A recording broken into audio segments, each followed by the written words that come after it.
Chapter 1. At 23 years old, she has 2 kids and is not even a mother yet. Life is sometimes amazing, and that seems to be the case for Mo Xian. At 23 years old, she is a PhD candidate in computer engineering at Kyoto University.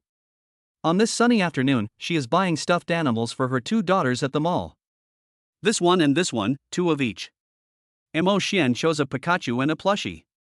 His 2 daughters love Pokemon, and he happened to have won a lot of money for participating in his school's research and development team.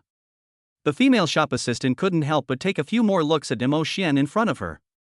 At 189 centimeters tall, he had a good-looking face that could be described as devilish. This face, this body, those stars in the entertainment industry are nothing compared to him.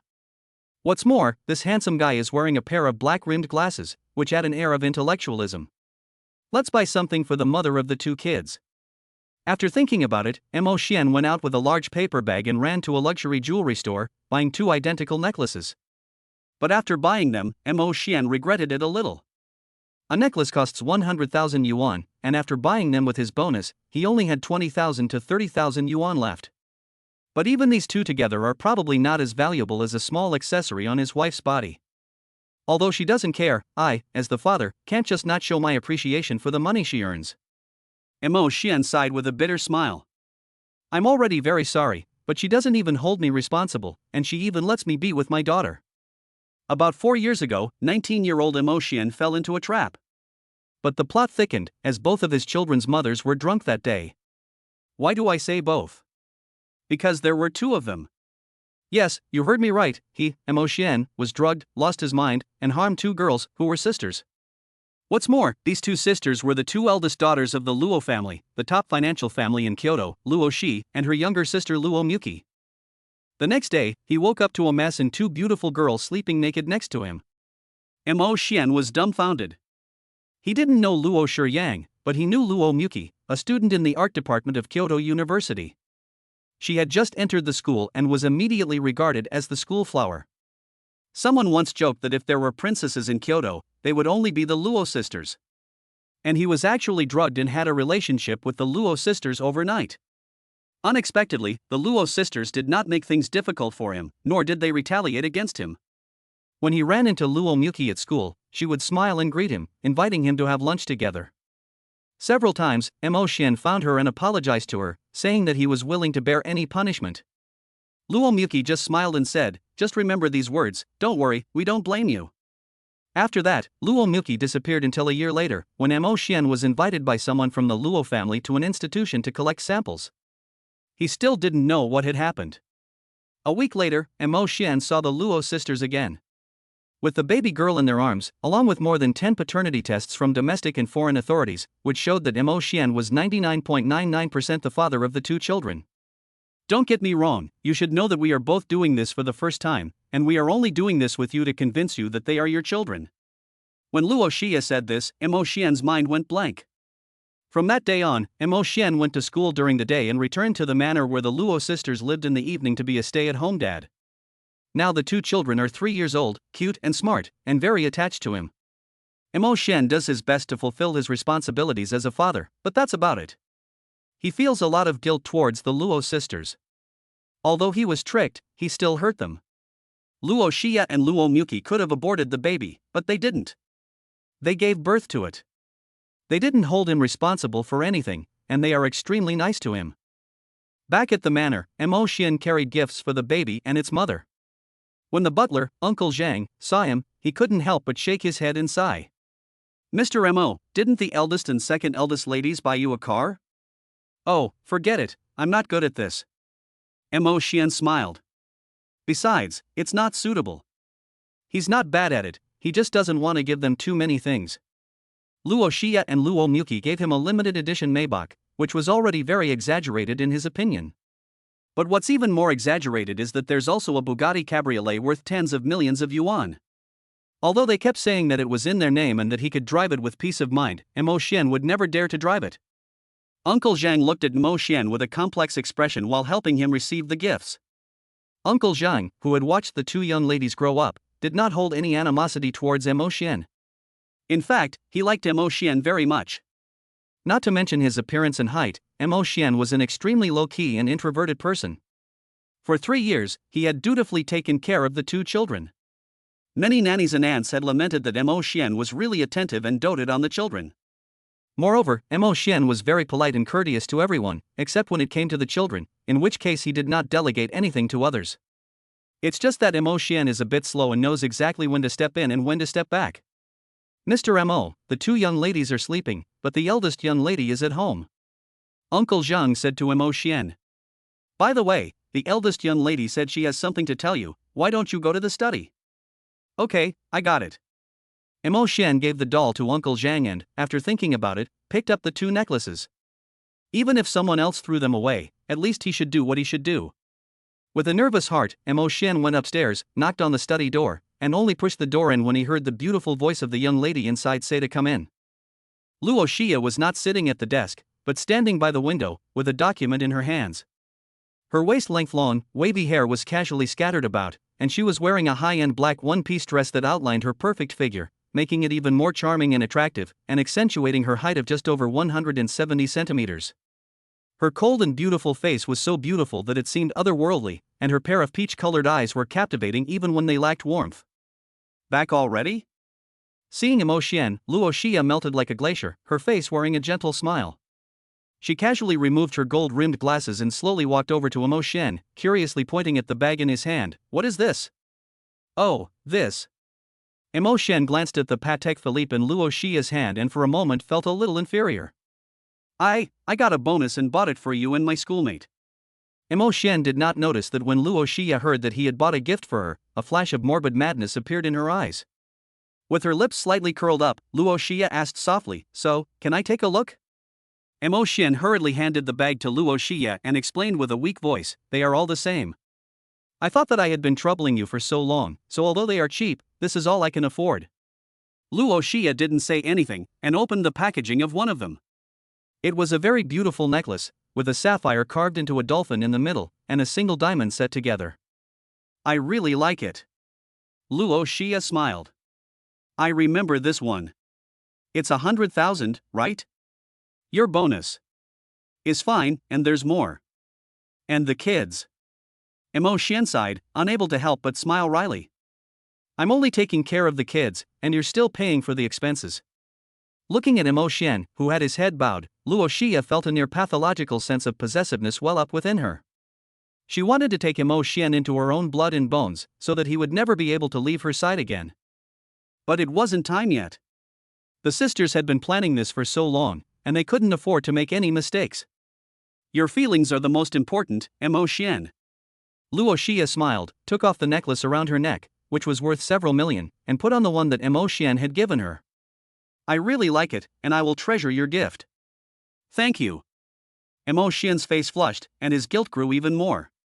Luo Xia and the others were very tolerant of him, never made things difficult for him, and even treated him like family. Mo Xian, who had lacked the companionship and care of his family since childhood, had slowly developed a dependence on the two sisters, but was too self-conscious and guilty to dare to think any impure thoughts. However, Mo Xian didn't know that he was already the prey that had fallen into the trap.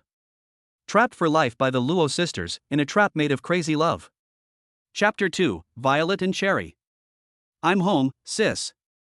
Luo Xia's study door was pushed open. The only person who could enter her study so casually was probably her younger sister, Luo Muki. Luo Xia was 26 years old, and Luo Muki was 22. The two sisters looked very similar, both beautiful beyond belief, and they even had the same pair of beautiful almond-shaped eyes. However, unlike the cold and beautiful Luo Xia, Luo Muki was more like a haughty princess. She was wearing light blue slim jeans and a white slim shirt. Her waterfall-like long black hair hung down over her chest and the towering mountains, making her figure even more attractive. Is that you, brother? Luo Muki walked over with a smile. Sister, is there something you need? Yes, I bought you a present. Luo Xia smiled and handed Luo Muki the present that was still wrapped, and pointed to the dolphin necklace she was wearing. This is it, yours is the same as mine. Really? Luo Muki saw the necklace around Luo Xia's neck and couldn't wait to unwrap the one she was wearing and then said to Mo Xian with a charming smile, Brother, I really like it. Mo Xian scratched his head a little embarrassed and said apologetically, This is all the bonus money I have, and I will strive to buy a better one when I earn more in the future. The two sisters smiled at each other. To them, even if the gift from Emotion was bought on the street, they would consider it a treasure. By the way, sis, didn't you buy a gift for brother? Luo Muki asked, looking at Luo Shi. You can't refuse again this time, can you? Luo Shi pointed at her desk, and Luo Muki went over and took out a black box, inside of which was a watch. It's so beautiful. 12 golden nights made of rose gold form the 12 hours on the watch. Emotion doesn't really know much about luxury goods, but he knew that this watch was definitely very expensive just by looking at it. Your birthday is coming up soon. Luo Xia smiled. You never use the things I give you, but this time, I hope you won't refuse. Emotion was about to refuse, but Luo Muki had already taken his right hand and put the watch on for him. Luo Xia's eyes instantly became gloomy, and a cold aura slowly emanated from her. Emotion couldn't help but shiver. It's only October, how come it's suddenly so cold? Brother, please accept it. Luo Muki felt her sister's terrifying aura, but she smiled at Emotion as if she was not affected at all. Don't worry, it's not expensive. Not expensive? Emotion looked at the unique-looking watch on his wrist. It didn't look cheap at all. If he knew that he was wearing a limited edition Roger Dubuis round table night worth 4 million, he wouldn't dare to touch it, let alone wear it. Oh, by the way, Violet and Cherry have woken up. Brother, you should go check on them. Luo Muki winked at him. My sister and I still have things to discuss. Oh, okay, I'll go then. Hearing that his daughters had woken up, Emotion couldn't stop the smile on the corner of his mouth, and he quickly turned and left the study. Luo Muki closed the door, then turned to look at her sister, who was now looking gloomy. She snorted and said, Sister, is that really necessary? You promised that you and I would share him together, so why are you still angry? Yes, if I were the one to touch him today, I'm afraid you wouldn't be in a better mood either. The terrifying aura around Luo Xia slowly faded away. Is there something you want to tell me? Luo Muki shrugged, took out her phone, found the saved screenshot, and handed it to her sister. Su Yenran is going to get engaged to Emojin Peng. Luo Xia looked at the screenshot, her mouth curling up slightly, her tone tinged with mockery. She's got what she wanted. The problem is, sister. Luo Muki's eyes slowly dyed a scarlet red. As soon as she returned to the country, she went to the apartment where her brother used to live and rented it. Oh, really? Luo Xia, however, seemed to be unconcerned. Want to renew the relationship? Sister, otherwise I'll find someone to teach her a lesson, okay? Unlike the obedient and cute girl she had just been in front of Emotion, Luo Muki now had a sickly smile on her face and murderous intent in her eyes. Luo Xia looked at her younger sister and couldn't help but smile lightly. No need, it's been 3 years, just a few final steps and we can completely keep Xiao Xian by our side. Don't worry, not to mention that Xiao Xian has already given up on her. Now that the girls are here, no one can take Xiao Xian away from us. After leaving the study, Emotion hurried to the room of the two little ones. As soon as he opened the door, he was embraced from the left and right by two cute little milk balls. Dad! Dad! Luo Wire and Luo Shuer, Emotion's daughters. In fact, Luo Xia and Luo Muki had proposed that the children take Emotion's surname, but he had refused. He himself actually didn't care, but this matter could not be kept secret forever. If the children took his surname, it was hard to guarantee that the Emo family would not be tempted. Moreover, Emotion always harbored the mentality that these two proud daughters of the heavens, the flowers of Jailing, would probably marry someone someday, and neither Luo Xia nor Luo Muki were his match. There are many famous families in the capital, and the people who want to marry their sisters can only go around the world once. Not to mention that he has severed ties with his family. Outsiders like the Emo family, which seems to be a wealthy family, are nothing in front of the Luo family. Every day he can spend with his children is a day well spent. If the time ever comes when he really has to go, he hopes that the Luo family will let him secretly see his daughters. Good boy, come here, Daddy will hug you. Emotion picked up the two milk balls in his arms. It was a coincidence that the sisters had both conceived his child together and even given birth on the same day, although Luo Shuya had given birth an hour earlier than Luo Muki. So Luo Wire is the older sister and Luo Shuer is the younger sister. The two sisters hugged their father's neck together and kissed his cheek happily. However, the temperature suddenly dropped again, and even Emotion felt even colder than before. It's only October. Come on, my darlings, I've brought you a present. Emotion always felt that something was wrong, so he quickly hugged the two girls and went downstairs. However, he didn't notice the gloomy faces of the Luo sisters at the door to the study. I regret it, sister, Luo Muki said in a cold voice. Although I love Violet and Cherry very much, why should they be able to call their own brother by his first name? Who says they are his daughters? Luo Xia's mouth wore an imperceptible smile, but her hand holding the doorframe slowly tightened. Just wait a little longer. Don't worry, Xiao Xian will fall for it sooner or later. The two little mounds of joy saw the stuffed animals their father had bought, 2 for each of them, and happily sat on the carpet to play with them. The good news is that these two kids are very sensible, they don't fight or compete, and they get along well with each other. The bad news is that in the eyes of these two children, there are only 3 kinds of people in the world: their father, the two of them, and everyone else. Their mother is much higher in status than everyone else, and everyone else. Mo Xian sat on the floor, with the 2 milk balls leaning on their father's left and right, having a great time. Uncle Zhang couldn't help but twitch a few times at the corner of his mouth. These two children really have double standards. As long as Mo Xian buys it, it's a treasure. No matter how expensive the toys or dolls bought by others are, they won't even look at them. I don't know who to follow. Uncle Zhang glanced at the stairs direction intentionally or unintentionally. This is strange too. The master and the lady are both normal, and there is nothing wrong with the master. Uncle Zhang looked at Mo Xian, who was still unaware at the moment, and couldn't help but silently pray in his heart. Mr. Mo, you must live a long life, otherwise you won't be the only one to suffer. Chapter 3, He's Ours Now. Mo Xian's daily routine was to coax the babies to eat, wash up, and go to sleep. He was very skilled at these basic tasks. Luo Xia was already the vice president of Luo's, and Luo Muki had also joined the company. So at mealtimes, naturally, Mo Xian had 2 baby chairs on either side of him. Fortunately, the 2 girls were very smart and could eat by themselves with spoons and forks. Vera, eat your vegetables. Schwer, too, or daddy won't play with you. The girls listened to Mo Xian. It's inevitable that children are picky eaters, but it's also strange that as long as Mo Xian is around, the girls will listen obediently. What a double standard. Luo Muki pinched her daughter's little face in dissatisfaction. Why won't you eat your vegetables when mommy tells you to? Luo Muki didn't use much force, but Luo Schwer looked at Mo Xian with a grievance, pointing at her mother and saying, "Mommy hit me." Luo Muki laughed angrily. You've learned to tell tales on your father? No, mommy didn't hit you. Mo Xian rubbed his daughter's head. In the future, when daddy is not at home, you must listen to mommy and auntie, remember? And also weigh air. Uncle Zhang and auntie and the maids looked at Mo Xian, and auntie smiled the whole time. Only Luo Xia and Luo Muki looked at Mo Xian, and there was a somewhat unsettling gleam in their eyes. Mo Xian, don't just pay attention to the babies. Luo Xia picked up an abalone and put it in his bowl. You've been working hard on the project recently, Uncle Zhang, so ask someone to send some tonic to Mo Xian's bedroom later. No, I haven't finished the last one yet. Mo Xian quickly waved his hand. Sister Luo, I'm fine, don't worry. Usually he calls Luo Xia Sister Luo and Luo Muki Jr. I've already got your program, Luo's. Luo Xia said with a smile. Luo's bought the program, and I'll pay you a total of 10 million for it, plus dividends in the future. That much? Mo Xian was stunned. Sister Luo, I estimated that it would be worth at most a few million.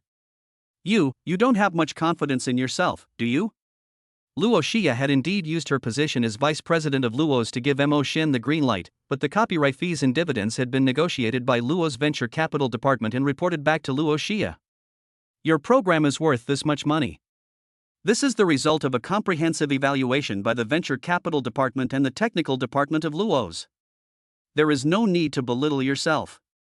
Luo Xia said with extreme confidence. You can continue your doctorate with peace of mind. After the program is released, I will have the finance department transfer the money to you. Thank you, Sister Luo. Mo Xian let out a sigh of relief.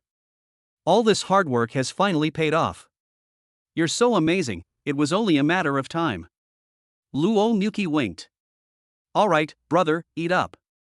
V and Cheryl, don't keep pestering your father, let him eat more so he can spend more time with you, okay? Mo Xian felt warm inside. In the past, no matter what achievements he made, no one could see them. From taking care of the children with his sisters, such a princess of heaven has always encouraged and affirmed him, giving him a warmth he's never had before. He knew in his heart that he was not worthy of them, but he still wanted these days to last a little longer. Emo Xian suddenly felt a little dazed when he thought about this, and when he thought that they would eventually marry someone else one day, he felt a slight tingling in his heart. One cannot be greedy. He did not dare to think about either Luo Shi or Luo Muki, but subconsciously, Emo Xian did not want to leave them. In the past, the only person who had made him feel warm was his grandmother in the nursing home, but now it was the sisters and his daughter. Emo Xian feels a fatherly love and responsibility for his daughters. But the gentleness that his sisters have shown him has slowly become a kind of dependence. Originally, he thought that person was Su Yanran, but unfortunately, it wasn't. People who lack love often desperately crave care, and the person who happened to give him that kind of care was someone he had unintentionally hurt, or the Lu family's daughter who was aloof and superior. Conflicting emotions of inferiority and longing have completely thrown Emo Xian into confusion. But he doesn't know that this confusion is exactly what his sisters want. The more confused he is, the more likely he is to become dependent on them, and eventually unable to live without them. After dinner, Emo Xian took the two children to play. It was rare that Luo Xie and Luo Muki didn't have anything to do today, so they accompanied him and played with the daughters for a while. When it was time, they even helped the daughters wash up. By the way, Emo Xian, there's something I think I need to tell you. Luo Xie looked at Mo Xian, who was blow-drying Luo Wire's hair. Su Yanran and your brother are going to get engaged. So soon? Emo Xian was a little surprised. I thought it would take a little longer. Now that she heard that Su Yanran was going to be engaged to Imogen Peng, whom she hated the most, Emo Xian no longer felt anything. The heart does not die day by day. Emo Xian now had no love for Su Yanran, and no longer had hatred. Because it's not worth it. Seeing Emo Xian's indifference, Luo Xie couldn't help but smile and say, I thought you would be upset. How could I? I have no relationship with her anymore. Emo Xian shook his head.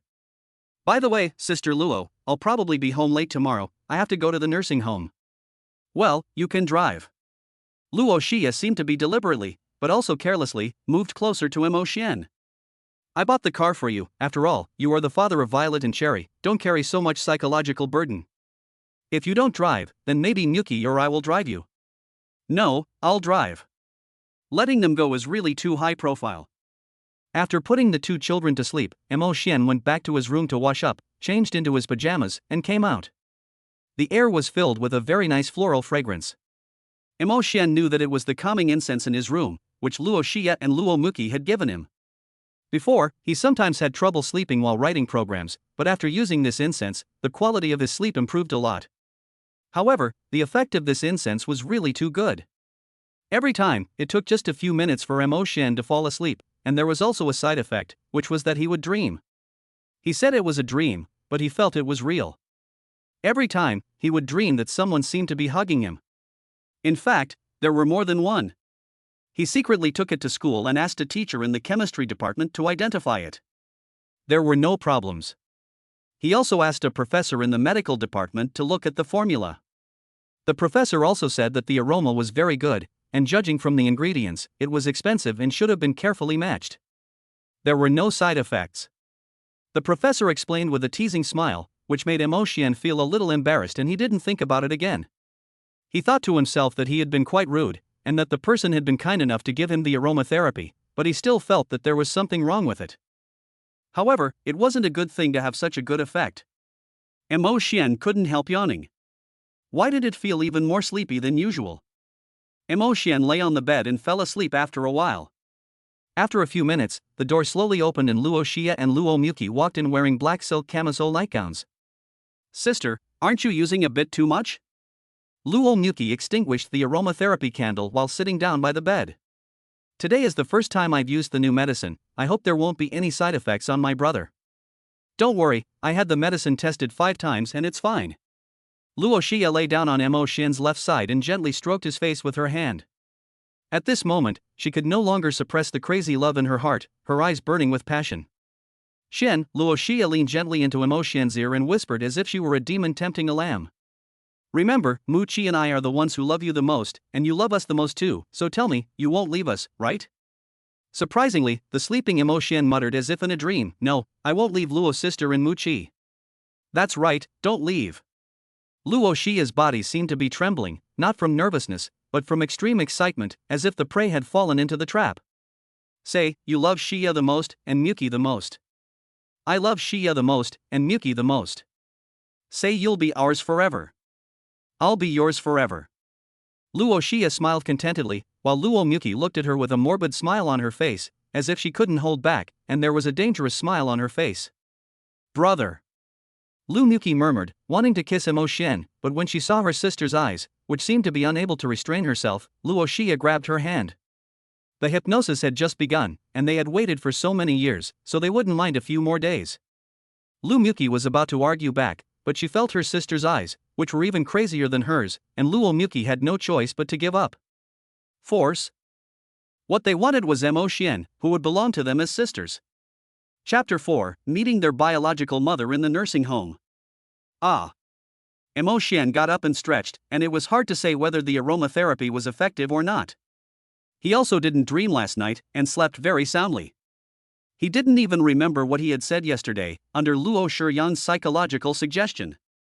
He got up, tidied up, changed his clothes, and naturally, Emo Xian put the round table knife that his sisters had given him on his hand.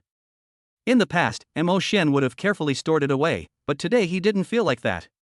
He just casually put the watch on his wrist, put on a jacket, and left the room. Dad. The two milk balls had already woken up.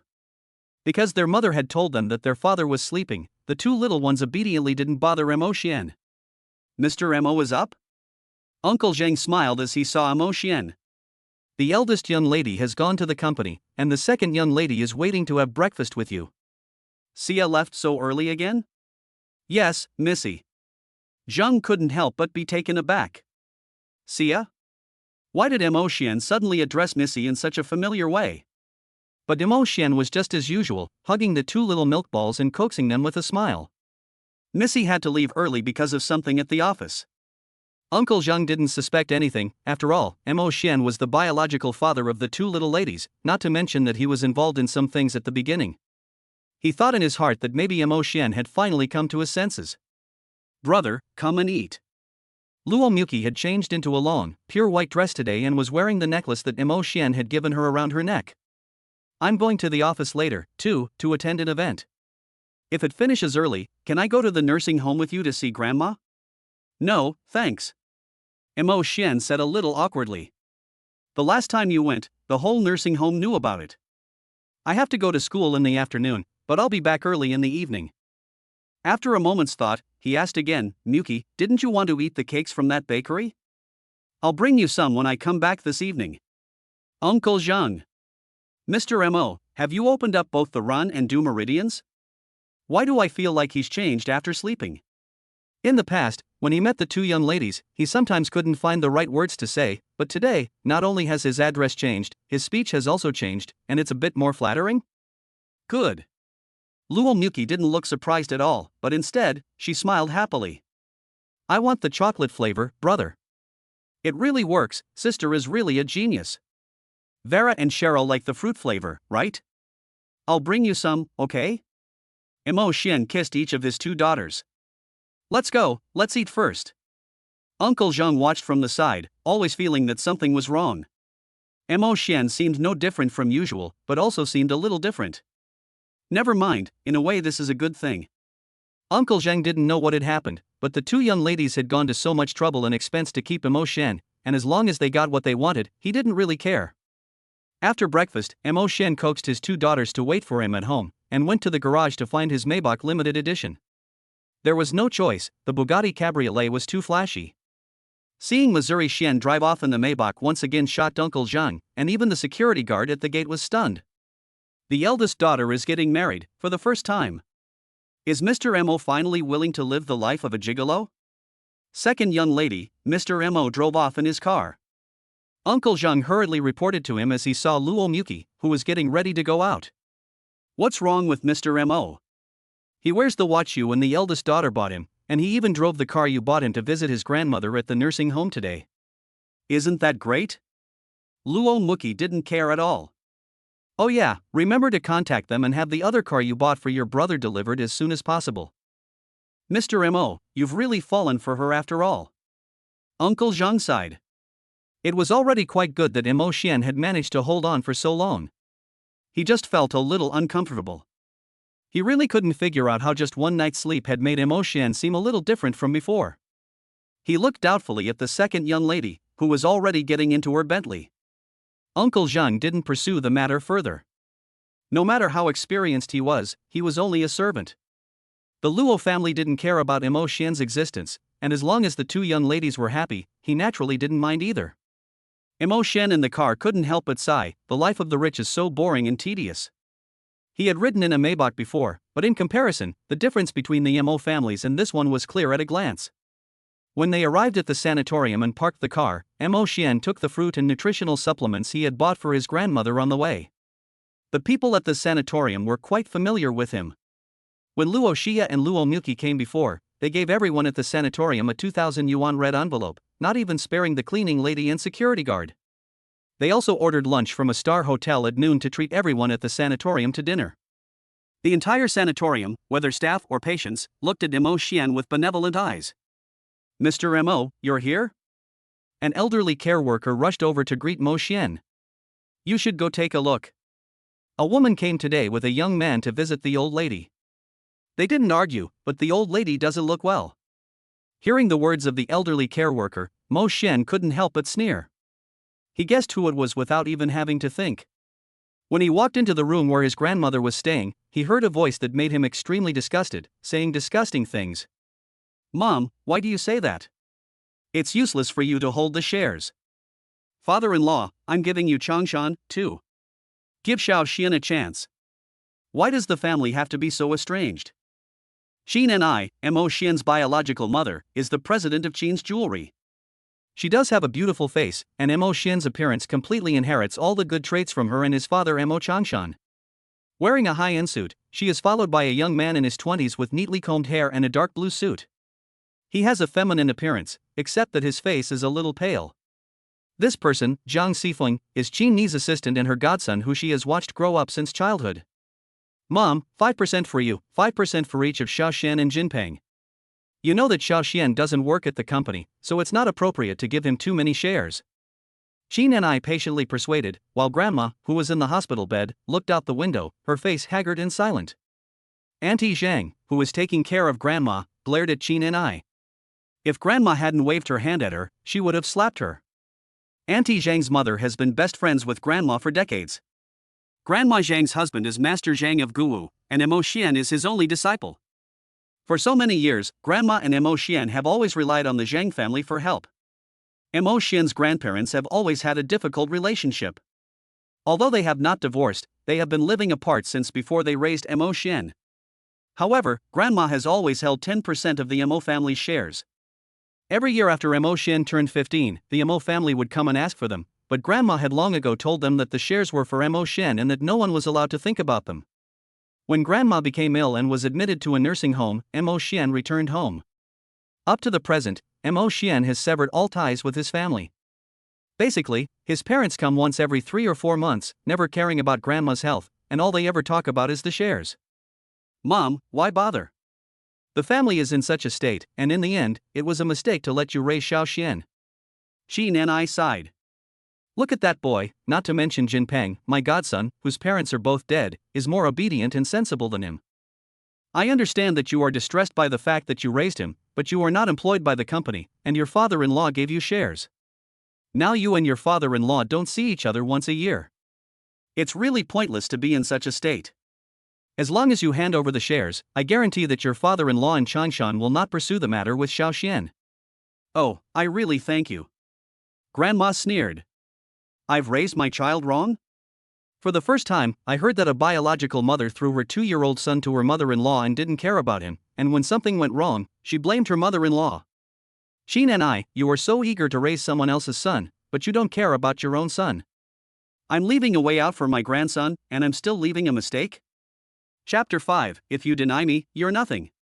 Xin and was confronted by her grandmother, her face turning red and then white, but there was really no room for her to argue.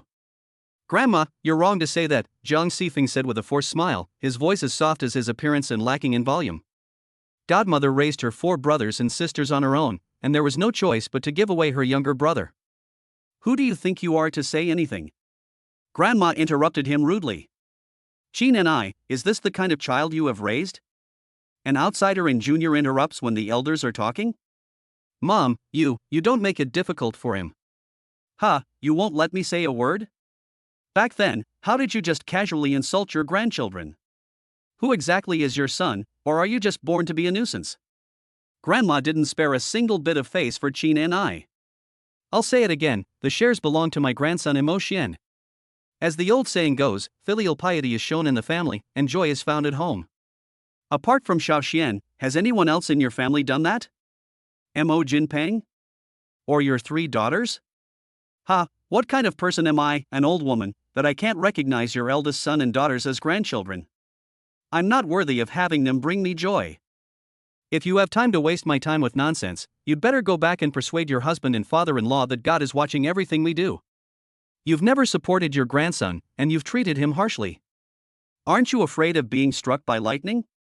Sheen and I trembled all over, glared fiercely at her grandmother, and said with a cold smile, Mom, are you going to completely tear your face off?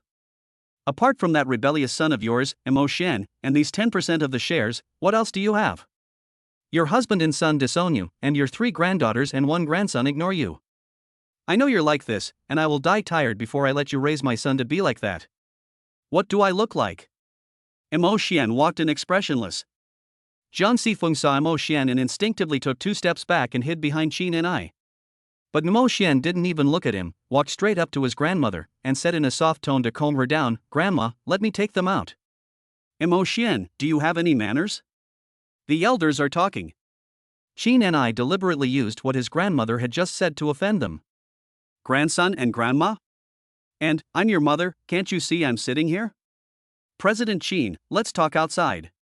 Emotion did not turn around, but helped his grandmother lie down and tucked in the quilt. If you continue to mess around here, you know what I'm capable of. I don't hit you not because you are my biological mother, but because I don't easily hit women. However, I can't guarantee the death of the sissy behind you. You. Qin and I got up in anger, but she didn't dare say another word. She did know what kind of person Emotion was, the last disciple of martial arts master Zhang Guowu.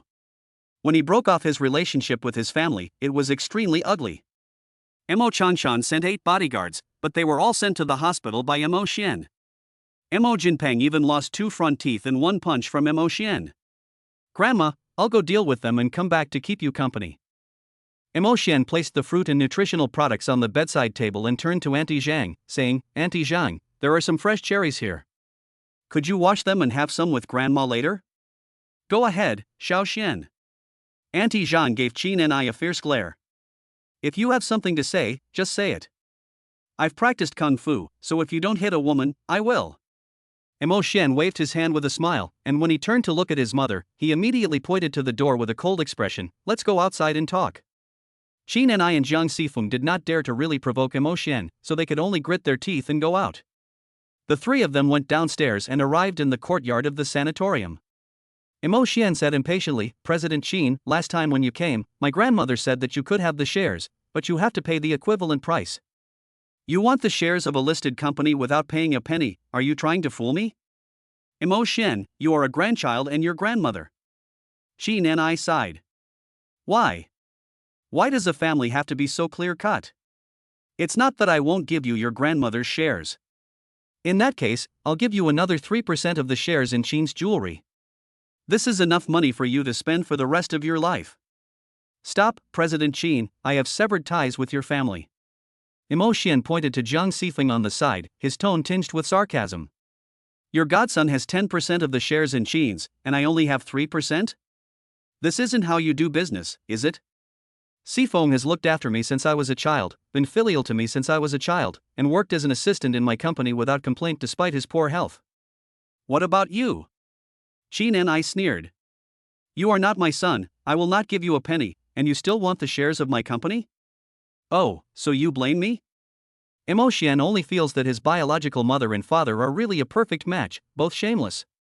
You and Chairman Mo decided to send me away together, and now you say I am not filial? Have you let a dog lick your face, President Qin?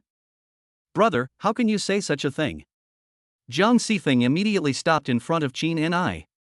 You can't blame my mother for this, so blame me instead. Get lost. Emotion didn't even bother to argue with him, clenched his fists, and Jiang Sifeng was so scared that he hid behind Qin and I again. A barely perceptible trace of disgust flashed in Qin Ni's eyes, not at Imo Xian, but at Jiang Sifeng. Don't come back anymore. My grandmother won't be living much longer. Imo Xian said this, and there was more hatred in his eyes as he looked at Qin Ni. President Qin, you, your husband, your father-in-law, and your children, including this dead sissy, I wish you a horrible death and a complete dismemberment. Qin Ni couldn't help but flinch when she heard Imo Xian's curse with hatred in his heart, but she still refused to admit defeat and shouted, Imo Xian, you rebellious son. You're just like your grandmother, reading a few books, thinking you're better than everyone else, and arrogant. You're no better than Jin Pang or Sifeng. That's right, after all, your godson was raised by you since childhood, and look how useful he's become, sucking you dry. Imo Xian looked at the two of them with a playful smile. President Qin, you're good, playing really hard to get. What the fuck did you say? Imo Xian's words made Qin Ni, the CEO, swear directly, what the fuck did you say? Is this the quality of a student from Kyoto University? Okay, blame me? Imo Xian didn't bother looking at her. It's because of people like you that godfathers and godmothers have become derogatory terms these days. Imo Xian paused deliberately, then said with a half smile, could it be that this is your own son, otherwise how do you explain why you take him everywhere you go? Qin Ni's face turned pale, and Jiang Sifeng's eyes began to dart. Imo Xian gave a cold smile. Sure enough, Luo Xia and Luo Muki's people were right. Go back and tell Chairman Imo that if you want the shares, bring the money. Imo Xian didn't want to look at her again, and felt disgusted. Also, don't try to get close to me and Grandma again. If you admit it, you're my mom, Grandma's daughter-in-law. If you don't, you're nothing. Imo Xian turned around and walked away, but Qin Ni, who was furious, rushed up and raised her hand to slap Imo Xian, but she was grabbed directly by Imo Xian. Still want to hit me? I was stupid to treat you as my mother in the first place, Miss Qin, don't make me really hit a woman. Imo Xian shook off Qin Ni's hand, and Qin Ni was about to say something again, but when she saw the watch on Imo Xian's right wrist, she couldn't help but freeze for a moment. There are many imitations of the Round Table Knight, but Qin Ni, who is in the jewelry business and is also a jewelry designer and has participated in the launch of Roger Dubuis's new products, recognized at a glance that the watch on Imo Xian's wrist is an authentic one. This watch. Imo Xian looked at the watch on his wrist and didn't understand what she meant. He impatiently said something about it not being his business and turned around and entered the nursing home. Godmother, are you okay? Jiang Sifeng didn't dare come over until she saw Imo Xian leave.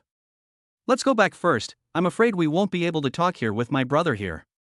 Qin Ni didn't answer, but looked at Imo Xian's back and stared blankly.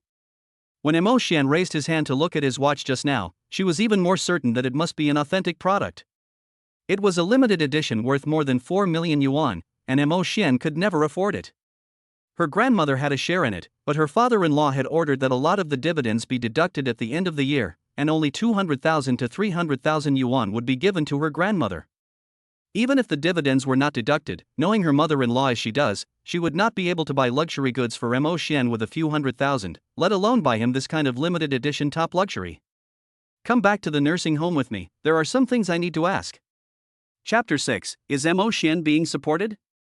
As Luo Xia was working in the office, a message suddenly came through on her phone. She glanced at it and couldn't help but frown slightly. Immediately, Luo Xia pressed the pager button, and soon the door opened. A woman in her 30s walked in. She was tall, like a straight poplar tree, wearing a black lady suit and short, capable hair, with an air of masculinity. Sister Hui, Qin Ni has been asking about us at the nursing home, but she doesn't know it's me and Mu Qi, Luo Xia said calmly. It seems she's been bothering Grandma Xiao Xian again, so let's find something for her to do. I understand, Mississippi Sister Hui nodded.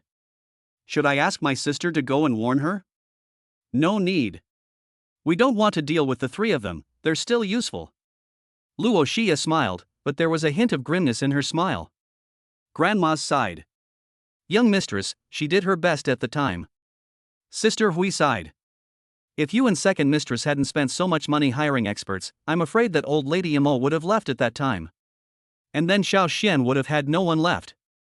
Luo Xia's expression became a little despondent. I just want him to be happy. Forget it, you go handle it. Sister Hui, find a way to pass the news to the Imo family. I don't care about their family's things, I can give Xiao Xian more, but they must pay for the shares. Find a way to force them to buy the shares that Grandma has at the price I want. In the nursing home, Sheen and I felt like the world was spinning. She invited everyone in the nursing home to a luxurious takeaway meal from a starred hotel, with a red envelope of 2,000 yuan for each person. Thinking about Imo Xian's possession of more than 4 million roundtable nights, Sheen and I couldn't help but grit her teeth. Was Imo Xian being kept by some rich woman? She didn't find out who it was. On that day, it was Luo Xie and Luo Muki's assistant who handled the event. Moreover, that day, Grandma was picked up by Imo Xian and reunited with her sisters and daughter. Only the director of the nursing home and a few senior executives knew about it, and they were unlikely to tell Sheen and I. This rebellious son, no wonder he hasn't had any contact with his family for so long. Sheen and I gritted her teeth, but then she thought about it. With his looks, there is no one in the Mo and Sheen families who can compare with him. Mom! Jiang Sifeng called out softly, but Sheen and I glared at him and whispered, "Have you forgotten what I told you?" Jiang Sifeng quickly changed his tone and said, "Godmother, why don't you go back and tell your husband? If Imo Xian really gets taken care of, it will be our family's reputation that will be lost if it gets out." Sheen and I did not reply, but took him by the hand and walked out. They stopped at the front entrance of the sanatorium, and Sheen and I whispered, "I need to ask this rebellious son of mine who he is with, whether young or old. If someone is willing to be so generous, I'm afraid it's not someone from a small family." She was afraid that Imo Xian had met someone from one of the upper families in Kyoto. Guilty conscience made Sheen and I actually realize that the whole family had wronged their youngest son and treated him differently from Imo Jinpeng. The worst thing was that the marriage between Su Yanran and Imo Jinpeng had been arranged by her grandmother and the Su family matriarch. Everyone in the family knew that Imo Jinpeng had deliberately tried to woo Su Yanran just to spite Imo Xian. However, not only did they not care, Imo Changshan and Sheen and I even helped Imo Jinpeng. In their view, Imo Jinpeng was a better match for Su Yanran. After all, the future family business would be inherited by the eldest son, and the Su and Imo families were comparable in status, while Su Yanran was the apple of her family's eye. She was panicking at how much she had overreacted. She had been so generous with Imo Xian, and she was afraid that he must like him very much. She could not afford to offend any of the upper families in the capital, and even if it wasn't necessarily one of those people, and even if the two families were comparable in strength, just now, Imo Xian had looked disgusted with her, deliberately saying that Jiang Sifeng was her biological son. But Imo Xian's eyes had made Sheen and I feel a little panicked. Obviously, her younger son knew something. This rebellious son. Sheen and I gritted her teeth. If he really hooks up with a woman from a wealthy family, I'm afraid I won't be able to keep the truth about Sifeng from him. Imo Xian returned to the hospital room. When his grandmother saw him, she asked with concern, "Xian, did your stupid mother give you any trouble?" "It's fine, Grandma. She's not even my mother anymore." Imo Xian took an apple out of his bag and started peeling it with a fruit knife. "Don't think about it so much. They can give them the shares if they like. You child, that's yours." Grandma said angrily. "The Imo family is in the hands of your father and Imo Jinpeng, and it's all over. While I still have the strength, I'll hurry up and get this money out for you. Whether you and the Luo family's daughter get married or not, this money is enough for you to spend." Imo Xian was not pretending to be kind, but from his knowledge of the Imo family, no matter how Imo Jinpeng squanders it, it's all right. They all feel pain when they spend it on him. 10% of the shares, at the current price, would cost them about 600 million. What, then, about giving him 5% and 3% of Sheen's jewelry? He had heard his parents, who had been struck by lightning, give him many such empty promises, but which had ever been fulfilled. "Grandma, let me ask you something." Imo Xian cut up an apple and placed it on a plate. "If I take revenge on my parents, my grandparents, and the rest of them, will you hate me?" Grandma didn't answer, nor did she take the apple that Imo Xian handed her. After a long while, the old lady sighed, her tone tinged with a hint of helplessness. "I know you hate them. When I close my eyes, I won't care what you do to me." Imo Xian guessed that Grandma would say this. After all, she had spent half her life with him, and they had once truly loved each other. She had also raised her sons single-handedly. Now, her own grandson wants to fight against her husband, her son, and even the whole family. Even if he hates them, Grandma still doesn't want to see this. "In fact, your father wasn't always like this. It's all that bitch's fault." Grandma looked out the window, her eyes filled with remorse. "It's my fault. If I had discovered it sooner, your father wouldn't have become like this." "Is that Mr. Qin?" Hearing Imo Xian's question, Grandma shook her head and said, "No, it's his first love, a dancer named Li Yuzhen." "Never mind, let's not talk about it. Xian, you go back, I want to sleep. Emo Xian didn't say anything else, and he told his grandmother to rest well. Then he handed over 10,000 yuan to Auntie Zhang. Although Auntie Zhang kept refusing, Emo Xian insisted on giving her the money. Shen. Auntie Zhang led Emo Xian out of the ward and then whispered, "The old lady has been sleeping more and more recently, and her spirits are getting worse and worse. You should prepare yourself mentally." "I know, Auntie Zhang." Emo Xian nodded. He knew that the past 2 years of his grandmother's life were the result of Luo Xie and Luo Muki hiring experts at a high cost, spending 2 to 3 million in total. He had to visit the nursing home almost every other day, even if he didn't have time, just to take a look at his grandmother. In the past 2 years, apart from this bonus, all of his own income had been spent on his grandmother. When his grandmother first had a brain tumor, if they hadn't hired experts, she probably wouldn't have survived. But the expert also said that even if the brain tumor was removed, grandma was old, and there was already damage to the brain nerves after a period of delayed treatment. Walking to the door of the ward, he looked at his sleeping grandmother. Emo Xian's eyes were filled with resentment, sadness, and anger. If the Emo family had not stood by and watched, grandma would not have ended up like this today. Chapter 7, Bitches Gather. Emo Xian was leaving the nursing home and was about to go to the parking lot when Qin and I and Jiang Sifeng stopped him. Something else? Emo Xian didn't want to get involved with them. I've said everything I need to say. Emo Xian, you're something, aren't you? Qin and I sneered.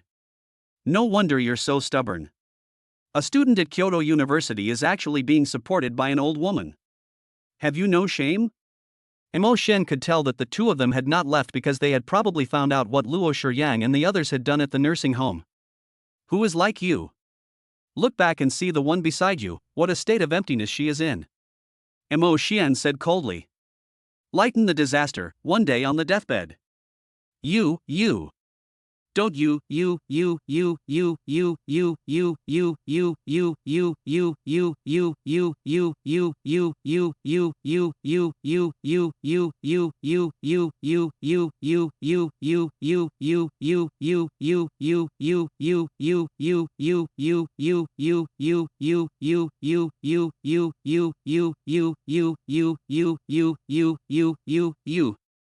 Yes, so why should I tell you what's going on?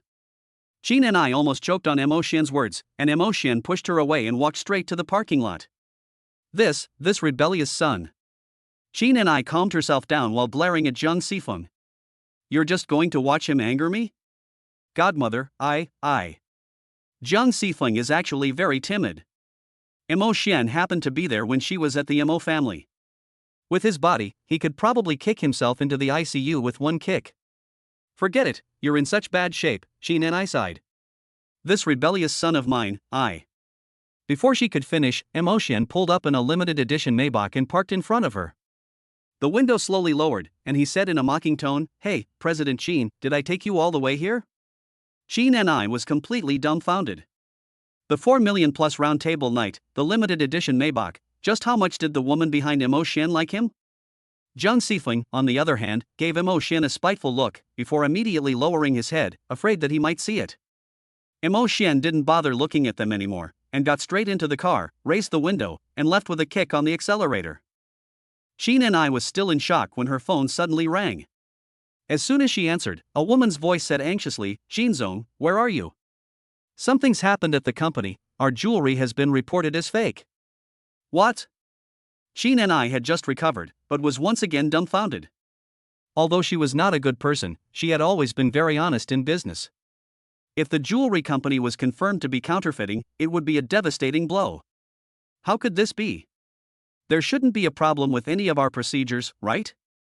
Qin and I kept asking questions while walking, completely unaware of Jiang Sifeng's evasive eyes. After arriving at Kyoto University and parking the car, Emo Xian received a video invitation with the note Luo's younger sister. However, usually when their sisters called them on video, it was just the kids messing around. Sure enough, as soon as the video was connected, two chubby little faces crowded in front of the phone, and behind them was Luo Muki smiling at them. Daddy! Emo Xian saw them and the displeasure he had just encountered with Qin and I instantly flew out the window. Good girl, Daddy will be busy for a while this afternoon, but I'll be back as soon as I can, okay? Emo Xian looks at his two daughters with love. Mochi, why are you home? No, the babies are at the office.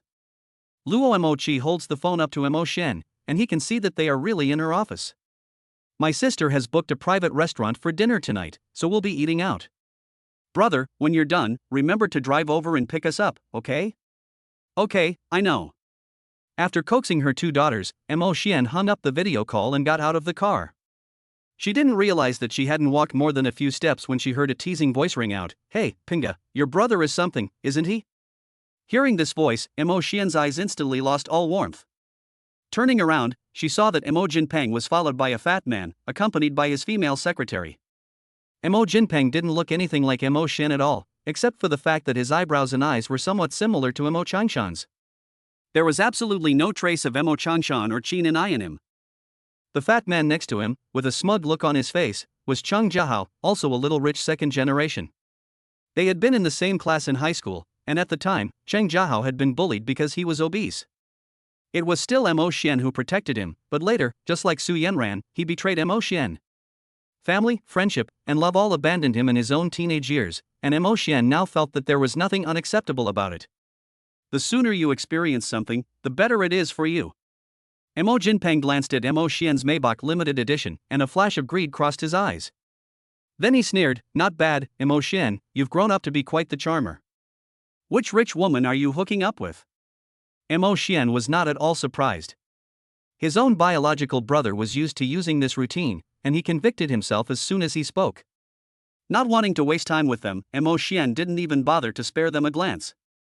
He was just about to leave when Mo Jinpeng stopped him and reached for his secretary. The secretary, knowing what to do, brought over a gold-embossed wedding invitation. Mo Jinpeng smiled wryly and then said, my engagement banquet with Yanran.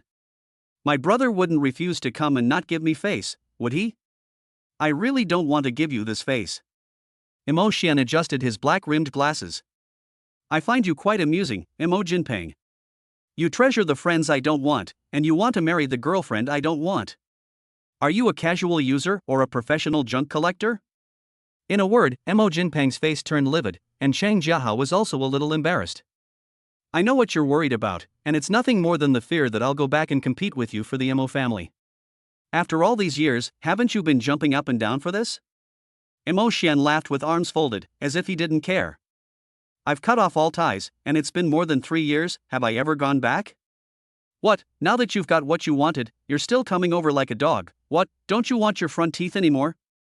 Mo Jinpeng subconsciously took 2 steps back when he heard this. He knew exactly how terrifying Mo Shen's combat power was, but he just couldn't accept it. The reason was probably because of Su Yanran. But Mo Shen didn't know, and even if he did, he wouldn't care. Humph, you know your place. Mo Jinpeng took back the invitation and said with a fake calmness. But I didn't come here to see you, so don't flatter yourself. You think that if you get rich women to support you, you'll be qualified to compete with me? I'm the only biological son of the Mo family, and you're just trash that was kicked out of the family bed. To be more precise, I disowned you. Mo Shen suddenly felt that he was wasting his time. He looked at his watch and gave an impatient expression. If you're not busy, get out of my way and don't waste my time. Ha, you're in graduate school, right? I should say you still have some brains if you don't say anything. Mo Jinpeng contemptuously glanced at the round table knight on Mo Shen's hand. You're not good enough for a rich woman? If you want a fake, I'd rather give you a real one. He didn't have Qin Ni's discerning eye, but it wasn't surprising that he thought it was a fake. After all, this round table knight was limited and sold out before it was even released. He could let someone else drive the car for him, but when it came to this watch, there were probably only a few people in Kyoto who could afford it, apart from the Luo family. Mo Shen didn't know what he was thinking, and he didn't bother arguing with him.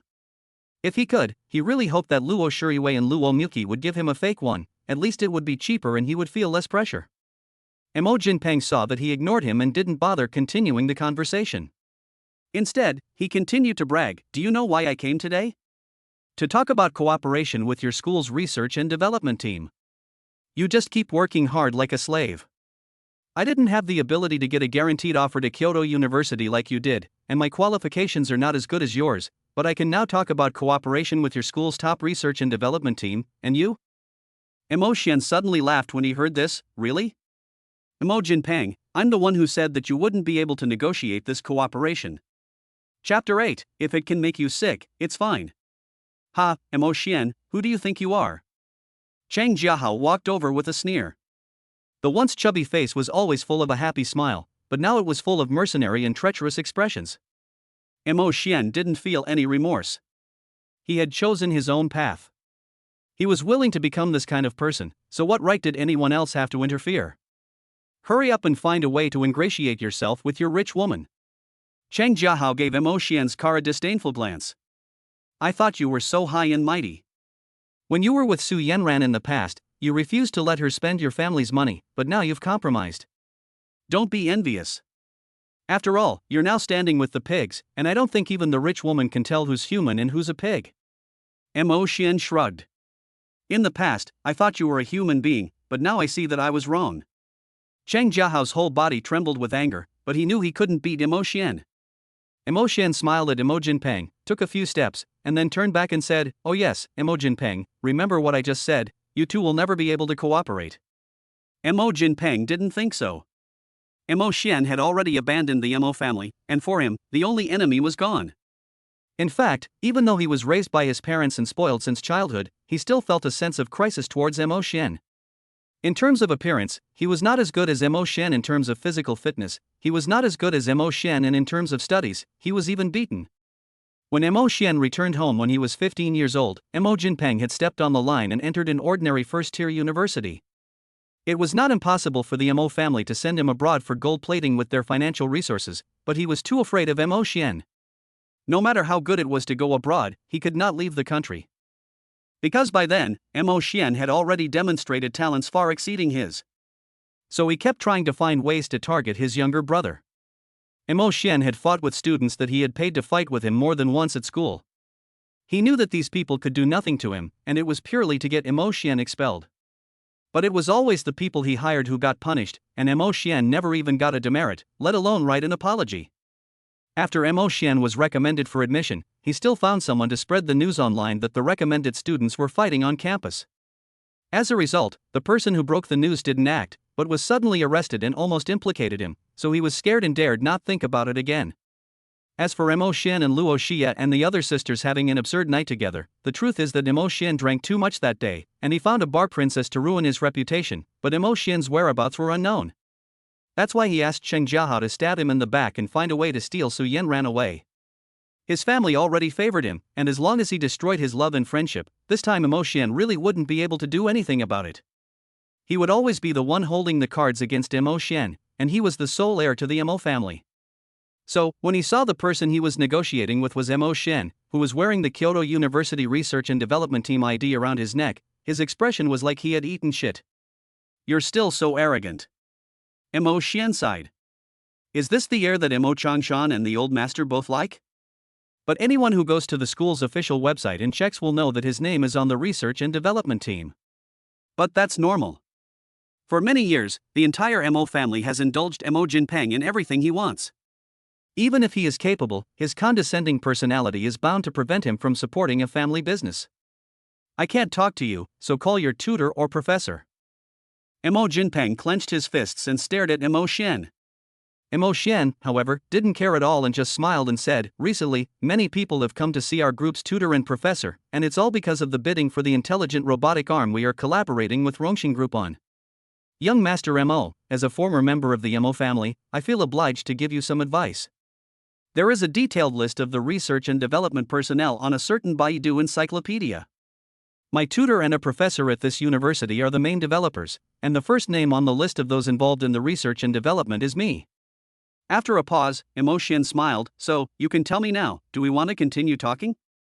Rongxing Group is a top domestic research and development group. Not only is it listed on the US stock market, the intelligent mechanical products they produce are also very popular in the domestic and international markets. This time, Rongxing and Kyoto University have collaborated on a robotic arm, and the bidding process has already begun. During this period, many people have tried to get the bid through them. Then why the hell am I still talking about it? Mo Jinpeng angrily yelled. "You're lucky you're not stabbing me in the back, and you're still trying to help me? You know everything, so you should just go, right?" Mo Xian remained calm. But I'll remind you that no matter who comes, there's nothing we can do about it. It's true that we did the programming, but the entire technology belongs to Rongxing. We're only responsible for what we're supposed to do. As for the bidding, I can tell you in advance that the Mo family has no chance. Without waiting for Mo Jinpeng to speak, Mo Xian directly told him, Luo's is already preparing to bid. Do you think you can compete with them? Hearing this, Mo Jinpeng really couldn't say a word. The chances of the Mo family winning were not good, and now that the Luo family was entering the competition, it was almost a foregone conclusion. So please leave. Mo Xian pointed to the door. I told you, but you didn't believe me, and you had to humiliate yourself. Mo Jinpeng suddenly laughed. He pointed his finger at Mo Xian. What does that have to do with you? You're just a team member. It doesn't matter what you are, as long as I can make you sick. Mo Xian interrupted with a smile. Please, young Master Mo. Leaving Kyoto University, the three of them got into the car and left. He didn't really have high hopes, and he only came here because Mo Changshan told him to try, and he brought Chang Jiahao along just to find a way to make Mo Xian sick. But in the end, he was the one who got sickened by Mo Xian. Brother Peng, is there really nothing we can do? Chang Jiahao asked cautiously. He was holding 10% of the shares, and from now on. Humph, that old woman doesn't like me, so she's never going to let go of those shares. I must get those shares, and I won't give him a single penny. Everything in the Mo family is mine. Their car pulled into the underground garage where the Mo company was located. As soon as they got out, they were suddenly surrounded by several black SUVs. More than 20 black bodyguards got out, and before Mo Jinpeng and the others could react, two of them drew out their daggers.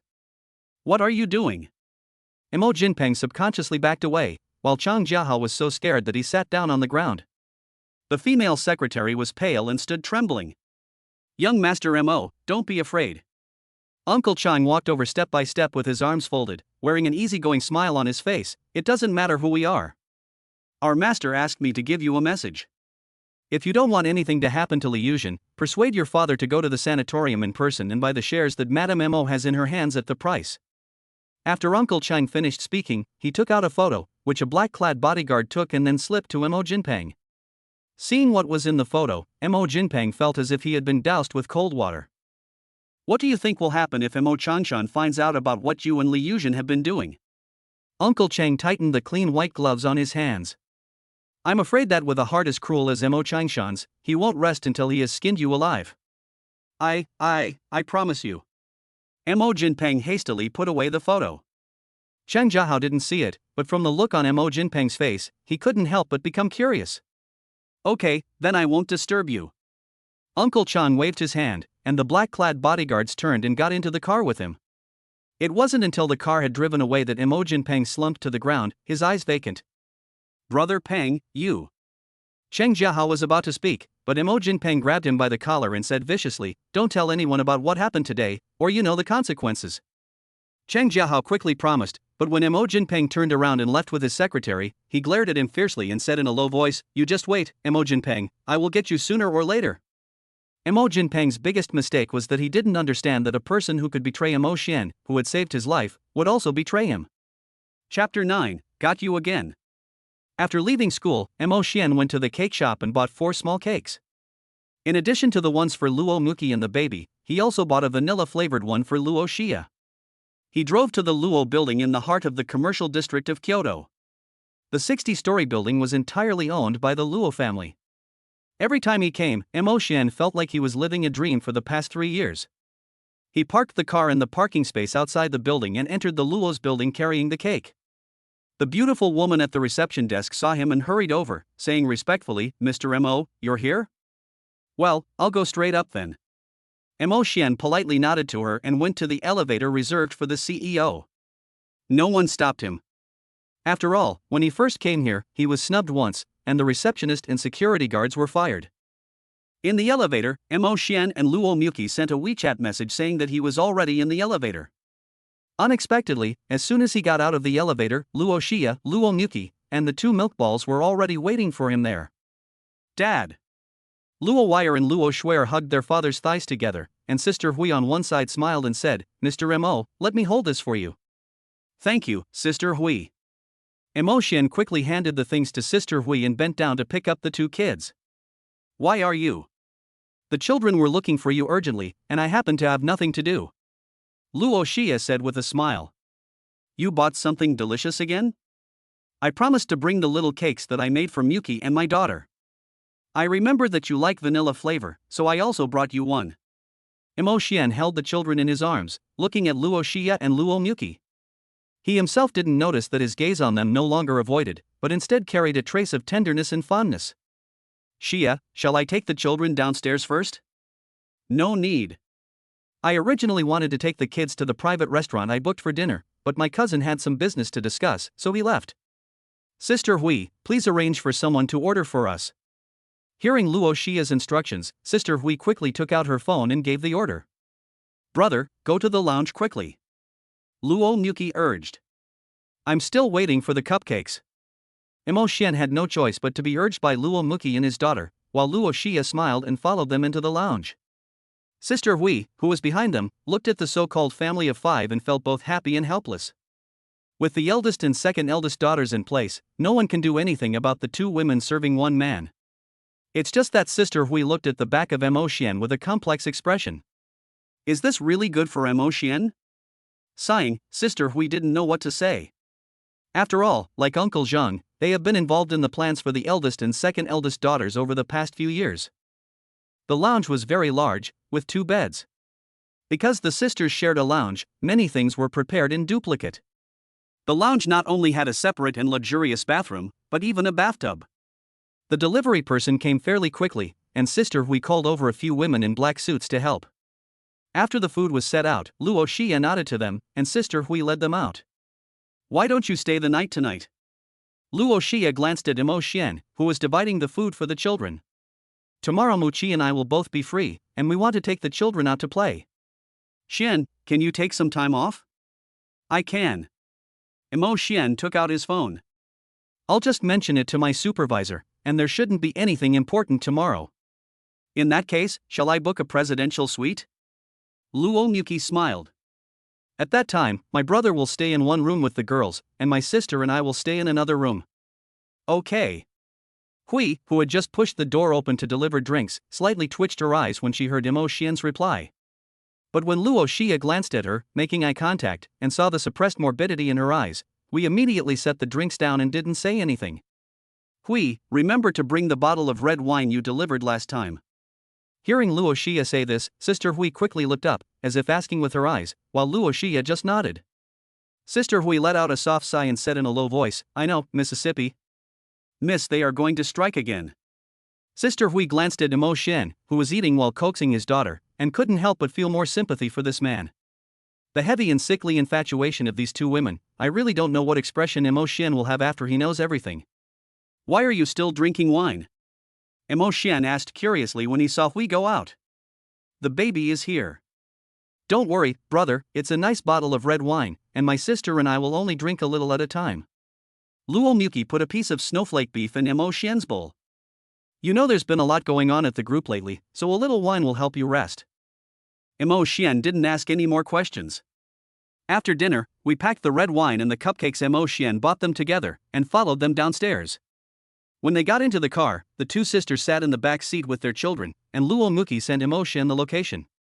The hotel was not far away, and they arrived there in no time. The suite was very large, and there were 2 rooms. The 2 little girls were a bit excited about staying outside for the first time, and they played with Emo Xian in the room for a while.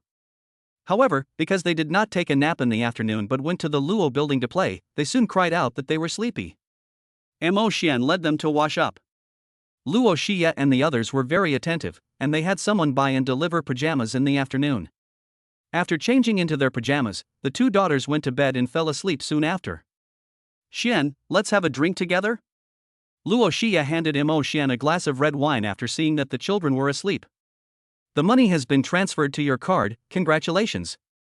No, I was just lucky. Emo Xian was a little embarrassed.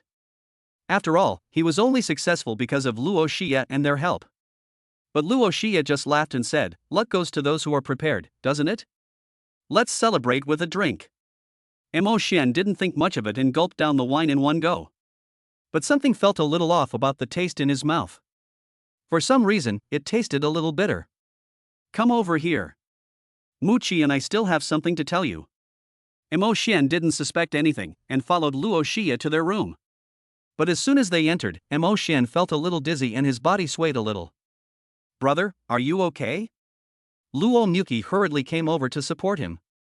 How could you get so dizzy after just one glass? Oh no! Luo Xia said in alarm. He drank my glass, and this glass is Xiao Xian's.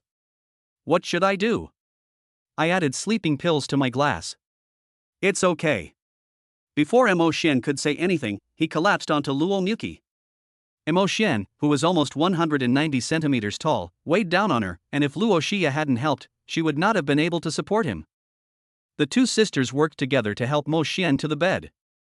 Luo Muki's eyes were wild and unrestrained, with a morbid smile on the corner of her mouth. Brother, why are you still so defenseless? First, take the baby next door.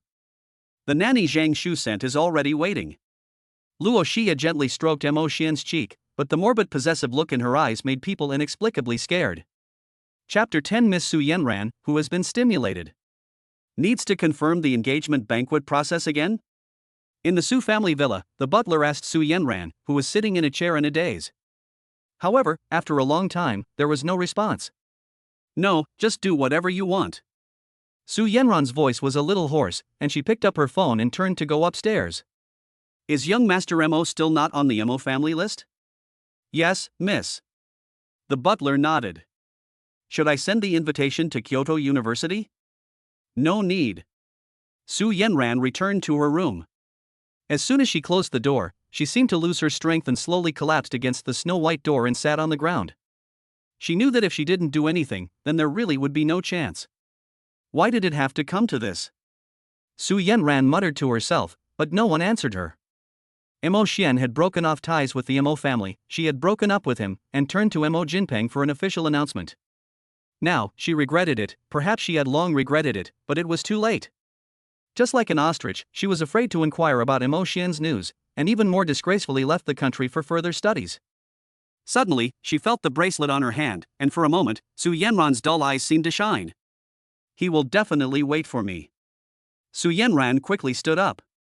Emo Xian is not a fickle person. I know it's my fault, but Emo Xian will definitely understand me. Will he? Su Yanran didn't know, but she had to support herself and convince herself that Emo Xian was still in love with her. She found her bag with trembling hands and took out a newly issued phone card and put it in her phone. Emo Xian had blocked all her contact information, and she only had a new phone card. After a long hesitation, she dialed the number she had always kept at the top, and every ringtone made her heart flutter.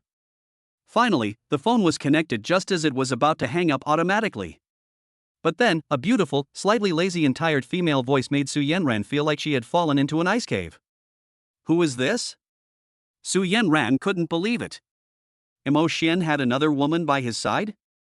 He obviously loved her so much at the beginning, how could it be like this?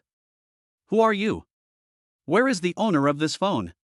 Su Yanran's tone was full of anger, and when she heard her voice, the other side seemed to freeze for a moment, and then suddenly laughed. Who do you think I am, Su Yanran? It will be 23:49 in the evening. I'm holding his phone. Who do you think I am? Let Emo Xian answer the phone. Su Yanran suppressed herself from shouting, but her voice kept trembling. However, the person on the other end of the phone seemed to be even happier. I'm afraid that's not possible, he just went to bed. After all, it's been 4 hours, he's a bit tired. Why don't you wait a bit, I'll wake him up with a kiss. Shameless. Su Yanran's face turned red, not only because of the blunt words of the young woman speaking to her, but also because of a sense of anger and unwillingness. Emo Xian, you've actually degraded yourself, actually. Sister, let me remind you, I am now his woman, and I have his child.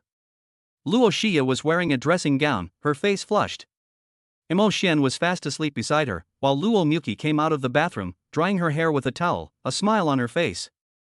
Impossible, how could he? There is nothing impossible, you gave up on him, didn't you? Luo Xia said provocatively.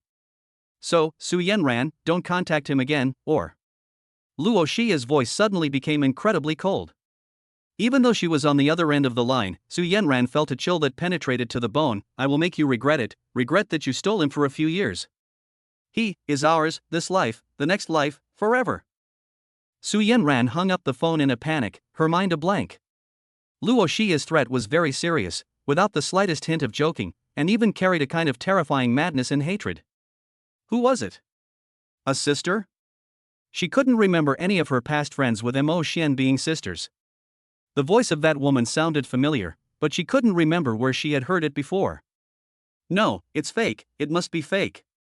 Su Yanran threw her phone hard. She didn't believe it. She didn't believe that Mo Xian would stop loving her, and she didn't believe that he would be with another woman. It's a voice changer, it must be a voice changer. Su Yanran seemed to have found a reason to comfort herself. Mo Xian, you're so childish, using this method to hide the fact that you still care about me. You must still have feelings for me. Looking at the hung-up phone, Luo Xia's lips curled slightly, and she blacklisted the number casually. Luo Muki casually threw the towel used to wipe her hair, walked over to the bed, and kissed Mo Xian. Mo Xian was in a strange state, his eyes a little vacant, slightly narrowed, as if he was conscious, but it seemed as if he was unconscious. Sister, is there anything wrong with my brother? Upon hearing Luo Muki's words, Luo Xia gave her a blank look and pushed her aside. You didn't seem to worry just now. Don't worry, it's fine if it happens just once or twice. This medicine will retain some of his consciousness, but overall he will still be in a semi-awake state. If you hadn't insisted, I wouldn't have wanted to use it either.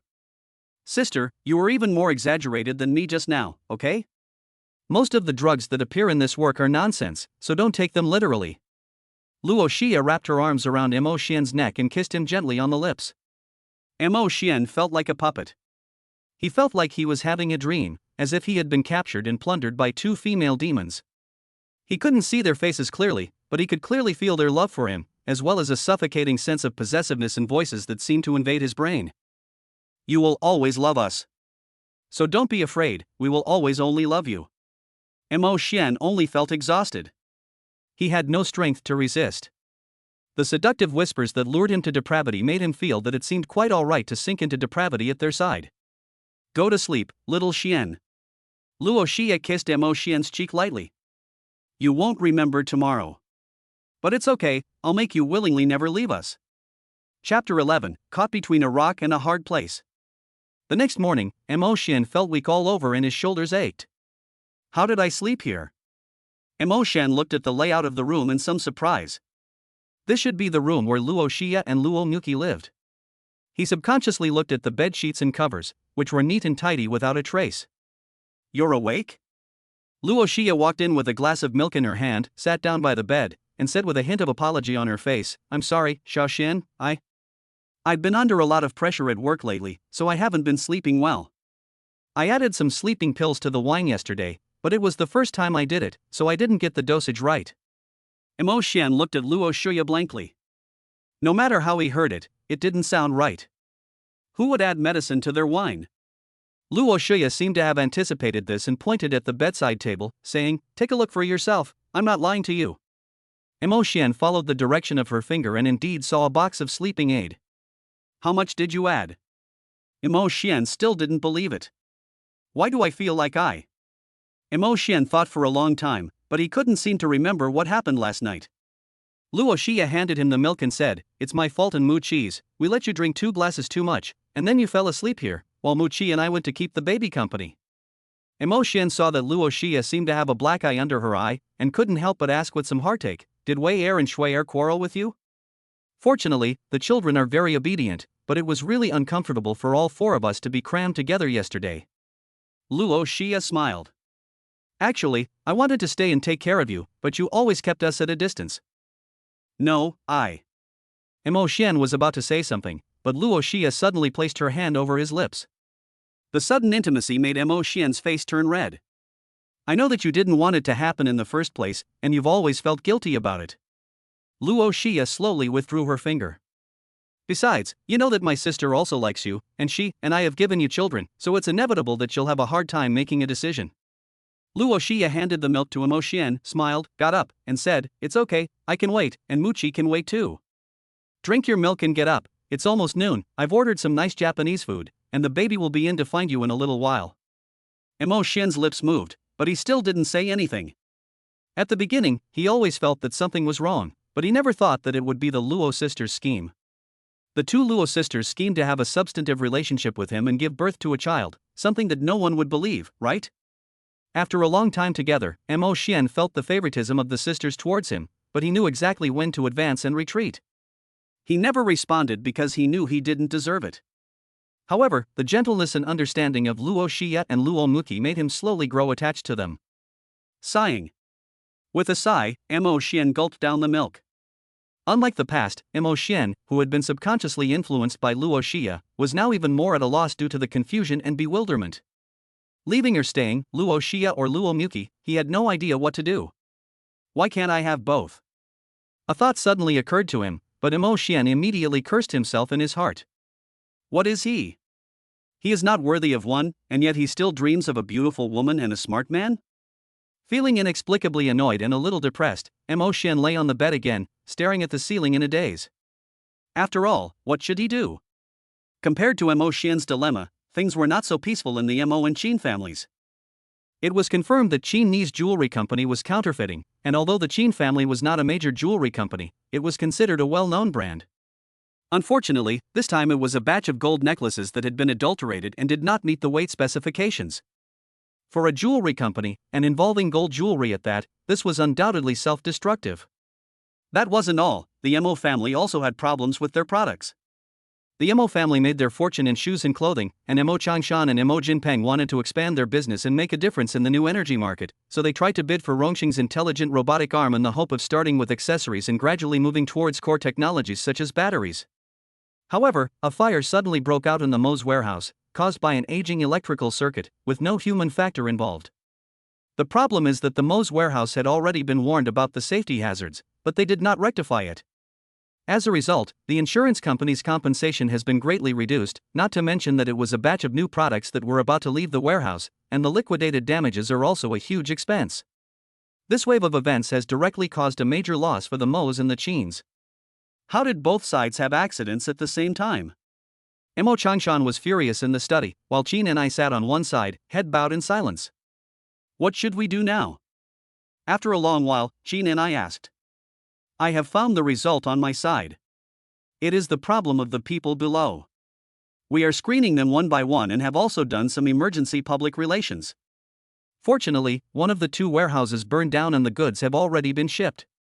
We have already sent someone to negotiate for the rest and try to buy some time to reship the goods. Mo Changshan sat in the armchair, his face pale. With this, our combined losses have reached at least 400 million yuan. Jinpeng even persuaded me yesterday to quickly buy back the shares from the old lady, otherwise if Mo Xian, that rebellious son of mine, makes trouble at this time, we will only be even more passive. Speaking of which, when she heard him mention Mo Xian, Qin and I told Mo Changshan about the nursing home. After hearing this, Mo Changshan couldn't help but frown. Jinpeng also mentioned this to me yesterday. Are you sure? Do you mean that the watch he was wearing was real? It's more or less right.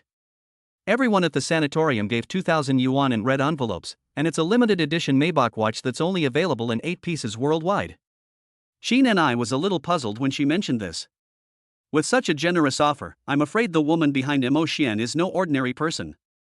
Qin and I glanced at the pensive Mo Changshan and tentatively asked, why don't you tell Dad to let Mo Xian come back? After all, Jinpeng was in the wrong in that matter. You know that the old man and the old lady are like fire and water, and he doesn't like Mo Xian either.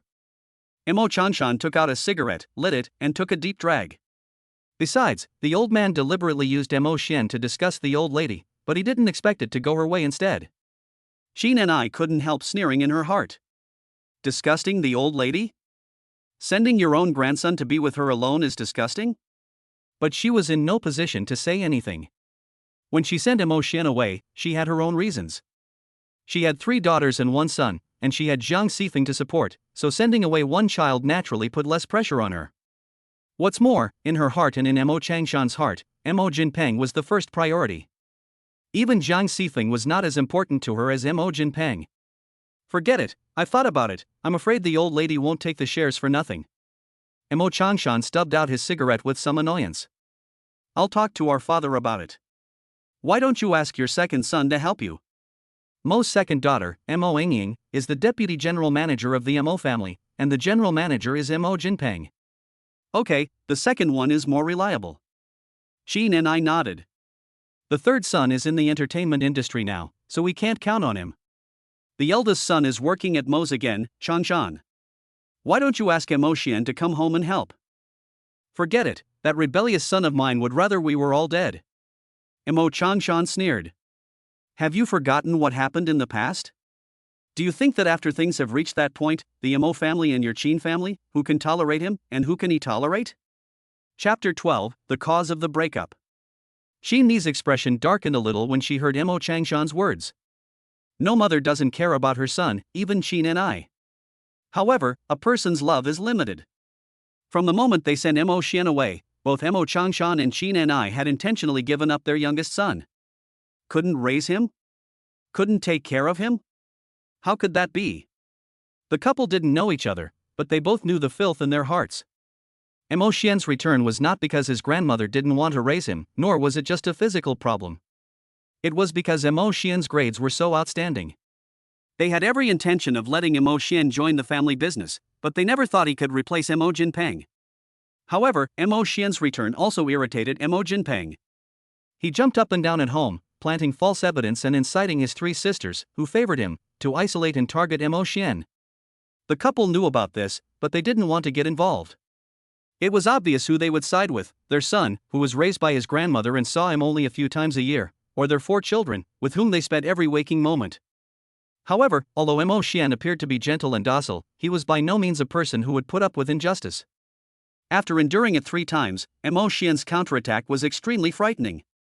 On the day that Emo Jinpeng deliberately threw Emo Xian's reference materials into the trash can, Emo Xian gave Emo Jinpeng 5 slaps in front of everyone at dinner. He had practiced martial arts since childhood and had excellent physical fitness, and Emo Jinpeng's mouth and nose bled from the beating. Starting that day, Emo Xian saw through the Emo family and threatened in front of his parents and his grandfather, "If he bothers me again, I might as well exchange one life for another and make sure your family is completely childless." His parents' favoritism, his grandfather's indifference, and his sister's mockery had made Emo Xian completely disillusioned with the Emo family at that time. However, Emo Xian probably never imagined that his parents could be so shameless. Knowing that Su Yanran was the eldest daughter of the Su family and that the grandmothers of both families had set the marriage for her and Emo Xian, they knew that Emo Jinpeng did not love Su Yanran and was only seeking revenge against Emo Xian. However, in their view, Emo Xian could not inherit the family business, and Emo Jinpeng was the best choice. Therefore, as long as Emo Jinpeng buys gifts for Su Yanran, they will fully support him. Emo Xian, who originally couldn't spend much at home, has even had all his pocket money cut off. They just dare not take the card that Emo Xian's grandmother gave him for his living expenses. The family bodyguard tried it once and broke his arm. Grandma had once sarcastically told the couple, "You two are really a match made in heaven, what's with the favoritism towards the eldest son?" But it was their own misdeeds in the beginning. They were afraid that Emo Xian would seize power in the future if they didn't raise him. They are not stupid, but they are calculating too much. Emo Xian was sent away by them with their own ulterior motives, so naturally they are also worried that this younger son, who is not close to them but more capable than the eldest son, will seize power. Emo Jinpeng's escalation is just a means for them to tacitly suppress Emo Xian. In their hearts, Emo Xian is not even Plan B, but an abandoned child. If Emo Jinpeng fails, there is still the eldest daughter, Emo Qingqing, the second daughter, Emo Yingying, and even the third daughter, Emo Tingting, who has entered the entertainment industry. Even if Emo Xian is a son, but he is not close to them, naturally he can be dispensed with. Not to mention that this son happens to not submit to their discipline and suppression, and his abilities are not available to them, so there is even less reason to care. Anyway, I will inform our father about this matter. Jinpeng is doing well at the moment. The company has been involved in the robotic arm project, and with this incident, I'm afraid they won't have the energy to expand into new energy sources. Mo Changshan sighed. Fortunately, they didn't invest too much energy and financial resources in the project in the beginning. They didn't have high hopes for the robotic arm project in the first place. Emo Changshan knew that Emo Jinpeng was deliberately looking for an opportunity to make Emo Xian feel bad, but he didn't care. Let's try again. Qin and I hesitated. At the beginning, we really didn't care enough about Emo Xian. We even connived at Jinpeng taking his girlfriend for the sake of the company's development. Come on, if Su Yanran had been firm, would Jinpeng have had a chance? If Emo Xian were here, he would probably give his own father a heartfelt round of applause for the first time. After all, for Emo Xian, this might be the only human thing his biological father has ever said. Jinpeng is also a fool. No matter what, he should not have found a prostitute to harm his younger brother. Mo Changshan thought about what happened in the past and was extremely dissatisfied with his eldest son. If he wanted to find someone, he would have lost Mo Xian. When he came back, he added fuel to the fire and brought a prostitute to the door to make trouble. Su Yanran actually believed him and let it go. It was only a matter of time before that rebellious son turned against the heavens. Even without that incident, it was impossible for him and us to reconcile. At this point, Mo Changshan fell into deep thought. What if Mo Xian really found a rich woman in Beijing with power and wealth? No matter how he favored his eldest son, he had to admit that Mo Xian had the potential. In terms of appearance, he had come into contact with some young and fresh meat in the entertainment industry, and if his youngest son entered the industry, he would basically crush them. If Mo Xian really curried favor with a rich woman that the Mo family could not afford to offend, he really could not guarantee that Mo Xian would not retaliate. If you can coax someone to spend money so hard, you can really blow the wind in the pillow, and you never know what might happen to the Mo and Qin families. In short, as long as our father agrees to the share issue, give the money to the two of them, and incidentally tell the kid to take the money and get out. Mo Changshan seemed to have a way. At that time, let him sign to go abroad, so much money is enough for him to live, and he has to make him promise not to retaliate against us. Mo Xian, of course, had no idea what Mo Changshan and Qin and I were thinking. He was in a private room at a Japanese restaurant, eating fresh eel rice. This is one of the most expensive Japanese restaurants in Kyoto, and all the ingredients are airlifted. Brother, I remember that last time you ate Japanese food with me, you liked Shizuoka's reticulated melon the most, didn't you? Luo Muki smiled and picked up some snowflake wagyu beef for Mo Xian. I called ahead to this restaurant, and it definitely has the freshest food. Mo Xian kept his head down and ate his rice without looking up, while Mo Wire looked at her father curiously. Dad, why are you so red? Ah, it's a little hot. How could I not be red? He felt his feet rubbing against his legs, and looked up to see Luo Xie and Luo Muki smiling at him. Hurry up and eat, don't you have to take the kids out to play later? Mo Xian muttered, lowering his head. Stop it. In the past, Mo Xian would probably have made an excuse and run away, but he himself didn't know why he began to indulge in such transgressions by the sisters. Okay. Luo Xie shrugged, propped her chin and looked at Mo Xian, but she spoke to the waiter, bring the dessert. By the way, Mo Xian, would you mind going to the front desk with me? Sister, I'll go too. Lu Muki was about to object, but Luo Xie gave her a look. Are you going to leave the child alone? Lu Muki hated this in her heart. Her infatuation with Mo Xian was real, as was her sister's suppression of her own bloodline. Mo Xian didn't understand, and only asked after following Luo Xie out of the private room, what are we doing at the front desk? Oh, I want to buy some sake. This one is pretty good. Luo Xie smiled. Hold this for me. Can't we wait until we get out? Mo Xian had not finished speaking when Luo Xie suddenly grabbed his hand, entered an empty private room next to them, then grabbed his collar and pulled him down, kissing him fiercely on the lips. Xian, hold me. Luo Xie's words were full of lust, tenderness, and uncontrollable madness. And Mo Xian actually embraced her, even though he himself didn't know why. Chapter 13 Su Yanran, I'm a stimulant, right? Regarding the scene of psychological suggestion, I made some nonsense. I'm not a psychologist myself, and it's purely for the needs of the plot, so it may not be very rigorous.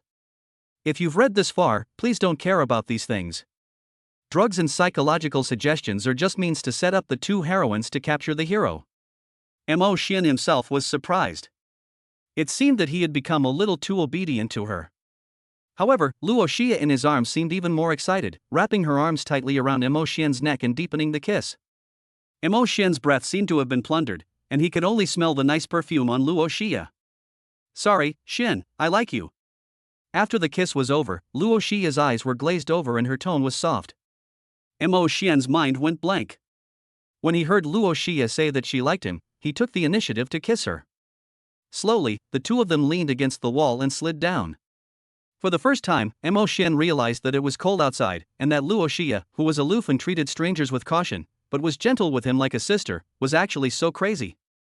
She held his head tightly, as if she wanted to merge him into her bones and blood, and swallow him whole. I love you, Xiao Xian. Luo Xie breathed heavily and whispered in Mo Xian's ear. Don't leave me, never leave me. Xie, I. didn't wait for Emo Xian to reply, and Luo Xia kissed him again. A faint bloody smell slowly entered his mouth. I don't know whose lips have been broken, but Luo Xia paid no attention, as if she didn't care about anything except for the man in front of her. She wants everything about him, his body, his soul, she wants it all for herself. After a long time, Luo Xia finally separated from Emo Xian. She stroked Emo Xian's rosy lips with lipstick on them and smiled slightly. You are finally willing to hug me on your own initiative. Xia, Emo Xian's eyes were confused, staring blankly at the woman in front of him. Why me? I'm not worthy of you. If I say you are, then you are. Luo Xia gently took Emo Xian's head in her arms. Don't think about it anymore. Think about Wei'er, Shu'er, and Xiao Xian. You are destined to be with Mu Qi and me. Mu Qi? Emo Xian felt as if a light had been switched on in his head. He struggled to get away, but Luo Xia seemed to have anticipated this and held him tightly. Don't think about it. Isn't this good? Luo Xia held him tightly, burying his face in her chest. Xiao Xian, don't think too much. Just remember, you're the father of the child, and you're our man. No, I'm suffocating. Luo Xia's hug was really a bit deadly. Luo Xia quickly let go of Emo Xian's head. Just as he gasped a few times, Luo Xia, as if addicted, kissed him again. At this time, Emo Xian's phone rang. Luo Xia kissed him while pulling out his phone, and it was another unfamiliar number. Xia, I have to answer the phone. After finally catching his breath, Luo Xia didn't give him the chance at all, and kissed him again. At the same time, he slid the screen to answer the call, and deliberately turned on the speaker. Emo Xian, it's me. Su Yanran's tired voice came through. It's been a long time, can we meet up? Hearing it was Su Yanran's voice, Emo Xian was surprised, but Luo Xia spoke directly. I'm kissing him right now, Miss Su, did you forget what I told you yesterday? It's you again?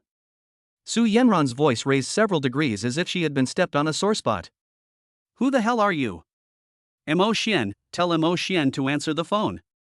Emo Xian was about to speak when Luo Xia kissed him again, seemingly more passionately and crazily than before.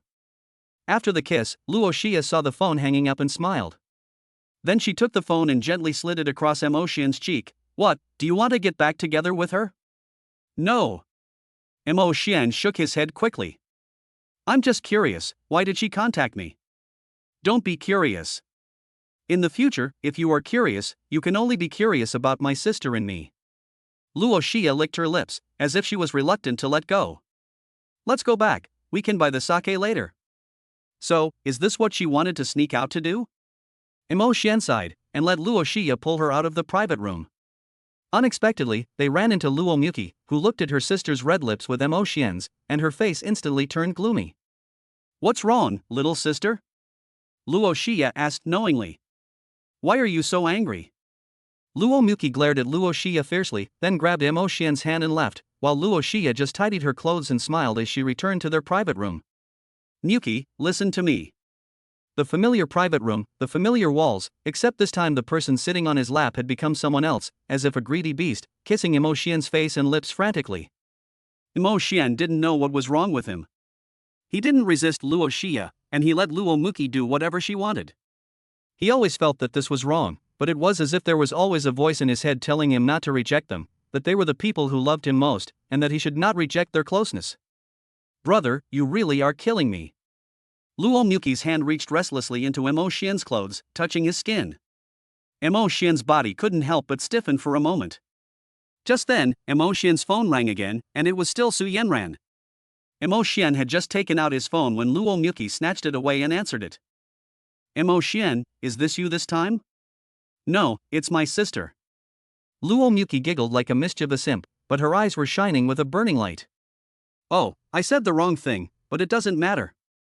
Are you sure you want to hear it? Luo Muki hung up the phone directly, then looked at Emo Xian with a mocking smile on the corner of her mouth. Brother, you're a bit greedy. I haven't even said a word yet. Muki, my lips are going to rot soon.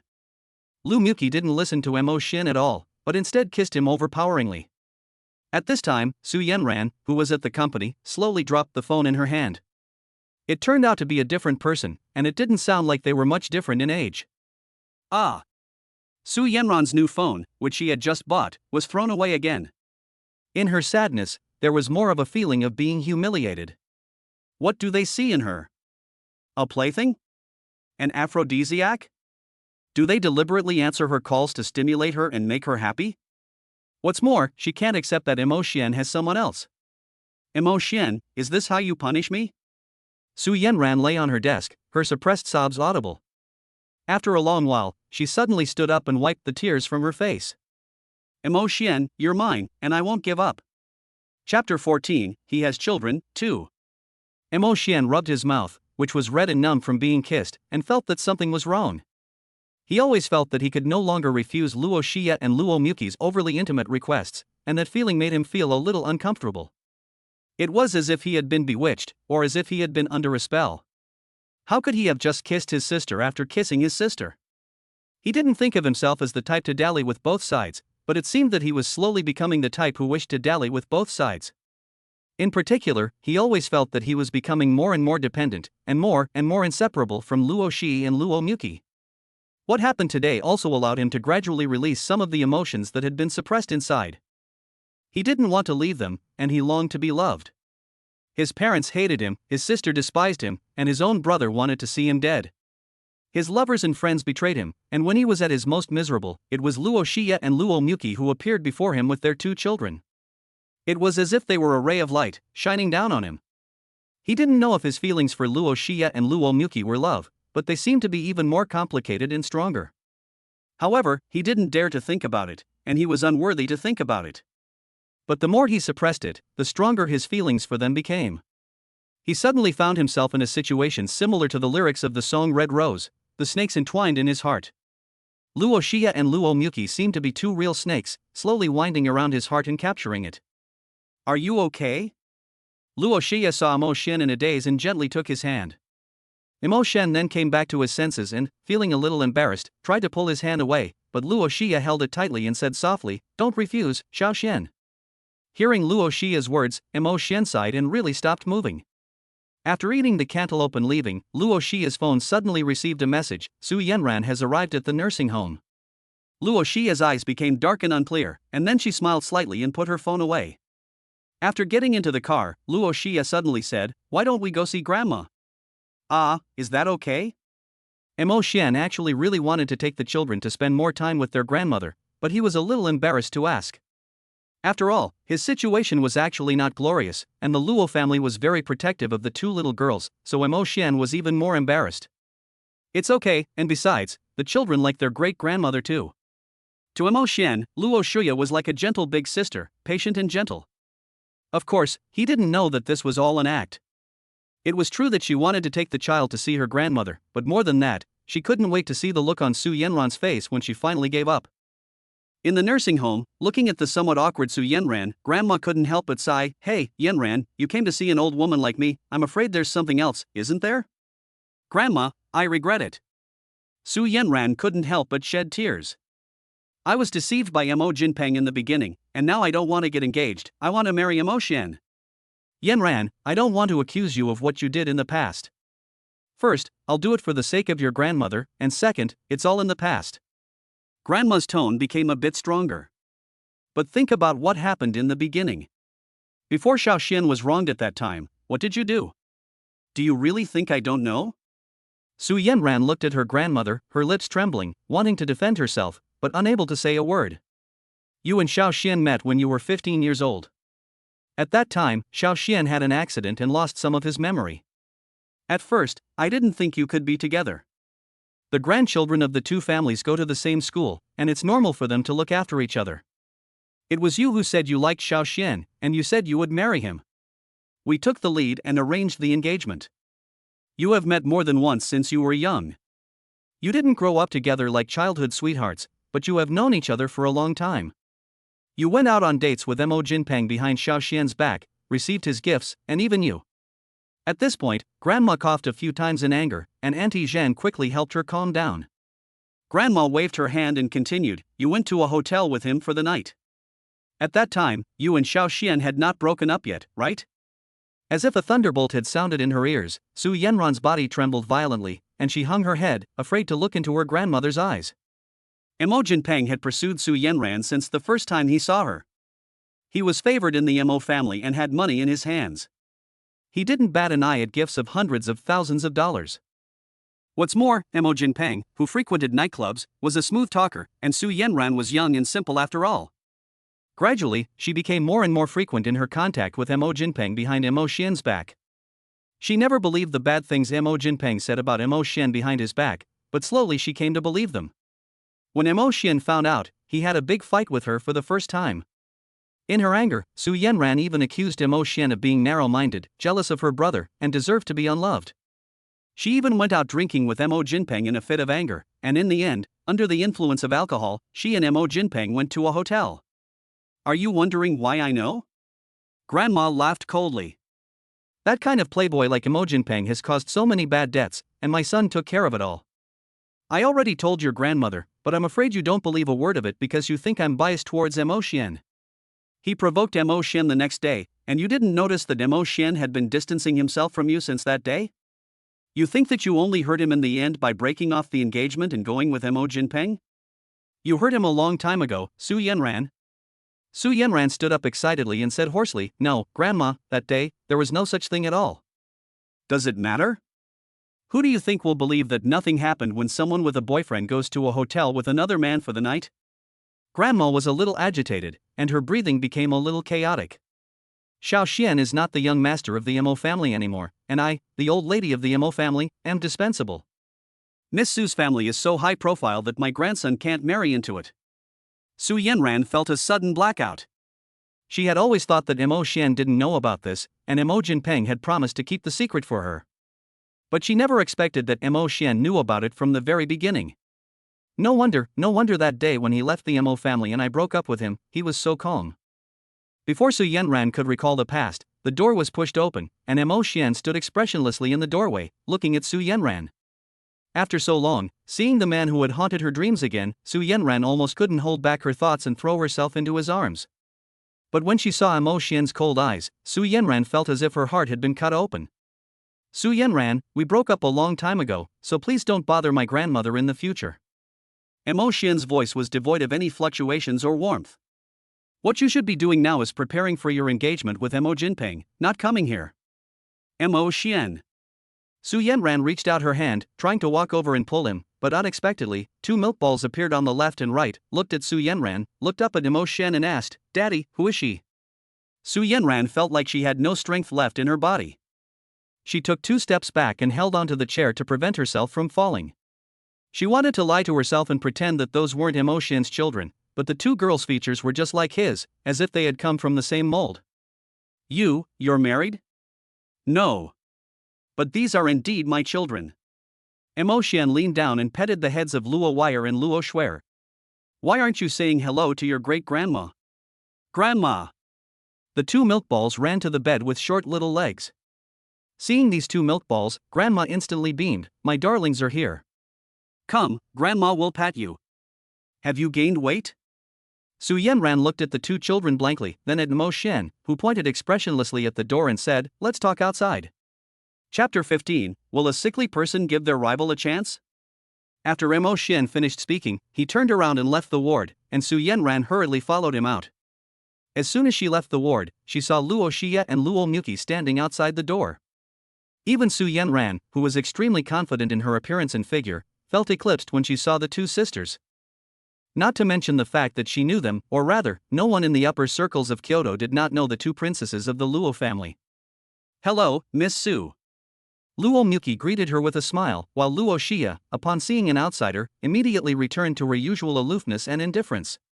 She merely waved slightly, then continued to cross her arms as she surveyed Su Yenran with her pair of peach blossom eyes. Upon hearing Luo Muqi's voice, Su Yenran felt her scalp tingle. The voice that came out of the second phone call to Mo Xian was almost exactly the same as Luo Muqi's. "Brother, why don't you go buy us drinks?" Luo Muqi said to Mo Xian with a smile. "Some things are more convenient when a woman talks to a woman, aren't they?" Mo Xian was about to speak when Luo Xie reached out and patted the back of Mo Xian's hand. The coldness on her face disappeared, replaced by a gentle smile. "Go ahead, it's fine." Mo Xian thought about it, nodded, and turned back to Su Yenran and said, "Yenran, what's in the past is in the past, we should all face reality." "Mo Xian, let me explain." Su Yanran hurriedly tried to catch up with the departing Emo Xian, but Luo Xia looked back at her with a deep, cold stare, which scared Su Yanran into not daring to move again.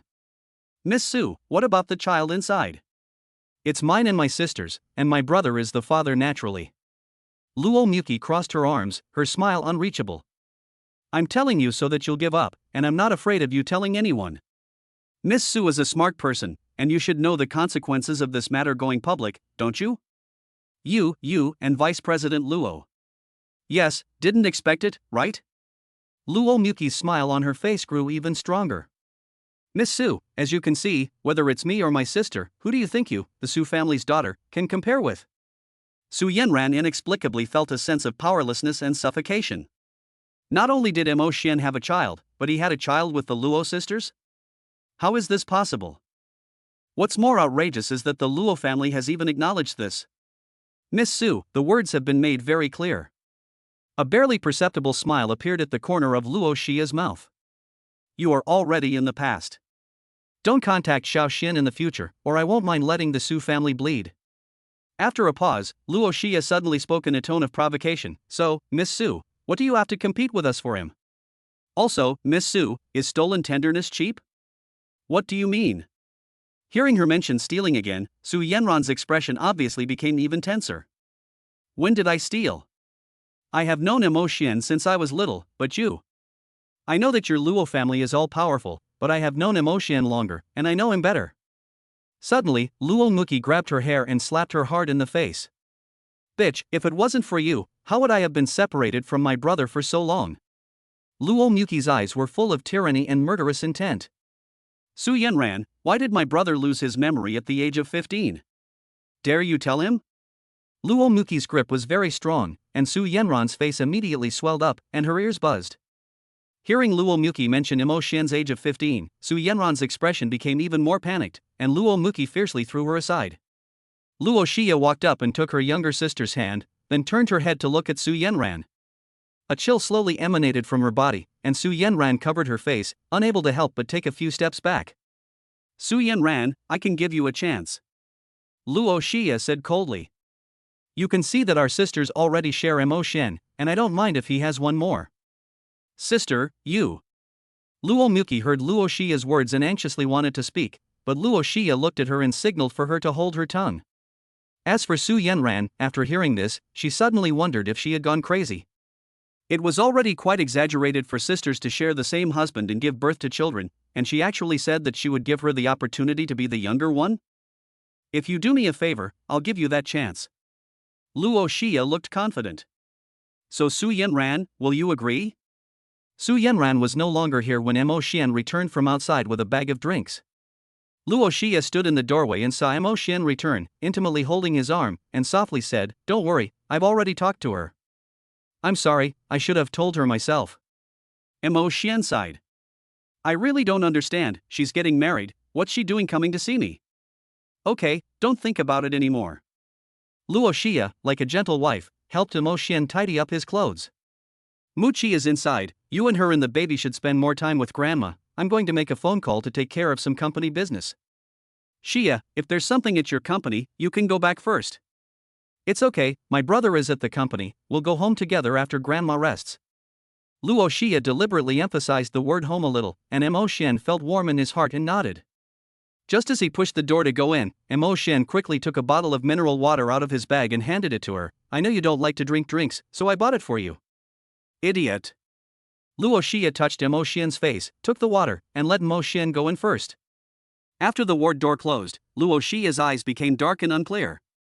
Give Su Yanran a chance? If she could, she wouldn't even give her own sister, who was just like her, a chance. But Luo Muki was her real sister, and they had a deep bond. Besides, the memories of the past were ones that they, as sisters, had experienced together with Emo Xian. As for Su Yanran? Luo Xia hated her to death.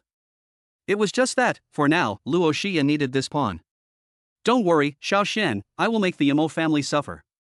Luo Xia's face rested on the hand that had just caressed Emo Xian, as if this was rubbing her cheek against her lover's ear.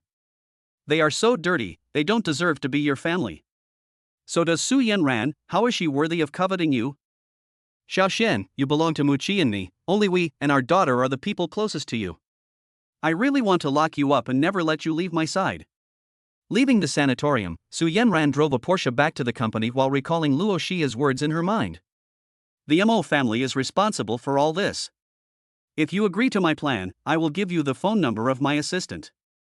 Just contact her if you have any questions. If you do, then I can allow you to return to Xiao Xian's side, and I will even persuade him.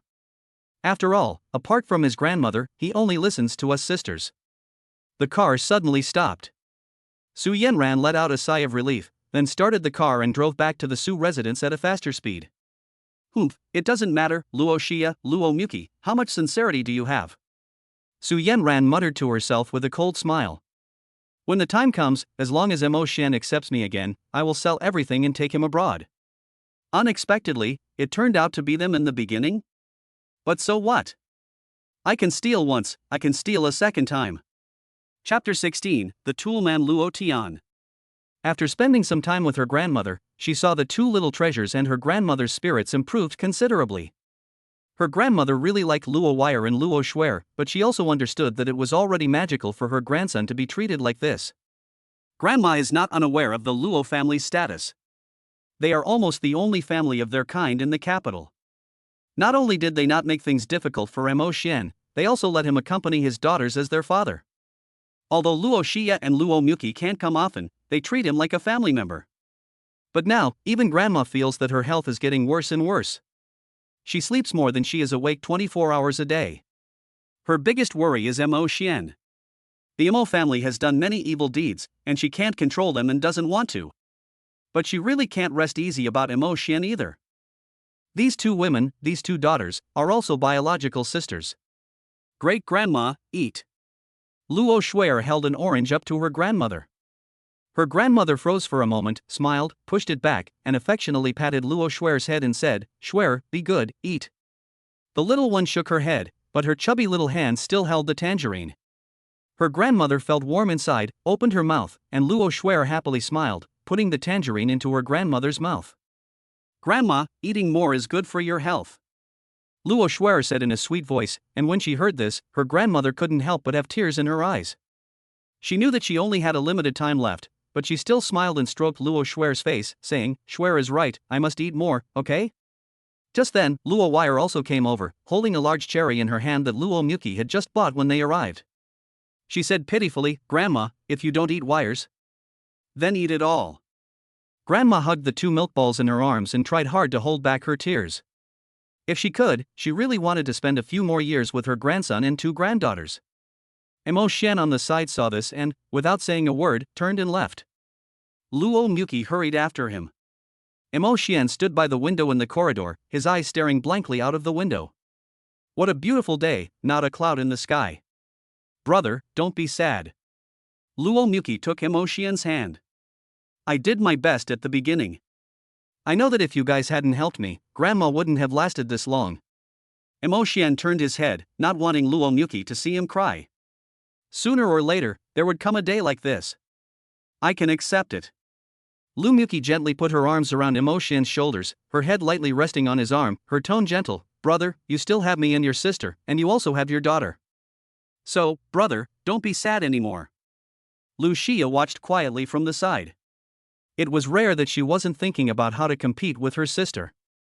Thinking about what had made Mo Xian sad, a flash of ruthlessness passed through Luo Xia's eyes, and then she took out her phone and walked to the corner of the stairs, dialing a number.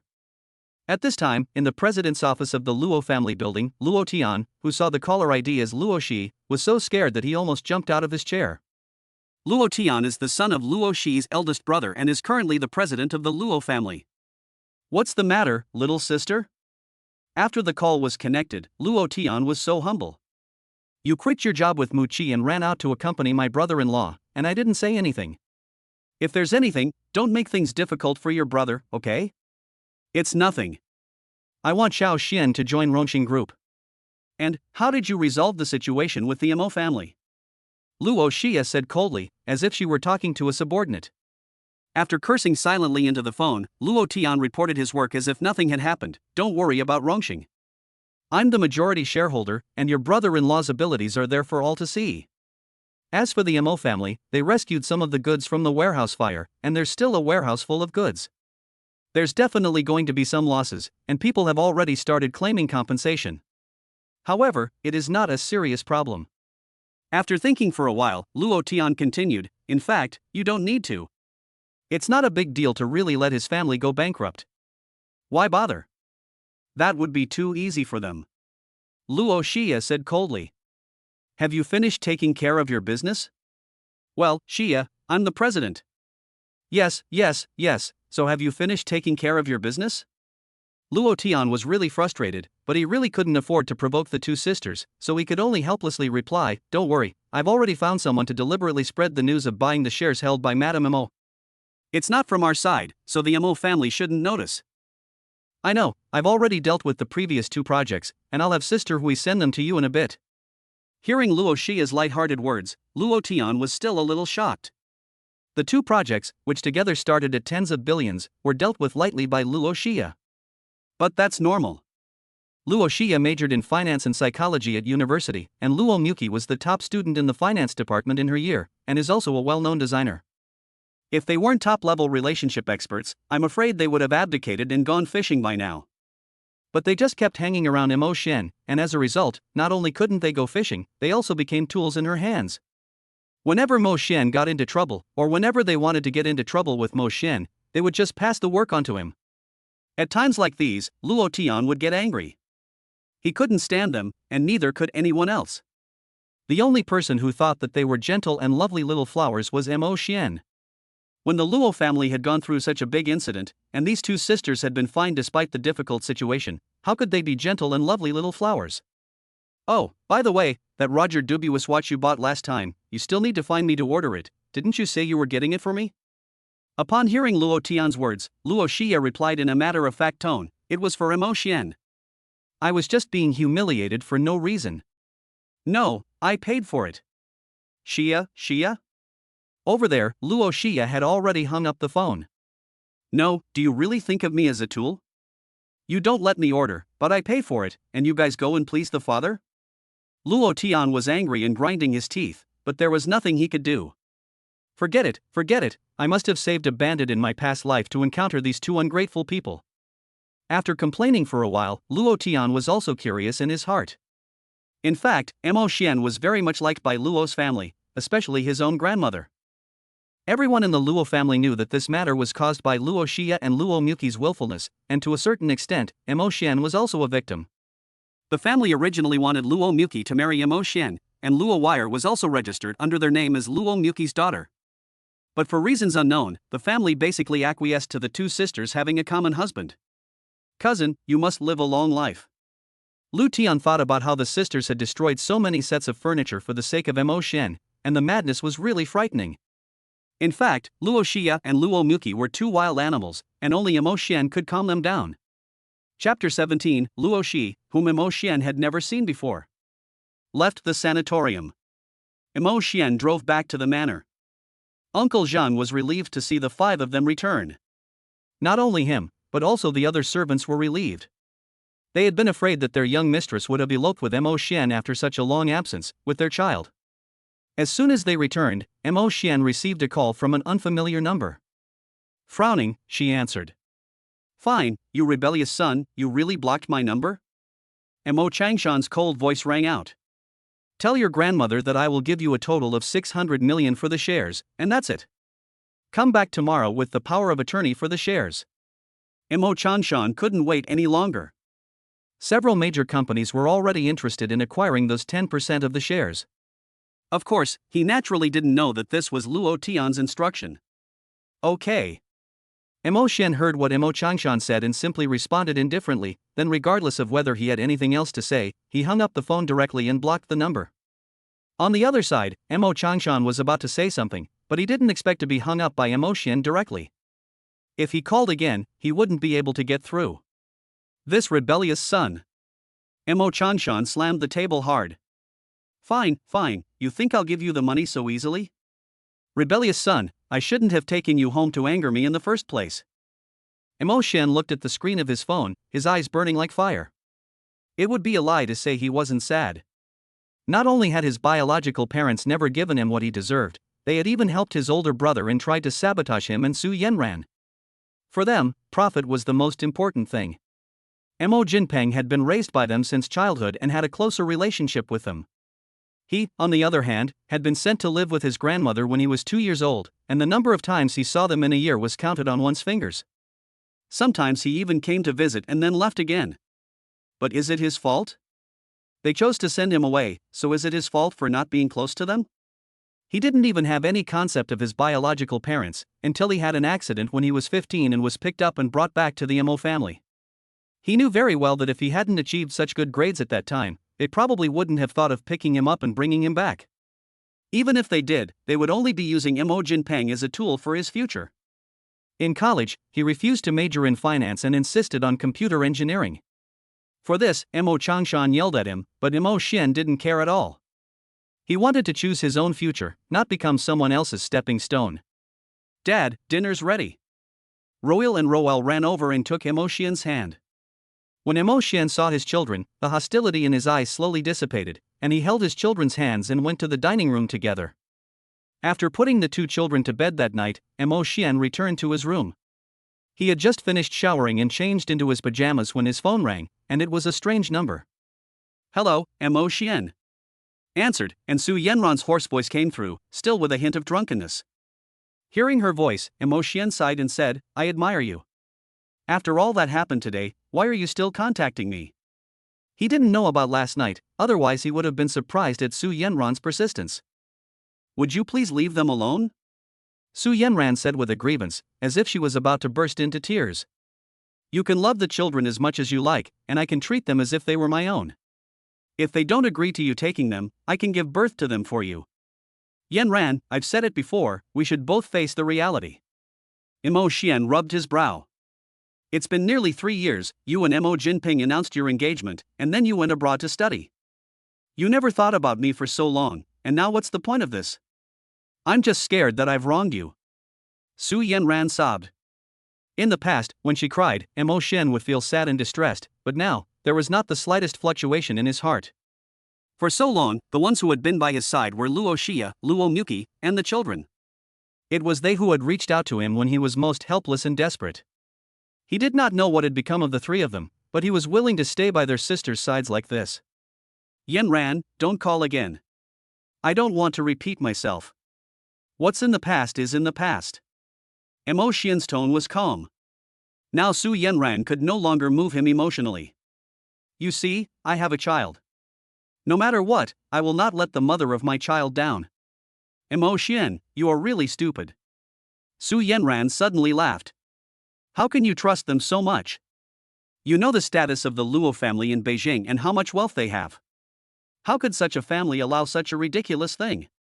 In the end, it will be you who suffers, and you will be the one who gets abandoned. Mo Xian, don't be so stubborn. The Luo sisters have been so picky for so many years, and they have rejected many wealthy young men. You and they are not in the same world. Mo Xian, we have known each other since we were little. Don't forget, when you were 15, without me, you wouldn't have survived. Just repay me for saving your life by staying with me. Let's go abroad together and never come back." Upon hearing Su Yanran's words, Mo Xian sighed. When he was 15 years old, he was injured and lost some of his memories. When he woke up, he heard from others that it was Su Yanran who said that she had saved him. During their relationship, Mo Xian had been very good to her, not only because he really liked her at the time, but also because of this reason. "Yanran, I can't give up my daughter because of this," Mo Xian said with a bitter smile. "Besides, you were the one who betrayed me first." After saying that, Mo Xian hung up the phone. This time, he didn't block the number, and when Su Yanran heard what Mo Xian said, she could only cry sadly. Mo Xian, who had originally wanted to note down the number, hesitated for a moment and deleted the call log. Su Yanran had saved him in the end. If anything happened, Mo Xian might help her, but for everything else, Mo Xian would not agree. At this moment, the door suddenly opened. Luo Xia was wearing a seductive black and gold nightdress, with a deep V neckline that revealed her snow-white skin and the towering mountains looming in the distance. "Xia, what are you doing?" Mo Xian felt a little embarrassed at the sight of her, but before he could finish speaking, Luo Xia suddenly rushed into his arms and hugged him tightly. "Xian, I want you." Luo Xia's voice was soft, but her eyes were full of lust. Emo Xian froze for a moment, and his brain couldn't process what was happening for a while. The next second, Luo Xia suddenly grabbed Emo Xian's collar and then kissed his lips. Emo Xian, you're doomed. This was the first time Emo Xian had seen Luo Xia like this. Lustful thoughts were rising and falling in her eyes, like an unquenchable fire. An hour had passed, but Luo Xia seemed tireless. Emo Xian, Luo Xia's voice was hoarse, and her hands were clasped tightly around Emo Xian's. Forget the past, forget everyone else. Everything about you should belong to me, so sink down by my side. Chapter 18 Double Happiness? Double Torture. After almost an hour, the shaking of the bed stopped, as did the ambiguous sounds. Luo Xia didn't want to wait any longer for the plan that had been made for a week. Moreover, Su Yanran's appearance and her indifference only made Emo Xian feel that she didn't care. She was jealous and disgusted with Su Yanran. Because of her, Emo Xian had lost his memory and had never thought of her or Luo Muki. Emo Xian looked at the beautiful person in front of him with a dazed expression in his eyes, and for a moment he was in a trance. For so long, Emo Xian had suppressed his emotions. He didn't know how to choose, so he simply didn't choose, and it was enough to quietly be by their sides. But today, the pent-up emotions finally vented. After all, he was a man, full of youthful vigor, and had astonishing physical strength. Take me to the shower. Luo Xia kissed Emo Xian's lips lightly. Hold me back later. Emo Xian really carried her to the bathroom. The warm water fell from the shower head. Luo Xia wrapped her arms around his neck and kissed him greedily. Xian, me and Mu Qi, let's leave Kyoto with the kids, okay? Luo Xia stroked Emo Xian's firm chest tenderly. Let's go to a quiet place, okay? Xia, I've thought about it, and I don't think that's a good idea. Emo Xian couldn't help but speak up. I've already made a mistake once, and I've enjoyed your kindness to me too much, but this is ultimately not right. In response to him, there was a passionate kiss from Luo Xia. Wrong? Of course it's wrong, and Luo Xia knows this better than anyone. But does it matter? Not anymore. To Luo Xia, Emo Xian was unique, and her younger sister was also irreplaceable. Once, the Luo family encountered major changes, and the sisters could only trust each other at that time. At that time, Emo Xian was like a ray of light, breaking through the darkness and coming to them. Xian, I told you not to think about this. Luo Xia's words were like magic, making Emo Xian unconsciously listen to them, allowing her to push herself to sit in front of the bathtub, with her head buried in her arms. You can't leave us, can you? So said Luo Xia with a somewhat morbid smile on her face. Don't resist, don't think about leaving us. Xiao Xian, men all long to be like you are now, why do you still cling to those rules? It was like the whisper of a demon, full of temptation, but also a hint of danger. Luo Xia had been subliminally suggesting to Emo Xian in order to break down his psychological defenses. You are obviously very infatuated with us, whether it's our appearance, our bodies, or our love. Luo Xia looked at the dazed Emo Xian, her tone even more gentle, kissing his face while breathing in his ear like a fragrant orchid. So, you just didn't have any psychological constraints, and we did that, and you weren't happy? Emo Xian just felt his mind go blank, as if the sound of the shower had disappeared, and the whole world was just Luo Xia's whisper in his ear. Xian, you won't reject me, will you? Emo Xian's physical instincts, the emotions suppressed in his heart, and his desires had slowly been completely released by Luo Xia. Xian, admit it, you want to be with the two of us. Luo Xia's smile became even more morbid. You can't live without us anymore. With the Luo family's status and financial resources, Luo Xia could have 1,000 ways to make Emo Xian stay by her side. But from the beginning, she had no intention of forcing Emo Xian. Whether it was the absurdity of that time, the pregnancy, giving birth to their daughter, etc., she and Luo Muki had planned it step by step. She knew that for the time being, Emo Xian still couldn't become exactly what she wanted, but it was already more than enough for her. Emo Xian looked up, and unlike before, he embraced Luo Xia. For the first time, the emotions in his eyes no longer suppressed, and in those pupils that were like the bottom of a calm lake, only the shadow of Luo Xia was reflected. 30 minutes later, Emo Xian, wearing pajamas, returned to Luo Xia's bedroom, holding the exhausted Luo Xia and gently setting her down. Xian, aren't you going to stay and keep me company? Luo Xia's voice was hoarse, but it added a touch of vulnerability, as if she were being coquettish. Emo Xian kissed her lightly and scratched his head, saying, It's better to go back to sleep, otherwise it won't be appropriate for Weier and Schwer to see it in the morning tomorrow. Okay. Luo Xia didn't ask again. Then you get some rest early. Emo Xian helped her cover up, turned off the light on his way out, and gently closed the door. Sigh. Emo Xian sighed as he walked towards his bedroom. He had been kissed by force during the day and attacked at night. He had always thought that his heart was steadfast. Now, it was anything but steadfast. He didn't feel like a saint, but he had always been overly self-conscious. He was aware of Luo Xia and Luo Muqi's feelings for him, but he just didn't dare to hope. He didn't know what was wrong with him. When Luo Xia said those words, "I want you," Emo Xian felt the walls in his heart collapse. You are the one who will be hurt, and you are the one who will be abandoned. Su Yanran's words suddenly echoed in his mind. This absurd relationship, once there are problems in the future, it will really be just as she said. It was just that Emo Xian didn't want to get out of it, not only because of the child, but also because Luo Xia and Luo Muqi were like poppies, deadly, but he didn't want to leave them, just like being addicted to them. Shaking his head, Emo Xian pushed open the door and returned to his bedroom. Just as he sat down on the edge of the bed, the soft body behind him suddenly pressed up against him. Brother, are you having fun with your sister? Luo Muqi's voice was cold, in contrast to her warm body. Muqi? Emo Xian was startled. Why are you? Brother, you and sister can, and I can't? Luo Muqi bit his shoulder hard, and Emo Xian's brows tightened in pain. Luo Muqi seemed to be unsatisfied, and suddenly kissed Emo Xian's lips from behind. It was more like nibbling than kissing. Muqi, calm down. Emo Xian tried to push her away, but for some reason, subconsciously, he felt that he shouldn't push her away. Luo Muqi roughly pulled Emo Xian's pajamas and pulled him down on the bed. Brother! Murmured chokingly, accompanied by a tear that fell on Emo Xian's face. Emo Xian couldn't help but freeze for a moment. In the dim light, Luo Muqi's tears were hanging in the corner of her eyes. Brother, why are you unwilling to accept it? Luo Muqi said with a grievance. It's okay with your sister, but not with me? Brother, I miss you too. Emo Xian didn't notice that a barely perceptible smile flashed across her tear-stained face. You don't want to watch the process, I know. More than an hour passed, I can't get past the review. Thinking about what Luo Xia had done, Luo Muqi was filled with hatred. Her own sister had actually locked herself in her room and stolen her phone. When she finally got the maid to open the door for her, she realized that her sister had already succeeded. Brother, I still want to. No, you don't. Emo Xian's objection was meaningless, because Luo Muqi had no intention of asking Emo Xian for his opinion in the first place. Chapter 19. I knew you'd go back on your word. What was the most painful thing about Emo Xian? Was it last night's absurdity? No, it was waking up after 10 o'clock and seeing Uncle Zheng thoughtfully serving a big cup of wolfberry tea in a bowl of Chinese medicine. What is this, Uncle Zheng?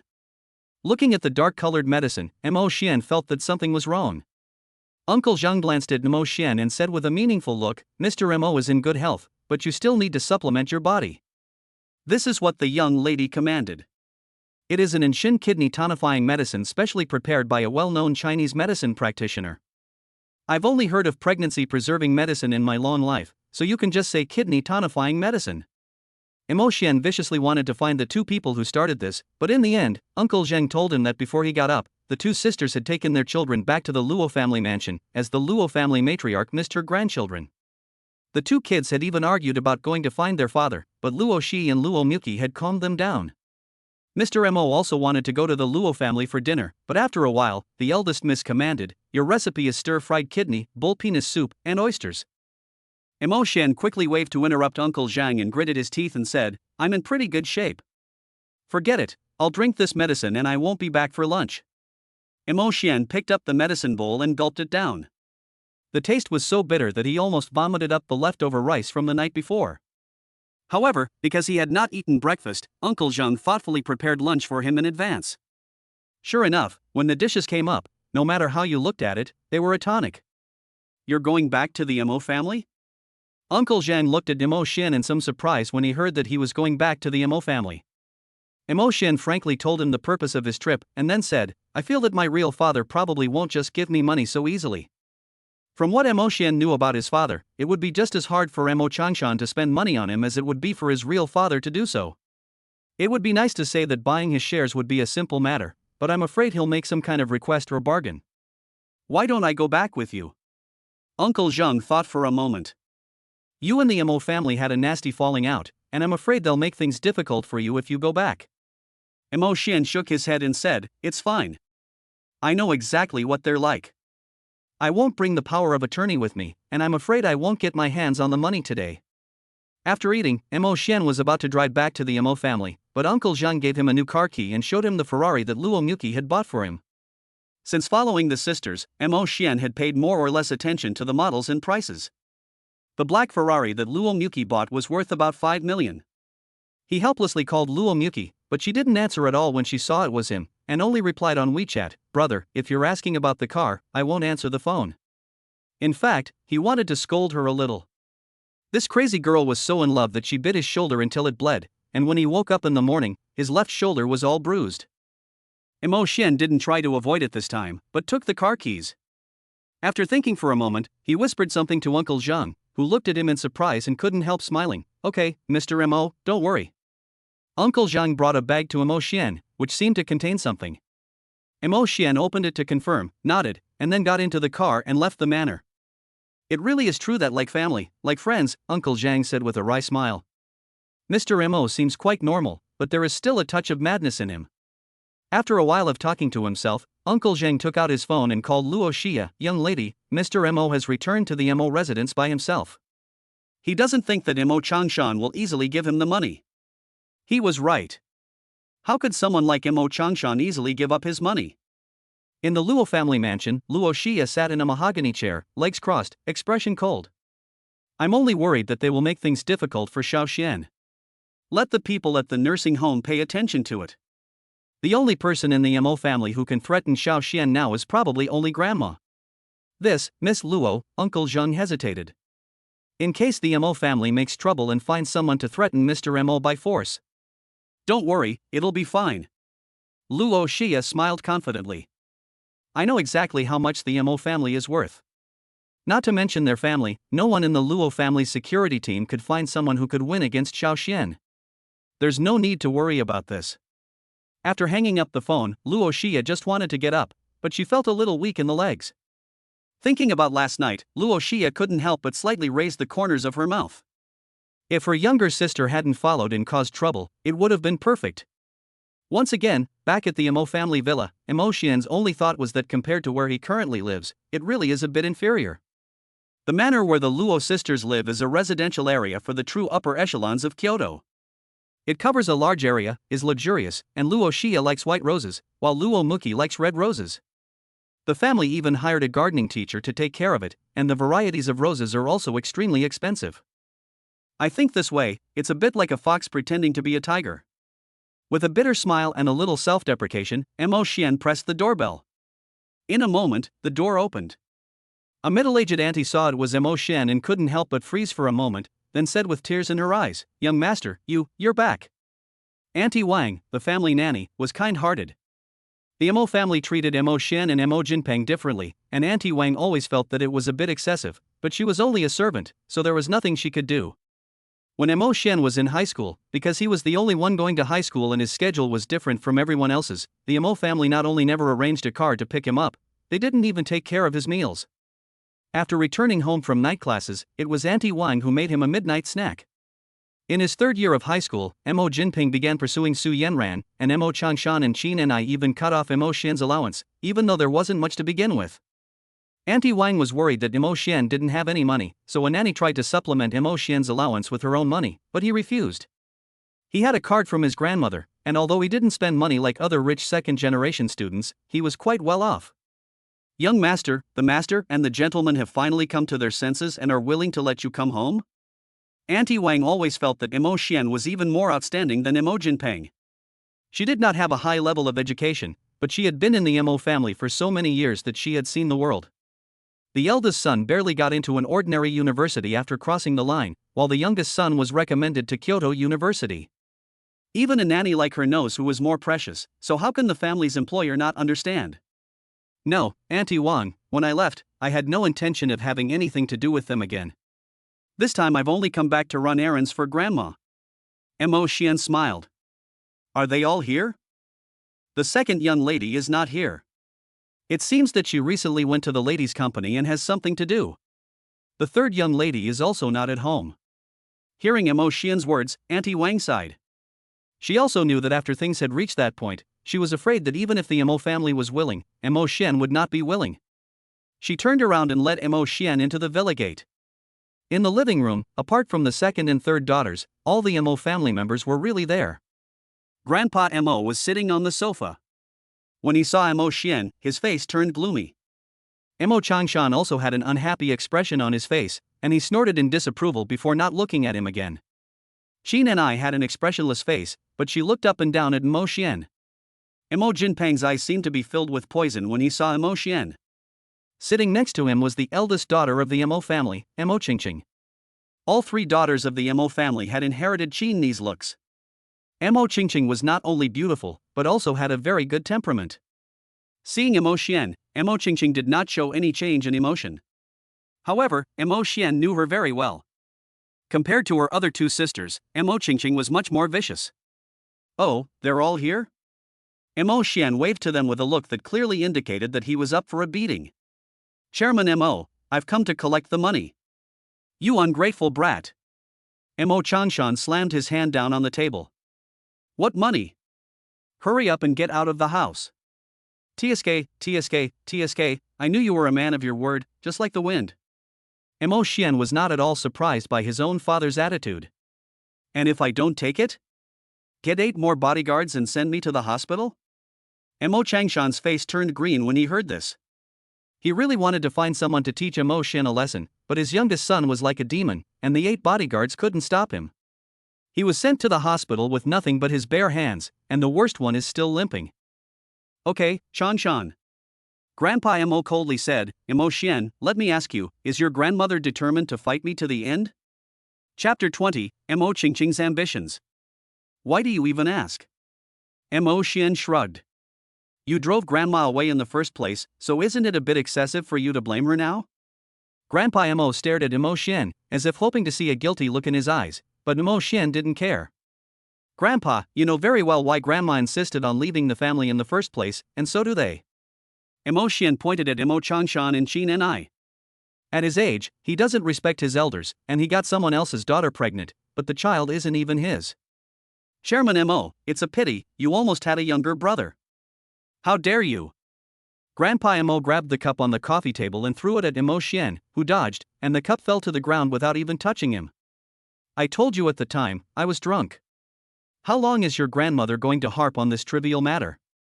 Grandpa Mo's fingers trembled as he pointed at Mo Xian and yelled. And, is this something you, a junior, can casually bring up?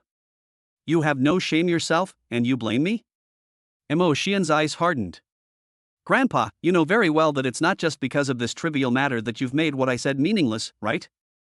Mo Xian. Qin and I stood up and interrupted him in an unhappy tone.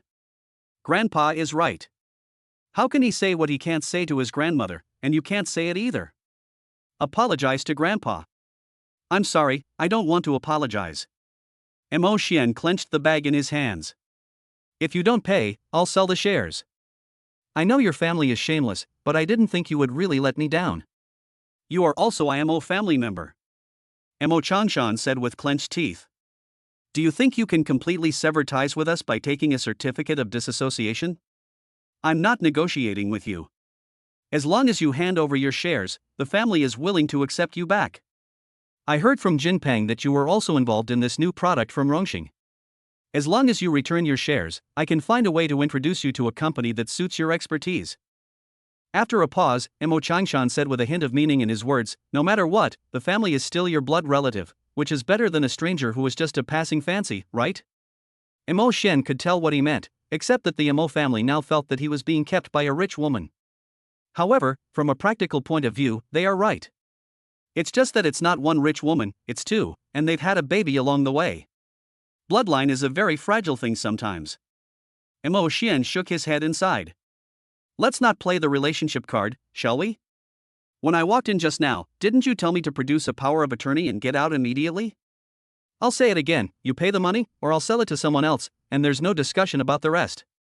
Mo Xian knew too well the family's reputation for not keeping their promises. Besides, in his heart, his family now consisted of his grandmother, Luo Xia, and Luo Muki, his 2 precious daughters. He felt nothing but disgust for his original family. Brother, why make things so difficult? Emo Chingching, who had not spoken up until now, suddenly spoke. The person who usually kept a cold face on Emo Xian was actually smiling, although there was not a hint of a smile in her eyes. The family can't come up with that kind of money right now, so let's compromise. You give up your shares, and father contributes 300 million. This matter ends here. Emo Chingching slowly leaned back and rested against the back of the sofa. I have a large flat under my name in the center of Beijing, and I can transfer the ownership to your name. Emo Xian couldn't help sneering inwardly. Would this beautiful snake, Emo Chingching, be so kind? Compared to Emo Jinpeng, not only was Emo Chingching more capable, she was also more calculating. Luo Xia and Luo Muqi had sent someone to investigate the entire Emo family, and it was then that Emo Xian learned that Emo Chingching was very ambitious. She wanted the entire Emo family, and even the Qin family jewels. Now she is the president of the Emo family, but sooner or later, Emo Changshan will find a way to give the position of president to Emo Jinping. While Emo Chingching lets her parents and Emo Jinping think that she can step down at any time, she is secretly plotting to transfer assets and cultivate her own cronies. She tacitly approved of Emo Jinpeng's suppression of Emo Xian because compared to Emo Xian, who had the best grades among the Emo children, Emo Jinpeng was much easier to manipulate. Looking back, it is feared that all of Emo Chingching's favor and indulgence towards Emo Jinpeng over the years was merely intended to backfire. Emo Jinpeng had some ability, but he was arrogant and domineering, and this was also the reason why Emo Changshan had been hesitant to make up his mind to let Emo Chingching step down. If it weren't for the Luo family's thorough investigation, Emo Xian still wouldn't have realized that her eldest sister was actually so calculating.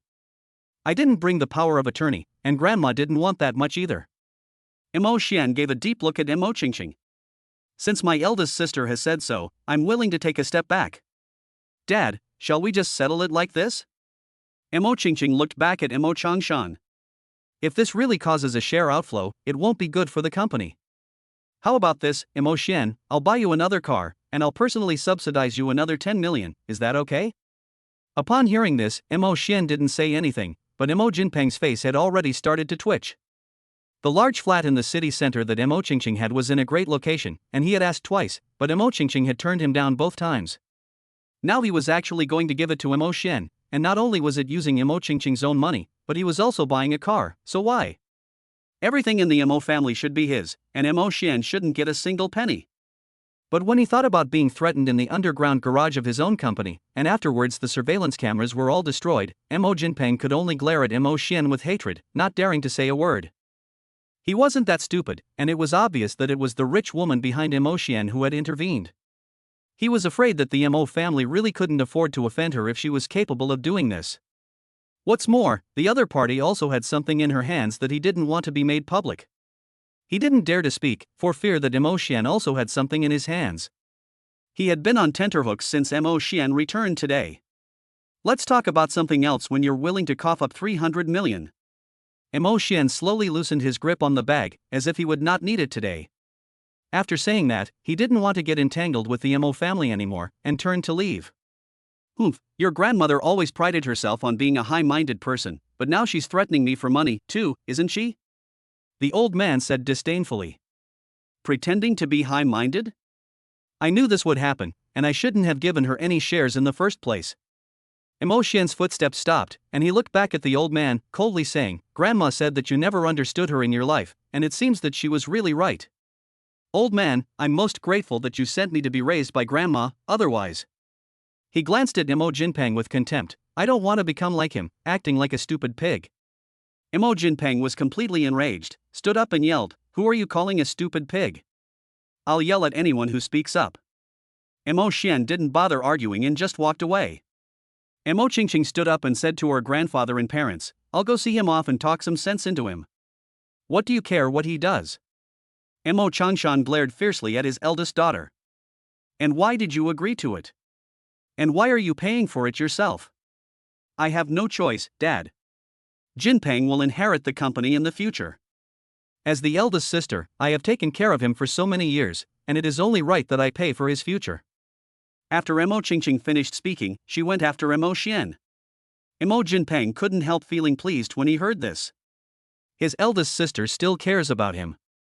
So he didn't see the disgust and indifference flash in Emo Chingching's eyes after she turned her head. Chapter 21, Cooperation. Mo Xian left the Mo family villa and had just walked to his car when Mo Qingqing's voice sounded behind him. It seems that someone really is sponsoring her. Yesterday, Mum said it was a limited edition Maybach, and today it's a 5 million yuan Ferrari? Mo Xian looked back at Mo Qingqing, who had returned to her usual expression, as if she owed everyone money. Is there something the matter? Mo Xian knew in his heart that Mo Qingqing would contact him. President Mo, let me see, are you also thinking about the shares I have? Ha, sure enough, you are much smarter than that idiot Mo Jinpeng. Mo Qingqing no longer hid her true self, and her tone when mentioning Mo Jinpeng was full of disgust. To be honest, if you only had one son, I would really be willing to help you with all my heart. Mo Xian didn't believe a single word of his eldest sister's words. What was the difference between being abandoned by the family and being abandoned by her? Didn't Mo Jinpeng still get her to backstab him? I just happen to have something to do, so why don't you give me a ride? Mo Qingqing knew that Mo Xian didn't trust her, so she didn't continue to say anything useless, but instead walked directly to the passenger door. You and I have been siblings for a long time, and we've never had a proper conversation, have we? Mo Xian didn't object, and the two got into the car together and left the Mo family villa. Let's go have a cup of coffee. Mo Qingqing leaned back in her seat, her head looking out the window. Mo Xian, I can give you 600 million, the shares you give me, and I'll still give you the house. Even after I achieve my goal in the future, I can give you the Mo shares again. Mo Xian didn't answer, but just navigated to the nearest coffee shop. After confirming the route, he spoke, You want to usurp the throne? That's right. Mo Qingqing answered very firmly, and Mo Xian no longer continued to ask, but just took her to the coffee shop. After the two entered the shop and ordered 2 cups of coffee, Mo Qingqing took a sip and couldn't help but frown. It's instant, the taste isn't very good. Mo Qingqing said, but still added 2 sugar packets and stirred it slowly with a spoon. If I cooperate with you, I can even share the future of the Mo family with you. I don't trust you. Mo Xian said directly what was on his mind. You can plot against one of your own brothers, so it's hard to guarantee that you won't plot against the other. Because you won't compete with me. Mo Qingqing slowly put down the spoon and looked at Mo Xian with dark and uncertain eyes. I don't need someone who covets my position, whether it's that idiot Mo Jinpeng or your clever younger brother. So, you are not willing to accept it, right? Mo Xian looked at her and suddenly smiled. If I remember correctly, the profits of the Mo family have been steadily rising since you took over. Apart from anything else, I do admire you. Mo Qingqing burst out laughing when she heard this, and a man passing by looked at her in awe. Mo Qingqing was beautiful, although not as beautiful as the Luo sisters. She was definitely outstanding in terms of appearance. Indeed, you want revenge, don't you? She took an elegant sip from her coffee cup and continued, Yes, I am unwilling to accept it. Why should I, as the daughter and granddaughter, have to make the wedding clothes for Mo Jinpeng? You don't need to feel unbalanced. Mo Xian glanced out the window. My son is not as good as you. Ha, Mo Xian, guess why Grandpa and your parents don't like you? Mo Qingqing winked at him. With our family background, this is impossible. You are not adopted, you are not sick, and you are even outstanding. Have you ever wondered why? Mo Xian did not answer, but just looked at her, signifying for her to continue. Mo Qingqing took out her phone, found her WeChat code, and handed it to Mo Xian, saying, Add me as a friend, little brother. Some things still need proof, don't they? Mo Xian didn't hesitate. After scanning the code to add her as a friend, Mo Qingqing sent him a file. It contains everything you want to know about your parents. Mo Qingqing put away her phone. As for Grandpa, I can tell you that he did it on purpose.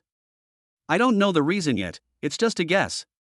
You probably don't know that Grandpa had a younger brother in the past, and the month, day, and year of your birth are exactly the same as that uncle's. Mo Xian froze for a moment, not expecting such a coincidence. But what does this have to do with him? You can go back and ask your grandmother, but I don't think she might not know either. Mo Qingqing crossed her arms and just looked at Mo Xian. As for Mom and Dad, aside from the fact that I'm their daughter, I also want to say that you should hate them. You should hate me and you should hate your second and third sisters. They too don't know, but as for me, I did it on purpose. Mo Qingqing said these things with a frankness that made people feel that she had never even felt guilty. Mo Xian's left hand, which was clenched under the table, did not change her expression, but her tone carried a hint of coldness. You are frank. Ha, you know it too, don't you? Mo Qingqing didn't care at all. I indulged Mo Jinpeng, but I also knew that he would not get any advantages. But Su Yanran, I really didn't expect that. On this point, I must apologize to you. Hypocrisy was the only thought in Mo Xian's mind as she watched from the sidelines for her own purposes. Mo Xian even suspected that she was willing to see Mo Jinpeng and Su Yanran together. Logically, she should have been trying to prevent it, hoping to take the Mo family away from Mo Jinpeng. But she had never interfered, and had even given Mo Jinpeng money. That meant that the marriage between Mo Jinpeng and Su Yanran was good for her, and there was only one reason for that. I can cooperate with you. Mo Xian slowly spoke. However, I will only give you the shares after I receive the money. You can be the grandmother? Naturally, otherwise I would not have agreed to this. Upon hearing Mo Xian's words, Mo Qingqing nodded, then stood up and said, "Wait for my news, don't worry, I am not like my parents and grandfather, I will keep my word. By the way, I will be treating this time." Mo Xian looked out the window as Mo Qingqing hailed a taxi and left. He slowly took out the voice recorder from his pocket and couldn't help but smile. He could understand Mo Qingqing. If it were anyone else, they would not be willing to give up everything they had to others. It was just that Mo Qingqing was too vicious. While she was killing Mo Jinpeng with praise, she was indulging him and suppressing herself. He understood, but that did not mean he would reconcile with his big sister. On the contrary, Mo Xian knew that after Mo Qingqing got everything, he was afraid that the next person she would deal with would be him. On the other side, Luo Xia received a message on her phone. After taking a look, Luo Xia didn't show any expression and directly locked the screen. "Sister, what's wrong?" Luo Muki walked over to Luo Xia and sat down next to her, asking curiously. Luo Xia gave a little laugh and tapped her phone screen with her long, slender fingers, saying, "Mo Qingqing really couldn't sit still anymore, she wants to buy Shaoxin's shares." "Oh? She's finally going to make a move?" Upon hearing Luo Xia's words, Luo Muki was not at all surprised, as if the sisters had known about it from the very beginning. Luo Xia sneered, picked up her phone and sent a message, before putting it down again. The recipient's note read the 3 words Su Yanran. Chapter 22, Who do you think you are to talk about my daughter? After leaving the coffee shop, Mo Xian looked at the time. He had originally planned to go to school, but halfway there he received a video from Luo Xi. His 2 daughters were crying and screaming for their father at the Luo family mansion, and no matter what he did, he couldn't calm them down. There was no choice but for Mo Xian to drive to the Luo family. He himself is not enrolled in a full-time doctoral program because he has joined the research and development team, so he has relatively more free time. Driving to the Luo family mansion, he didn't expect that the 2 little milk balls were already waiting at the gate. "Daddy! Daddy!" Seeing Mo Xian, Luo Wire and Luo Shuer ran over with their little short legs. They hugged Mo Xian's legs from the left and right, looking up at him pitifully. "What's wrong, sweetheart?" Seeing the 2 of them, Mo Xian could forget about anything. He had just picked up the 2 little balls of milk when the sisters wrapped their arms around their father's neck and kissed him on each side. "Mr. Mo, you've come." The nanny who took care of the 2 children saw Mo Xian and felt like she had seen a savior. "The little missy was crying for you, and the old lady had guests over, so she had no choice but to ask the eldest missy to call you." "It's okay, Daddy's here." Mo Xian put the 2 children on the ground, holding one of them by the hand. "Since there were guests at the old lady's place, I might as well take the children back first." The eldest and second eldest daughters commanded that we wait until you arrive and then bring you in. Upon hearing the nanny's words, Mo Xian nodded and led his daughters in following her into the old mansion. Although it was called an old mansion, it was actually a large mansion that had been preserved from the Republic of China period. The Luo family was a century-old family with a deep heritage, and they had already been influential in the capital in those days. There was originally an even older old mansion, but for some reason the Luo family did not live there. Passing by the reception room, the door was open. Luo Xia and Luo Muki were sitting on the sofa with cold faces, while Madame Luo and an elderly woman of similar age were chatting cordially. Beside the elderly woman sat a man wearing a dark blue high-end suit. He looked about 26 or 27 years old, and his eyes kept drifting back and forth between the Luo sisters. Mo Xian's eyes immediately turned cold. Generally speaking, when people like this come, they are probably here for a blind date. The Luo family's status is here, and Luo Xia and Luo Muki's appearance and figure are too rebellious. Even though they know that they have a child, it does not prevent those wealthy young masters from asking for their hand in marriage. Shaking his head, Xian still left with his child. His status does not allow him to do anything, and in fact, he feels extremely guilty. Every time he learns about this, his hatred for Mo Jinping deepens. Luo Xia and Luo Muqi were unable to cut their ties with each other because of the child they gave birth to together, and their complicated relationship. They could have had a better choice, but they still stayed by his side. From Mo Xin's perspective, it was Mo Jinping's frame-up of him in the past that caused all these things to happen. When he arrived on the second floor with the children, Mo Xian sat on the sofa, feeling a little uncomfortable for some reason. This had not been the first time something like this had happened to him, and he had even run away to the manor where the Luo sisters lived. The inferiority complex in his heart made him want to leave here and never come back several times. Especially at times like this, he was just a person abandoned by his own family, and he was not worthy of Luo Xia and Luo Muqi. It was like a whale in the deep sea, no matter how hard it tried to jump, it could never intersect with the stars. Dad, Dad. The call of his two daughters woke Mo Xian from his daze. Looking at his two lovely daughters, Mo Xian sighed, adjusted his emotions a little, and then took out his phone and said, Dad will find an animated movie for you to watch, okay? Luo Wire and Luo Shuer loved watching Pokemon the most, but they didn't understand anything about battles, they just simply thought that there were a lot of cute dolls there. At that moment, the door suddenly pushed open, and the man who had just been in the living room walked in without knocking. Seeing Mo Xian, he paused for a moment, and then asked arrogantly, Why do you still need a male nanny? Mo Xian glanced up at him and said indifferently, Sir, it is basic courtesy to knock when entering a room. The man didn't care, but looked at the two milkballs that were concentrating on watching the cartoon with some disgust, and then ordered, You can leave. Mo Xian did not reply, but looked at the man like an idiot. He should have said something, but he had a nice appearance and was about the same height as himself. It was just the condescending look in his eyes and the little careless gestures that always reminded Mo Xian of the owner of the fish pond. Didn't you hear? You're the assistant to Luo Shuya or Luo Muqi, right? The man looked at Mo Xian without making any move, his tone tinged with displeasure. No matter who I marry, I don't like you, so just go. What if I don't go? Instead of leaving, Mo Xian leaned back on the sofa and gave him a provocative look. The man didn't get angry, but said dismissively, As the future son-in-law of the Luo family, can't I handle an assistant like you? The nanny on the side rolled her eyes. He's leaving? No one in this family is leaving, not even Mr. Mo. Otherwise, these two little milk balls will make the house collapse. Wait until you become the Luo family's son-in-law. Mo Xian resisted the urge to punch him and ignored him. At this time, Luo Wire looked back at the man extremely timely, sticking out her tongue at him, and then said in a baby voice to Mo Xian, Daddy, I want to eat candy. Hearing Luo Wire call him daddy, the man's face stiffened. He didn't know if Luo Wire was Luo Xia or Luo Muqi, but it also proved that his original slim chance was even slimmer. Just now downstairs, Luo Xia and Luo Muqi didn't even give him a kind face, and they didn't even bother to say a word back. He came with his grandmother, and if his grandmother didn't have some kind of relationship with the old Luo lady, he was afraid that he wouldn't even be able to see the sisters. Luo Wire continued to hug Mo Xian's arm and act spoiled, as if she hadn't heard him speak. Daddy is the best-looking one, who wants to look at this weird uncle? Who actually got pregnant before marriage and has no upbringing, a man muttered. I am Yi Ning of the Yi family of Kyoto, you should have heard of me, right? What did you just say? Mo Xian suddenly looked up and looked into Yi Ning's eyes, his eyes like knives. Yi Ning hadn't noticed, but instead, he sneered and said, Scared?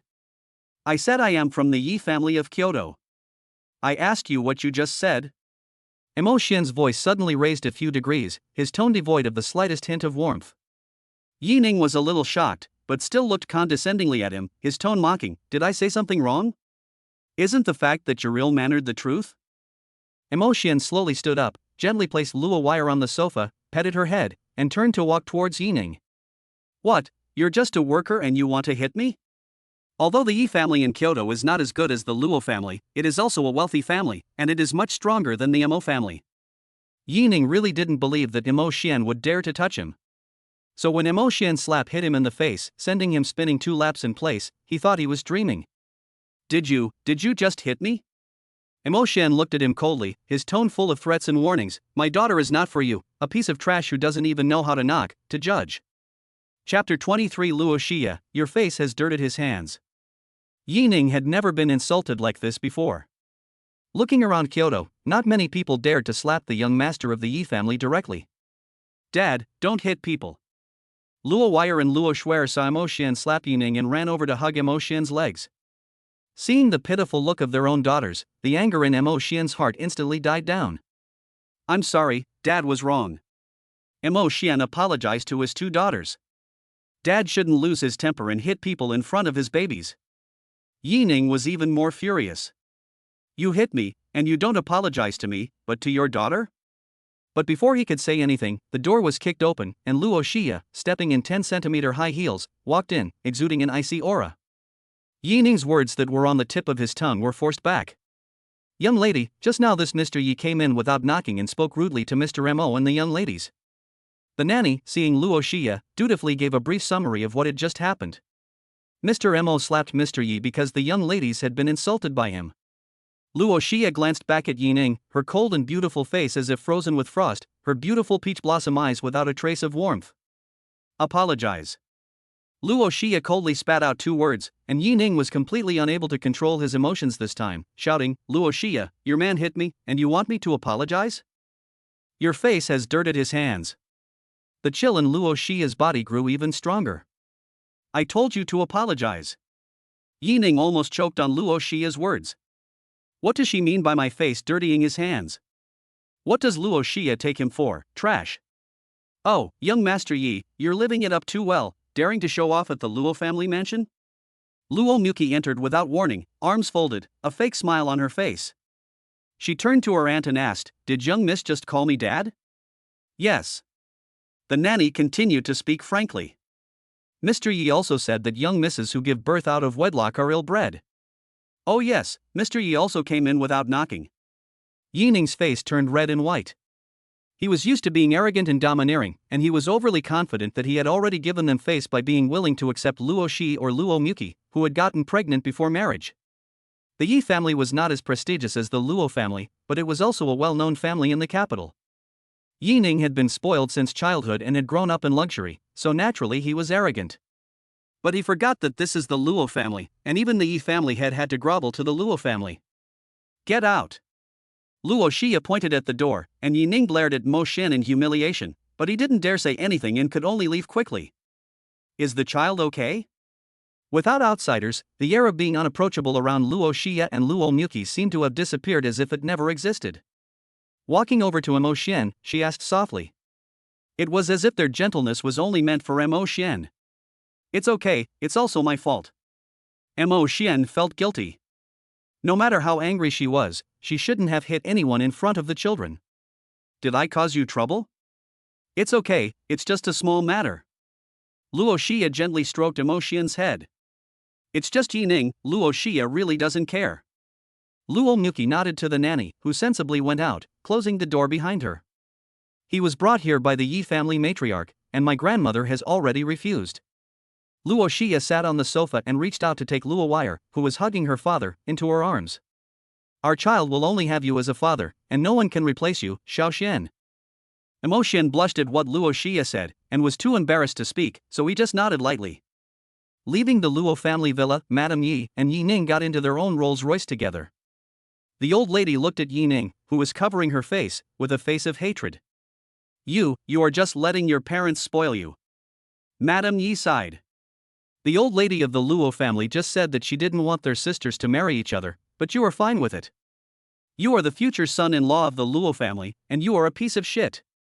Grandma, Yining was very afraid of her grandmother, and since she was in the wrong, she kept her head down and didn't dare to argue back. The Luo family had been in turmoil back then, and there was only Luo Tian in the eldest branch, and only the Luo sisters in the second branch. Many people were eyeing the sisters, and I had a hard time bringing you here because I had a few connections with old Madame Luo. And you're still acting like a spoiled brat. Grandma Yi could not help but sigh. There are countless men in the capital who want to marry Luo Xia or Luo Muki. Not to mention others, the son of the Xiao family, known as the young master of the capital, and the son of the Cheng family, who is obsessed with Buddhist scriptures, are both better than Yining's family background, and their abilities are several streets ahead of their own grandchildren. Those two families can do nothing about these two princesses, and their own grandchildren actually dare to offend them with their usual behavior, and even dare to say in front of them how their daughters are like. Forget it, you can forget about this marriage. Old Madame Yi is too lazy to care anymore, and closes her eyes to rest.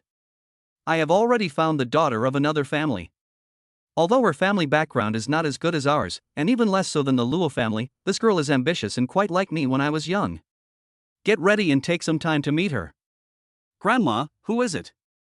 The eldest daughter of the Mo family, Mo Qingqing. The door was pushed open by the elderly Madame Luo, and the three adults were having a good time with the two children. The elderly Madame Luo gently closed the door and turned to leave. You're not going in, old lady? Asked her auntie, who was taking care of her. The elderly Madame Luo waved her hand and said, let's talk about it at dinner. Mo Xian is unlucky to have those two girls in our family. Her auntie froze for a moment. What nonsense is the old lady talking? This Mo Xian has only had this kind of luck after emitting so much green smoke from the ancestral grave, and he has managed to win the favor of the two young ladies. Why is the old lady still saying things like this? Don't think I'm talking crazy. Love is too heavy, and it's easy to go crazy. Old Madame Luo shook her head inside. No matter how well these two girls pretend, sooner or later they won't be able to keep up the pretense. It's also my dead old man's karma. If he hadn't left behind such a mess, there wouldn't be this kind of ill-fated relationship between these kids today. Hearing this, the auntie also felt a wave of fear. The Luo family patriarch was a womanizer in his early years, leaving behind two illegitimate sons and an illegitimate daughter. Unexpectedly, these three people actually took advantage of the death of the patriarch 10 years ago to try to eliminate the first and second sons born to the matriarch and seize the entire Luo family. In particular, the sisters Luo Xia and Luo Tian became the focus of their targets to kill. The aunt also did not know the details. During that period of time, Luo Xia and Luo Muqi suddenly disappeared for 2 years. Everyone thought that the sisters were killed by the illegitimate children. Later, they learned that they were sent to the side of a trusted person in the Luo family to hide their identities and protect them. It wasn't until 2 years later, after the end of the internal strife in the Luo family, that the two young ladies were taken home. It was also from that time that the two young ladies' personalities changed drastically. But what does this have to do with Mo Xian? Auntie wanted to ask, but she also knew that this was not something she should ask. It's also our fault. When the old Madame Luo thought about this, tears could not help but fall. If I hadn't been so stubborn at the beginning, I almost sacrificed their sisters, and they would not have become what they are now. Children and grandchildren have their own blessings. If they think this is appropriate, then let their sisters go. Chapter 24. Calm down, don't come any closer. Xian, let me ask you something.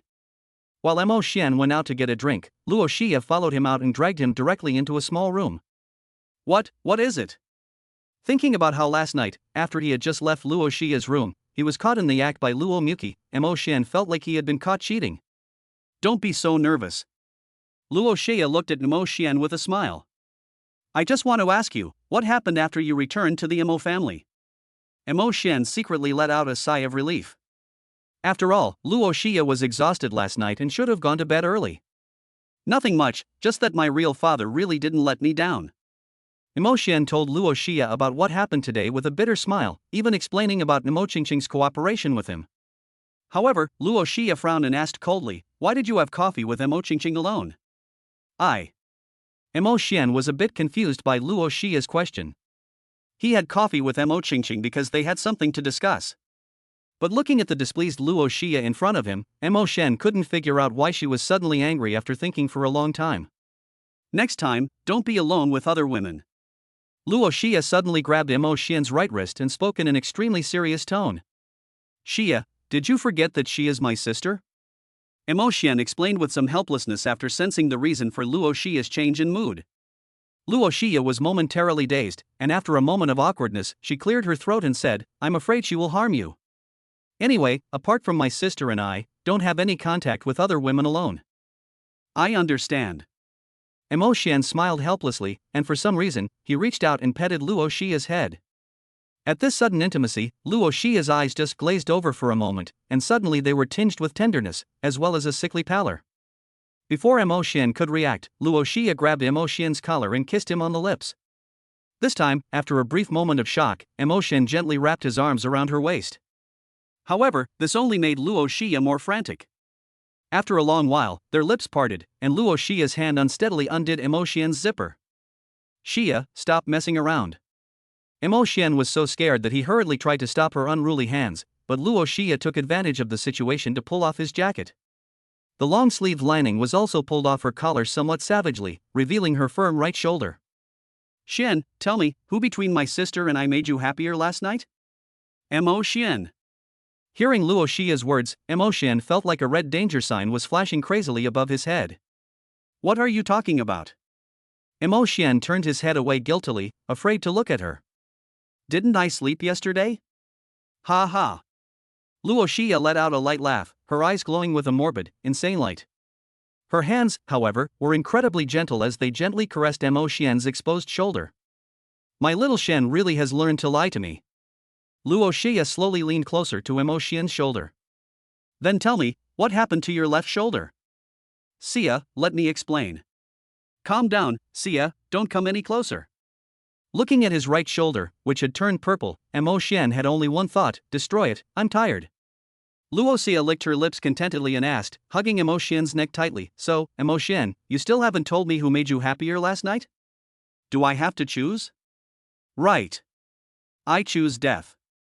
Luo Xia snorted, touched Mo Xian's face tenderly and said, I would never let you die. Luo Xia helped Mo Xian get dressed and suddenly whispered in her ear, tonight, you must sleep with me. Mo Xian had no choice and followed Luo Xia out of the room. Then his phone sent a message from Luo Muki, your brother, tonight, I will sneak up on you again. Mo Xian always felt that the two sisters had been acting a little strange ever since they had made their intentions clear. Although they were still very gentle with him, their possessiveness seemed to be getting stronger and stronger. Just like last night. Thinking about last night, Mo Xian felt his throat go dry and his face flush. At the time, he had no recollection of the absurd night he had with Luo Xia and the others. The most recent time, he had thought he was dreaming, so naturally he didn't know that he had already been eaten up by the sisters. But this time was different. Mo Xian was fully conscious and had volunteered himself. At his age, he was full of energy, in good health, and had plenty of stamina. After getting a taste of the pleasures, it was only natural that he would become a little distracted. Mr. Mo, are you okay?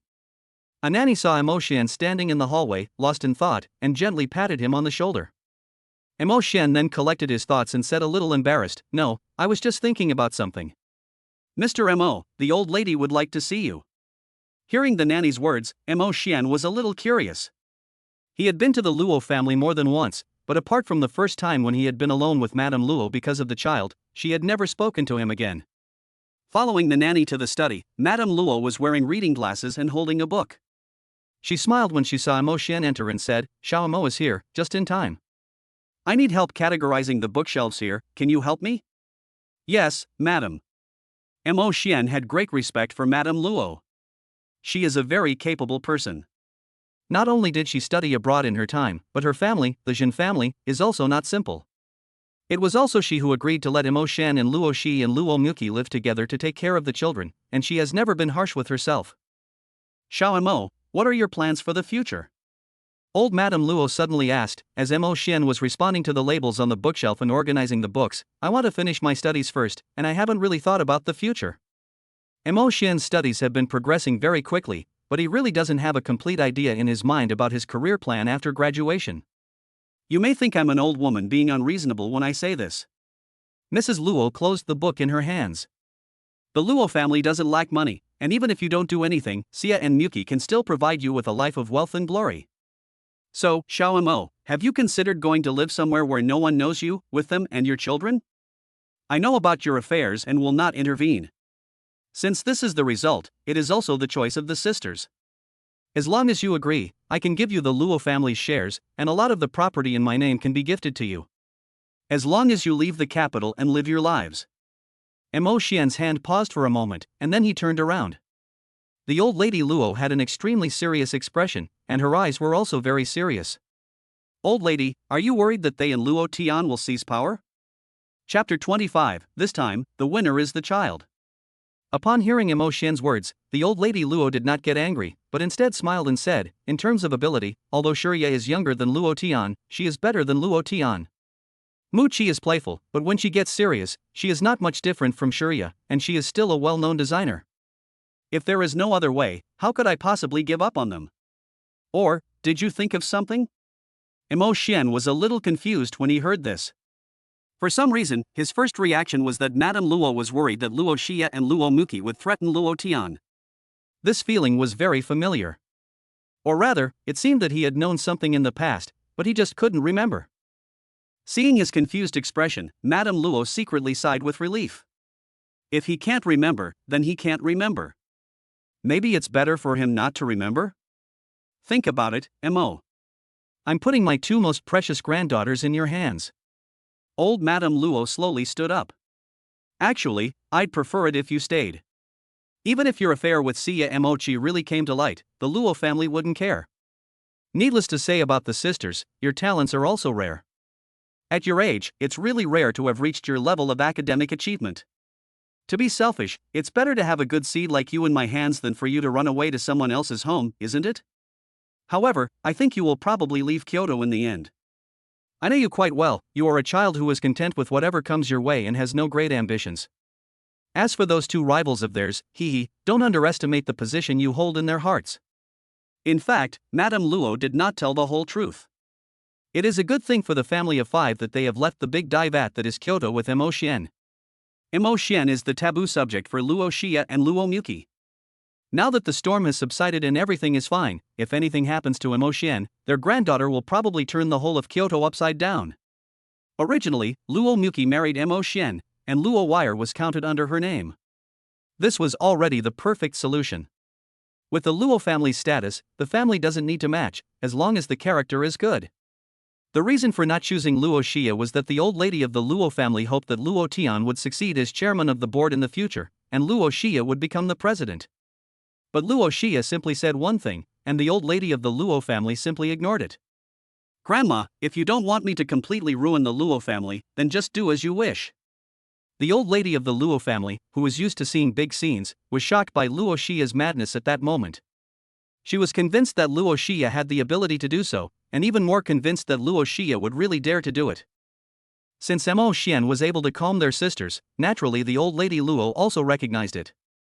At the beginning, she was just aware that Mo Xian was dating Su Yanran, and she was scared just thinking about the scene. These two sisters have endured for so long, just so that their parents would stop meddling in their affairs. All their efforts were to show them that as long as their sisters were by Mo Xian's side. In Kyoto, it is hard to guarantee that nothing will happen to Mo Xian. His original family, those powerful families that covet Luo Xi and Luo Muki, and even those who are jealous of Mo Xian's talent, could all become a threat to him. Rather than letting them be restless, it is better to give them a stable second half of their lives. Luo Tian is definitely not as capable as Luo Xi, but he is definitely not bad. The family also has two sons and a daughter, and any one of them can be the future ruler of the Luo family. If they don't go, then everything will continue as usual, and the Luo family will do their best to protect Mo Xian. After all, this is what the Luo family owes the sisters. Mo Xian was silent for a long time. In fact, he also wanted to leave Kyoto, just as Luo Xia and Luo Muki had thought. Although he had always put a lot of energy into his profession and was indeed exceptionally talented, after experiencing betrayal of family, love, and friendship, Mo Xian had come to terms with many things. I'll listen to them. Mo Xian slowly spoke. As long as they are willing, I will stay by their side and the children's side, no matter if they stay or go. Madame Luo looked at Mo Xian and sighed lightly, without saying anything else. After dinner at the old mansion, Luo Xia and Luo Muki got into their car, and the two milkballs followed Mo Xian into his car. They could have met the parents of the Luo sisters at the old mansion, but they had gone abroad and would not be back for a while. After returning to the manor, Mo Xian was asked by the two baby balls to play with them, which he naturally agreed to. Daddy, Violet wants to drink sweet tea. Daddy, Cher also wants some. Since Mo Xian could cook, he had also learned to make pear tea from his grandmother, and occasionally drank it once. The two babies sometimes pestered Mo Xian to make it for them. Okay, I'll go make it. Mo Xian always obliges his daughters. Xia, Muki, do you want some? Sure. Brother, I want more honey in mine. Mo Xian nodded and agreed, then turned and went into the kitchen. Luo Xia glanced at her younger sister and the corner of her mouth curled up slightly. Muki, go to bed early today. Luo Muki raised an eyebrow and couldn't help but chuckle. Sis, let's see who goes to bed early then, shall we? Luo Wei and Luo Shuer looked left and right. The two milkballs looked at each other, slid off the sofa and hurriedly went to find their father. Otherwise, it will cool down soon, and the baby is afraid of the cold. Daddy, Daddy. Seeing Emo Xian, who was cutting pears, the two dolls hugged their father's legs on the left and right. Emo Xian quickly put down the knife in his hand and bent over to coax the two children, saying, "Be good, babies, don't come to the kitchen to play, Daddy will be done in a while." "I want to be with Daddy," Loverly said in a baby voice, and Roxy nodded her little head as if she were eating rice. "Mommy and Auntie are too cold and scary, they wouldn't go looking for trouble." Emo Xian didn't understand, so he had to let the two little balls of fluff stay at a safe distance, and he specially told them not to run around. The two babies really waited obediently, watching their father. After a while, everyone had pear tea, and Luo Xia and Luo Muki went back to their room early. When they saw their mother and aunt leave, the two little girls rolled their eyes and pouted at their father, who was putting them to bed. "Daddy, can you sleep with Violet and Snow?" Since the two sisters live in the same room and sleep in the same bed, Emo Xian occasionally comes over to sleep with the two children. Thinking that he hasn't slept with the two babies in his arms for a few days, Emo Xian scratches the two babies' little noses and says, "Okay, then Daddy will go take a bath and change into his pajamas first, and I'll be there soon, okay?" About an hour later, Luo Xia and Luo Muki coincidentally left their bedroom and successfully met in front of Emo Xian's room. "Good, Muki." Luo Xia looked up and down at her younger sister, who was wearing a pure white strapless muslin nightdress that showed off her shapely figure. "Is she really going to compete with me?" Luo Muki looked at her sister disdainfully, who was wearing a black lace nightdress that was even more attractive than her own. She thought about it for a moment, suddenly blushing, and then whispered, "Sister, why don't we?" Luo Xia heard this and her face did not change, but she turned her head and said in a voice that could not be any lighter, "Okay." But when the two sisters opened the door, they discovered that Emo Xian was not in the bedroom at all. At this time, Emo Xian was hugging his two precious daughters on the left and right, sleeping soundly. The two milk balls were hugging their father's arm, and a trace of a cunning smile was still on their sleeping faces. Chapter 26, A Nest of Snakes and Rats. Emo Xian woke up the next day and almost died of fright at the sight before him. The bed was indeed quite big, and Luo Wire and Luo Schwer slept restlessly, so Luo Xia and the others had specially ordered a king-size bed. But if two adult women slept in the bed, it would be a bit crowded.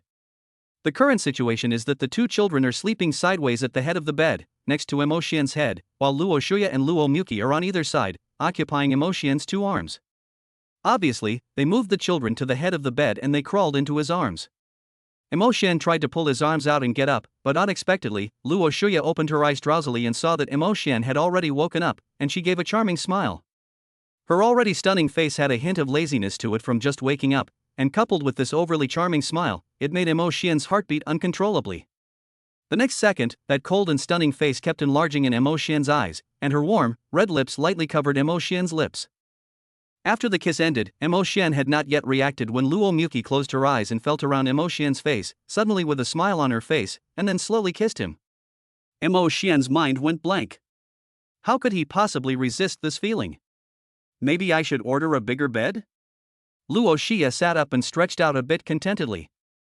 The two sisters had changed into normal pajamas when they returned because of the children. She twisted her neck and glanced at the two milk balls sleeping like two little kittens on the bed, and her temper flared.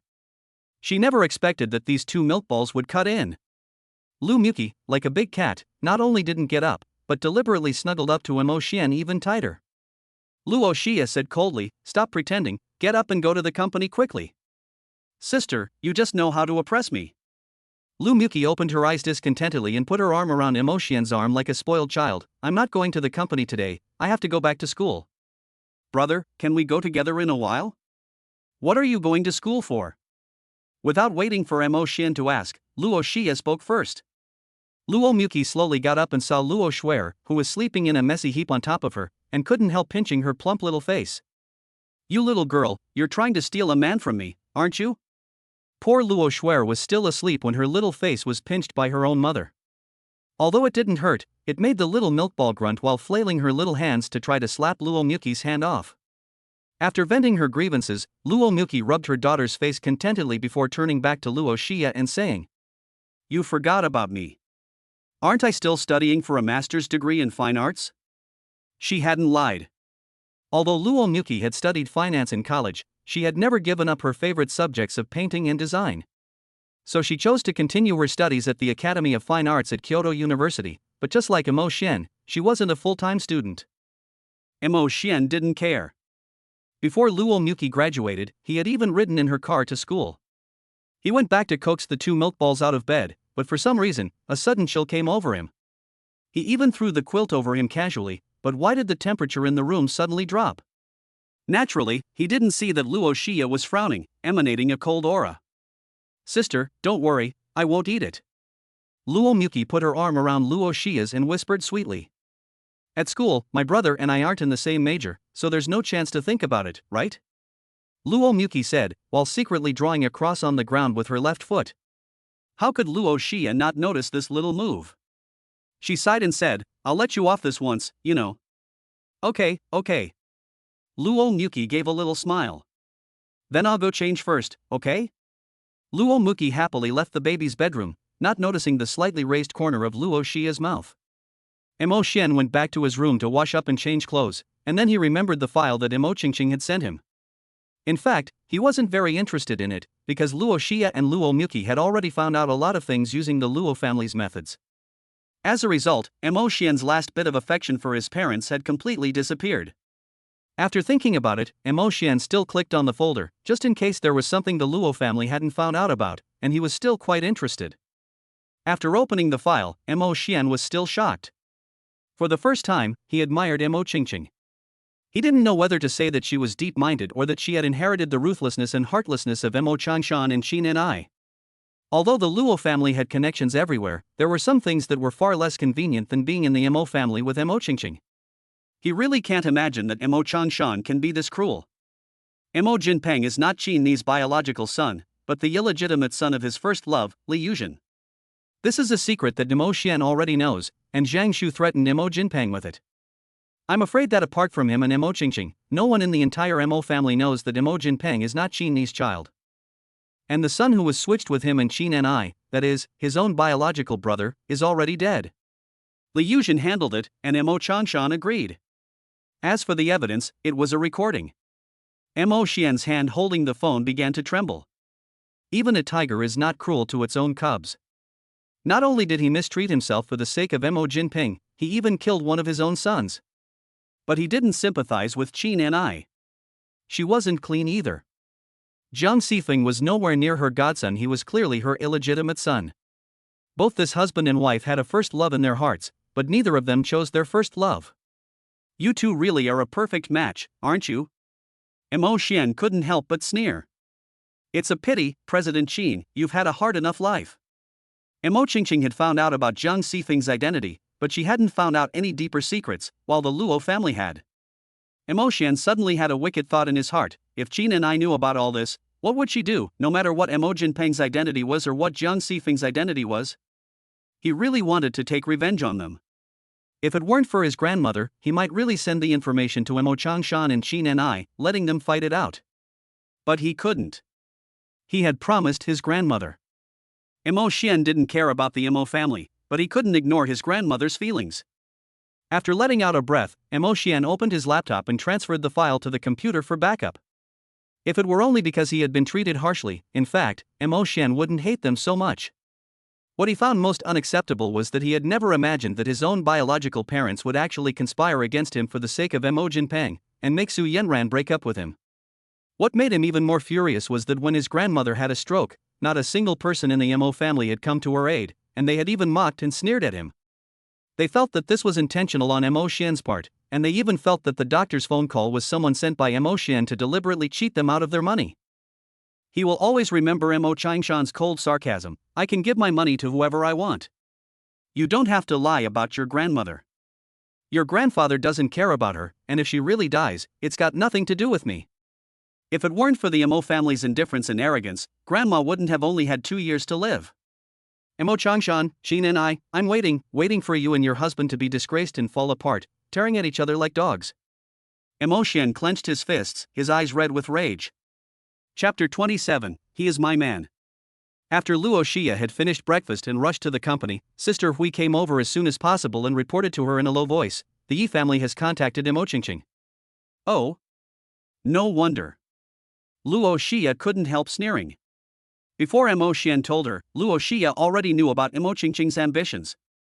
But she could be so fearless and negotiate with Mo Xian, and it was obviously impossible for her to do it on her own. It's no surprise that the old lady of the Yi family took a liking to her.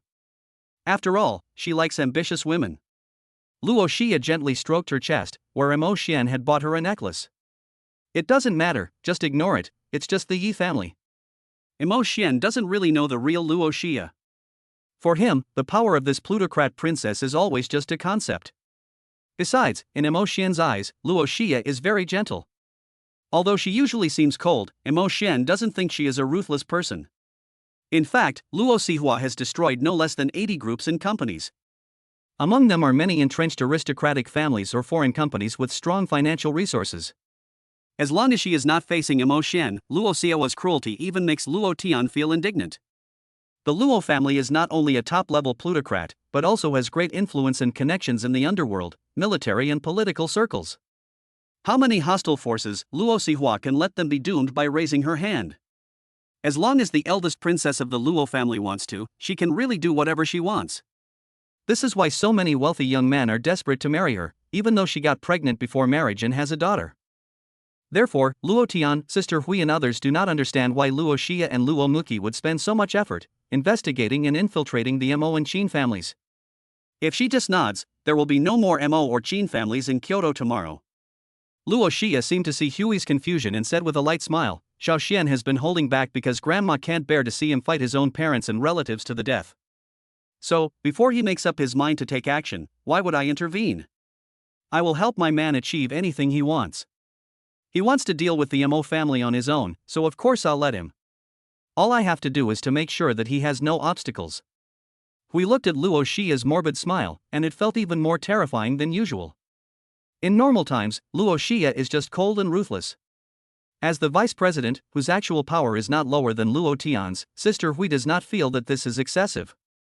The controller of the chaebol should be like Luo Xia. She can be a bad person, but she must never be a weak person. However, when it comes to Mo Xian, Luo Xia completely loses her mind. She only acts out of her crazy love for Mo Xian, and everything is based on Mo Xian's priorities. Yes, I know, miss. Sister Hui won't say much, she just needs to fulfill Luo Xia's orders. After separating from Luo Muqi at school, Mo Xian went to the library and spent the morning there, busy writing his coursework. It wasn't until noon that Mo Xian was ready to go to the cafeteria for lunch. Then Luo Muqi called from over there, brother, do you want to have lunch together? I'm on my way. Mo Xian had just left the library. Are you done there? Yes, I'll see you in the cafeteria. After hanging up the phone, Mo Xian quickly arrived at the cafeteria. Many young female students couldn't help but stare at Mo Xian when they saw him. Isn't that senior so handsome? He's tall and has a good figure. Stop it, that's Senior Mo Xian, known as the Man of Steel, and no girl has ever succeeded in confessing to him. In fact, with his appearance, it is not impossible for Mo Xian to be the Sea King, but unfortunately, he was in a relationship with Su Yanran during his freshman year, and then he devoted himself to his children and studies, so he politely rejected the confessions of girls at the same school. Besides, he is not the kind of person who is indiscriminately in love. He doesn't know who gave him this nickname, and he doesn't bother to argue about it. He even thinks that it is actually quite good. Before, for him, being able to make up for his mistakes and spend more time with his children was more important. Now, he is being haunted by two female demons, and he doesn't have the heart for it. Mo Xian. A petite, cute-looking schoolgirl walked up to Mo Xian, blushing. Hello, is there something I can help you with? Mo Xian's voice is one of those low, magnetic types. Hearing Mo Xian's gentle tone, the little schoolgirl's face turned redder, and she trembled as she took out her phone and timidly said, Senior, can I add you on WeChat? Mo Xian froze for a moment, and said with some embarrassment, I'm sorry, this may not be convenient. Before he could finish speaking, a warm embrace embraced Mo Xian from behind. Luo Muqi smiled and put his arm around Mo Xian's waist, saying gently, Brother, you've only left me for a moment, and already some little schoolgirl is asking you for your WeChat? I'm sorry, little schoolgirl, look. Mo Xian smiled helplessly. The little schoolgirl was a little frustrated, but when she saw Luo Muqi, she was really ashamed. Just as she was about to say something, she met Luo Muqi's crazy eyes. He had a smile that made people's scalps tingle, and a red gleam in his eyes. He's my man, get lost. Luo Muqi said to the little girl in words formed by his lips. The little girl was so scared that she didn't even have time to speak, and turned around and ran. is she okay? Emo Xian was confused by the sudden change. Why did she suddenly run away? Maybe she had an emergency. Don't worry about her, brother, Luo Muki huffed, pretending to be angry. You're really bad, brother, hanging out with little sister behind my back. No, I didn't agree to it. As Emo Xian stammered his explanation, Luo Muki covered her mouth and laughed, then took his arm and whispered, Brother, you have to listen to me, you're not allowed to talk to girls other than me and sister. When the people around them saw Luo Muki and looked at Emo Xian again, they suddenly looked at them in a knowing way. I told you, it turns out he's got a thing for the school beauty.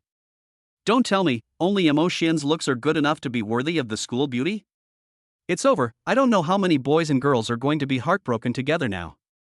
Emo Xian was really a little overwhelmed.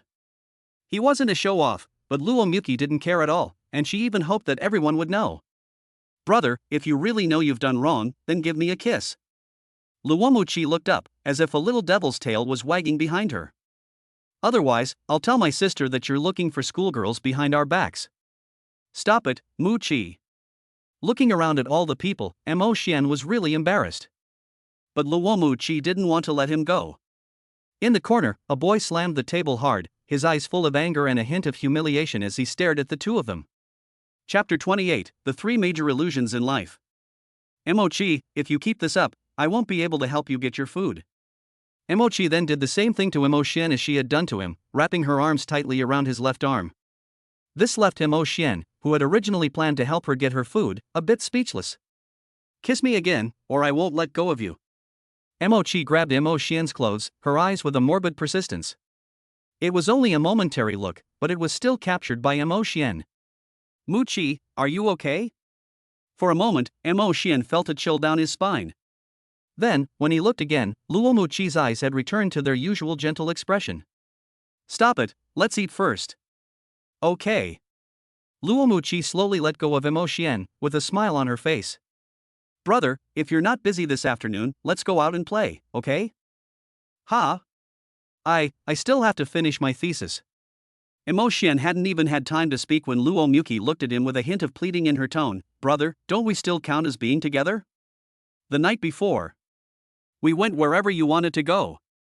Emo Xian was afraid that the girl would say something outrageous, so he quickly agreed, but he didn't notice the flash of light in Luo Muki's eyes. You really are a good boy. Okay, after dinner we'll go out and play. Luo Muki took Emo Xian's hand. I'll go find a seat, would you get me something to eat? Emo Xian nodded, and Luo Muki let go of him, happily finding an empty seat by the window and sending a message with her phone, the hotel closest to Kyoto University in my name. Book me a suite.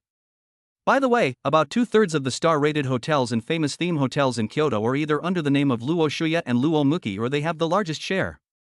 The remaining 1/3 are under Luo Tian's name. Emo Xian ordered a large portion of fried rice for himself and a bowl of beef noodles for Luo Muki.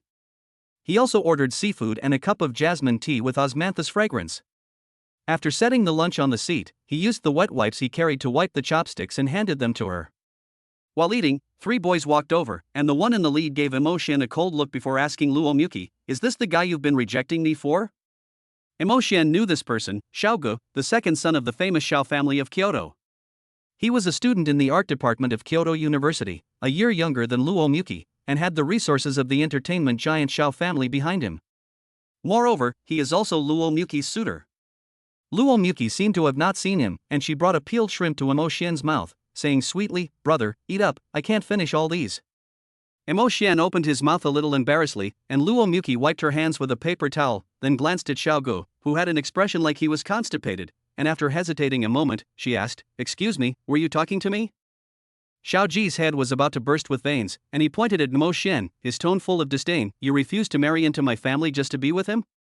Luo Muki, I've been chasing you for 2.5 years, and this is how you treat me?" This is not to imply that anyone is involved, but Xiaogu had chased Luo Muki for 2.5 years. Emo Xian had also heard about it, but Luo Muki had never even looked at him once. Emo Xian asked her why, and Luo Muki's answer was that sometimes she didn't even remember that there was such a person in the world. "I'm sorry, but just because you're chasing me doesn't mean I have to be with you." When Luo Muki faced him, there was no trace of the gentleness she had just shown Emo Xian on her face. She was expressionless, and her tone was cold and detached. If there's nothing else, please get out of the way and don't disturb my brother and I while we eat. Xiao Ji's face turned even more unpleasant, and the two followers behind him tugged at his clothes and muttered, "Should we just forget it? After all, that is the second young lady of the Luo family who can hang out with Xiao Ge, and they are both from decent families." These people knew very well that if they offended Luo Muki, they would probably go home tonight and have their legs broken by their fathers. However, Xiao Ge did not listen to them, and even impatiently shook his hand, saying to Luo Muki with a heartbroken expression, "You don't like me, so why did you show me kindness in the first place? I see, you think I'm popular now, with so many female fans, and you feel pressured?"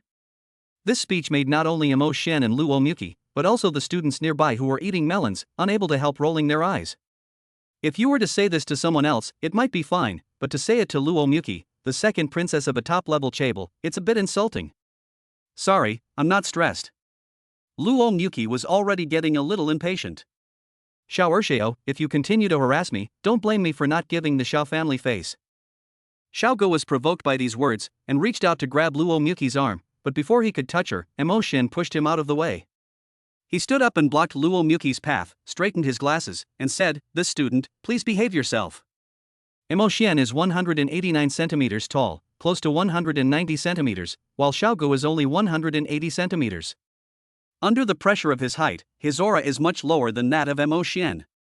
Standing straight, he walked up to Emo Shen, looked up at him, and said in a contemptuous tone, "I know you, Emo Shui, the Emo family's outcast, the waste whose fiancé was taken away by his own brother. Luo Muki, is this the kind of person you found?" Luo Muqi kicked Xiao Ge in the stomach. Luo Muqi had practiced self-defense, taekwondo, and combat, and her kicking power was already strong. She was wearing high heels, and Xiao Ge took a few steps back after being kicked. He covered his stomach and sat on the ground. "If you say another word about my brother, I'll kill you." Luo Muki's face was ashen, and her tone carried a hint of murderous intent. Emo Shen scratched his head awkwardly and whispered softly to Luo Muki, "Well, this kind of thing should be handled by a man like me." "I don't care, no one is allowed to call my brother that." Luo Muki no longer had the gentleness she usually showed in front of Emo Shen. Her eyes were red and her eyes flashed with a cold light. "And when did I ever show you any affection? You explain yourself." How dare he slander himself, and in front of Emo Shen? For so many years, she, Luo Muki, has only liked Emo Shen. Luo Muki cannot allow anyone to make her brother feel that her feelings are insincere. You, at the beginning, you smiled at me several times at the cocktail party. Don't you like me?" Hearing these words, the follower behind him couldn't help rolling his eyes. The classmates who were watching the fun looked at him like they were looking at a fool. "Smiling at you means liking you? Big brother, are you performing the 3 major illusions of life live? What did you say?" Luo also smiled at me. "Does that mean she likes me?" "Oh yes, I'm a girl." I thought it was some kind of shocking emotional entanglement, but it turned out to be this? Why do you think you are better than Emo Shui Jia? You are better looking, taller, and are already a PhD student at 23. You are no better than a vase in the entertainment industry. The buzz of the students around them grew louder and louder, and Xiao Ji's face grew more and more unpleasant. Luo Muki couldn't help sneering when she heard what he said. "I saw you at a reception and greeted you, but I didn't smile." "Did that give you a slap in the face? You.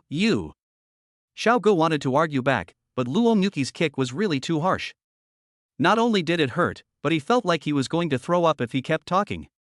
"And I don't even remember which cocktail party I met you at, and you've been pestering me for 2.5 years. Luo Muki put her arm around Emo Shen's shoulders and looked back at him. Her tone softened immediately. "Brother, he's wronged me. I've always only liked you." Emo Shen still believed this. After all, they had a child together. Xiao Ge forced himself not to vomit and said in a trembling voice, You Luo Muki, you will regret this." However, Luo Muki ignored him, her eyes full of affection for Emo Shen, and asked softly, "Brother, let's go out to eat, shall we? By the way, shall I take you to have some barbecue?" Emo Shen felt like he was about to be executed by the murderous stares around him.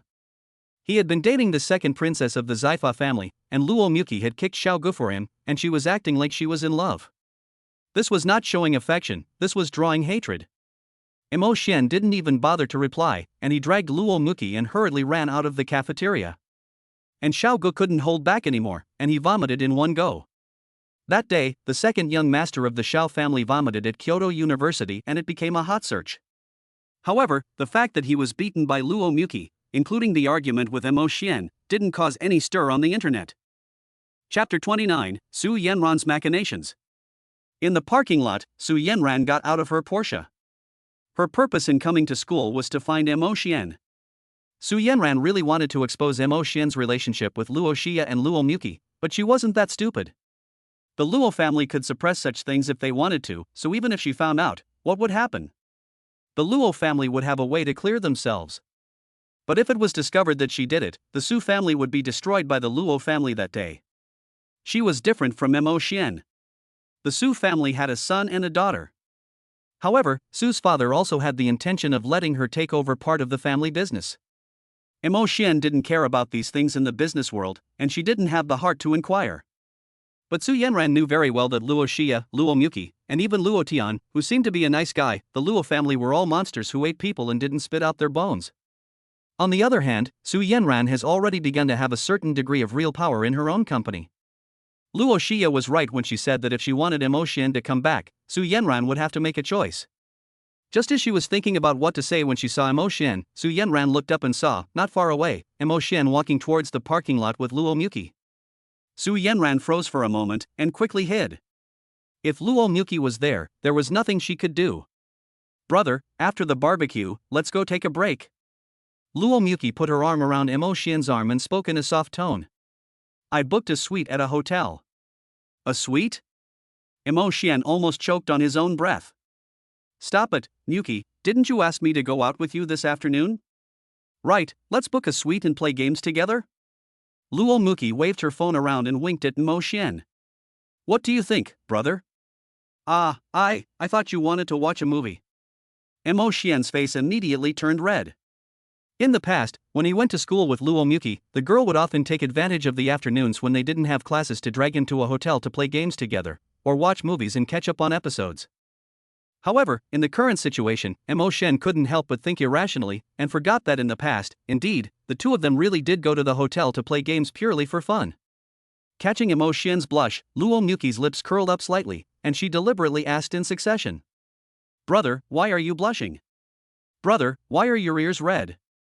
"It's not cold." "Brother, why are you swallowing?" "And why are you so hot? Are you trying to do something?" Mo Xian was even more embarrassed by her questions, but Luo Muki was not willing to let him go, pressing him step by step. "Brother, kiss me, or I'll keep going." Everyone has their temper. After being teased by this girl for a long time, Mo Xian finally couldn't hold back and kissed her. However, Luo Muki's eyes were sickly, and she wrapped her arms around Mo Xian's neck and forced the kiss. Why did it feel like I was still being tricked by this girl? Mo Xian felt a sense of being cheated, but the sweet breath made him unable to help but wrap his arms tightly around Luo Muki's waist and not let go. "Brother, I don't want to eat the barbecue anymore." Mo Xian felt like he was being tricked, but the sweet smell made him unable to resist and he wrapped his arms around Luo Muki's waist. She slowly stood on tiptoe, leaned close to Mo Xian's ear, and said in a soft voice that sounded unbelievable, "I want to eat you." "Be good, first, let's go eat." Mo Xian is a normal man. Every day, he guards these two stunning sisters, and they have been intentionally or unintentionally flirting with him for so long, and they have also had a substantial relationship. His rationality is now very fragile, but he still forces himself to stay awake. Luo Muqi just gave a little smile, took Mo Xian's hand and said, "Okay, let's go then." Today, Mo Xian drove the Maybach to school. As soon as he got in the car, before he could even fasten his seatbelt, Luo Muqi sat in his lap, put her arms around his head, and showered him with kisses on his lips and face. "Muqi, stop it." Mo Xian held back her hand that had slipped into his shirt. He was wearing a dark blue hooded sweatshirt today, which had been pulled halfway up by Luo Muki, revealing his six-pack abs. "Brother, why are you so attractive?" Luo Muki's smile was still gentle, but there was a dangerous gleam in her eyes. "If I hadn't come, would you have added that little junior high school girl's WeChat?" "No way." Mo Xian shook his head. "You know me, I don't even have any friends at school." "This is true." Mo Xian used to live alone in an apartment before. After he lost some of his memory when he was 15, he didn't like to socialize with people. Chang Jiahao used to be one of his few friends, but after experiencing a betrayal, Mo Xian doubted his own judgment of people. Plus, after having a child, there weren't many people at school who got along well with him, and the group members could only be considered colleagues. Brother, you belong to my sister and me. You can't go to someone else. Luo Muki stroked Mo Xian's face tenderly, but with an air of resignation. She suddenly kissed him on the lips, seemingly in a temper, and then lightly bit him, as if she were afraid of hurting him. How could this be? Mo Xian wasn't angry at her for such a small action, but instead reached out and touched her head. I will never betray you. As long as you still need me, I will always be by your side. Mo Xian didn't know how damaging her words would be to Luo Muki. She kissed Mo Xian greedily, her breathing becoming rapid and erratic. Brother, let's go to the hotel, otherwise I'll eat you here. Frightened, Mo Xian quickly started the engine. In broad daylight, he didn't have the confidence to test his own bottom line. It wasn't until the Maybach had driven away that Su Yanran came out, pale. The closer Mo Xian and Luo Muki became, the more painful it was for her. Why? That man's gentleness and tolerance should all be hers. She felt remorse in her heart, but more so was jealousy. Whether it was Luo Xia or Luo Muki, she was madly jealous. Clearly, all of this should have been hers, and the girl he just kissed should have been hers too, as well as the one who gave him children. When people are suffering from great pain, they will automatically block out their own faults. She forgot that it was she who pushed Mo Xian away with her own hands, that it was she who slowly leaned towards Mo Jinpeng, and it was she who stood on the opposite side of Mo Xian when he was framed by Mo Jinpeng. It's okay, there's still time for everything. Su Yanran grabbed her handbag randomly. I need to calm down, I must get him back from them. Suddenly, Su Yanran seemed to think of something, and a smile slowly appeared on her face. There's still my grandmother, and the engagement. Mo Xian listens to his grandmother very much. If she can get the old lady of the Su family to intervene, then the engagement will still be between her and Mo Xian. Luo Xia and Luo Muki are in a situation where they can't possibly marry Mo Xian, but she can. She doesn't believe that the Luo family will allow the Luo sisters to continue to harass Mo Xian after she and Mo Xian have carried out the engagement. Children? Will the Luo family allow their daughter's children to be raised by someone else? Once Mo Xian compromises because of her grandmother and gets engaged to her, she can trick Mo Xian into going abroad. No matter how powerful the Luo family is, they can't possibly reach their hands abroad, right? Thinking about this, Su Yanran immediately took out her phone and made a call to her assistant. Don't draw up the contract for the cooperation with the Mo family for the time being. Su Yanran is currently the general manager, and there is a recent cooperation that is in charge of Mo Jinpeng. Since returning to China, Su Yanran has ignored Mo Jinpeng, and although he is unhappy, he cannot act on it. This is largely because of this collaboration. Mo Qingqing is so capable that Mo Changshan is reluctant to let her give up the position of president, and Mo Jinpeng is more anxious than anyone else. Mo Jinpeng, it's all your fault. If it weren't for you, how would Mo Xian ignore me? Su Yanran's eyes were red. Mo Xian, you will see, compared to them, I am the one who loves you more. Chapter 30, Red Rose, White Rose. In the hotel suite, Luo Muki's hands were clasped with Mo Xian's fingers on the bed, as if they could never be separated. It was as if she was afraid that Mo Xian would leave, and this was the only way she could hold on to him. For more than 2 hours, the storm of unreason gradually subsided. Muki Mo Xian gently embraced the beauty in his arms. You're a bit strange. Yes, brother, I am very strange. Luo Muki's voice was hoarse, but her eyes were full of affection as she looked at Mo Xian. I'm poisoned. I can't live without you. From the moment she first saw Mo Xian sitting in the tree 10 years ago, she had been poisoned. Did she really like this kind of thing that much? She didn't know for sure, but it was as if this was the only way she could feel like she and Mo Xian were one. For 3 years, Luo Shuya had been planning for this day. They had deliberately allowed Mo Xian to get closer to the child, even though she and Luo Shuya were madly jealous of their child. It wasn't that they didn't love their child, but they also longed to be embraced by Mo Xian like their daughter. He had partial memory loss and had forgotten about their sisters.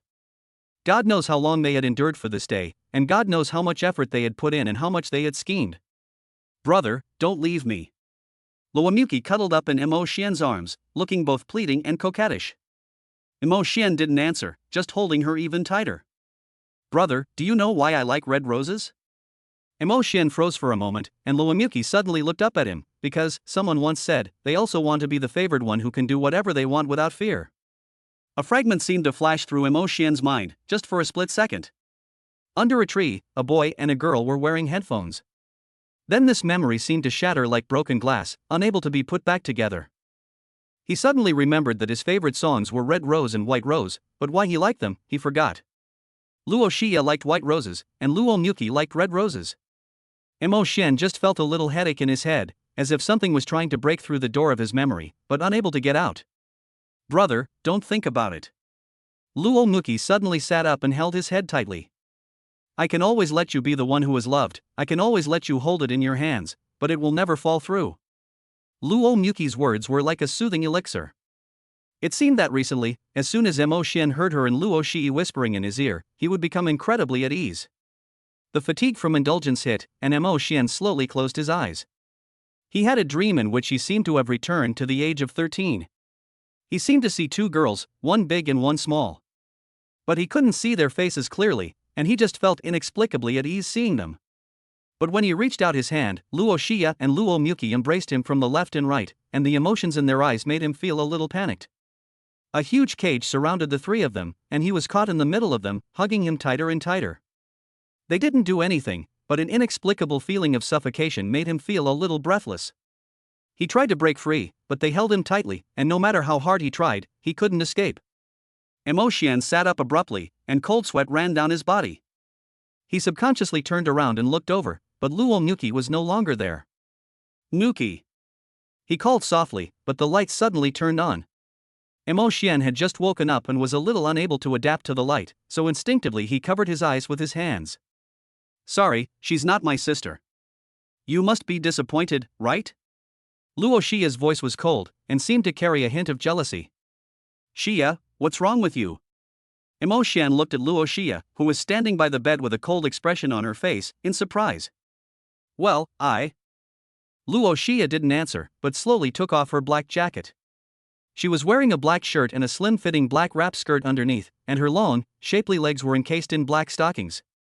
As if in a temper, she kicked off the high heels at her feet and sat imperiously on Mo Xian's lap.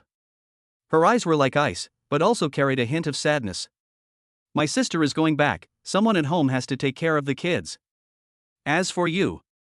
Luo Xia pinched Mo Xian's chin with her hand. You've offended me, you have to appease me. Luo Xia pulled open the collar of her shirt roughly and somewhat irritably, and then began to kiss Mo Xian's face and lips. Fierce and vicious, as if she wanted to devour him. Does it hurt? Luo Xia's hands were propped on Mo Xian's shoulders, her eyes red as she looked at the dazed Mo Xian.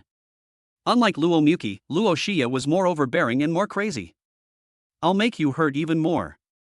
Xin, even if I promise to share you with my sister, I want you to never forget me. No matter what time it is.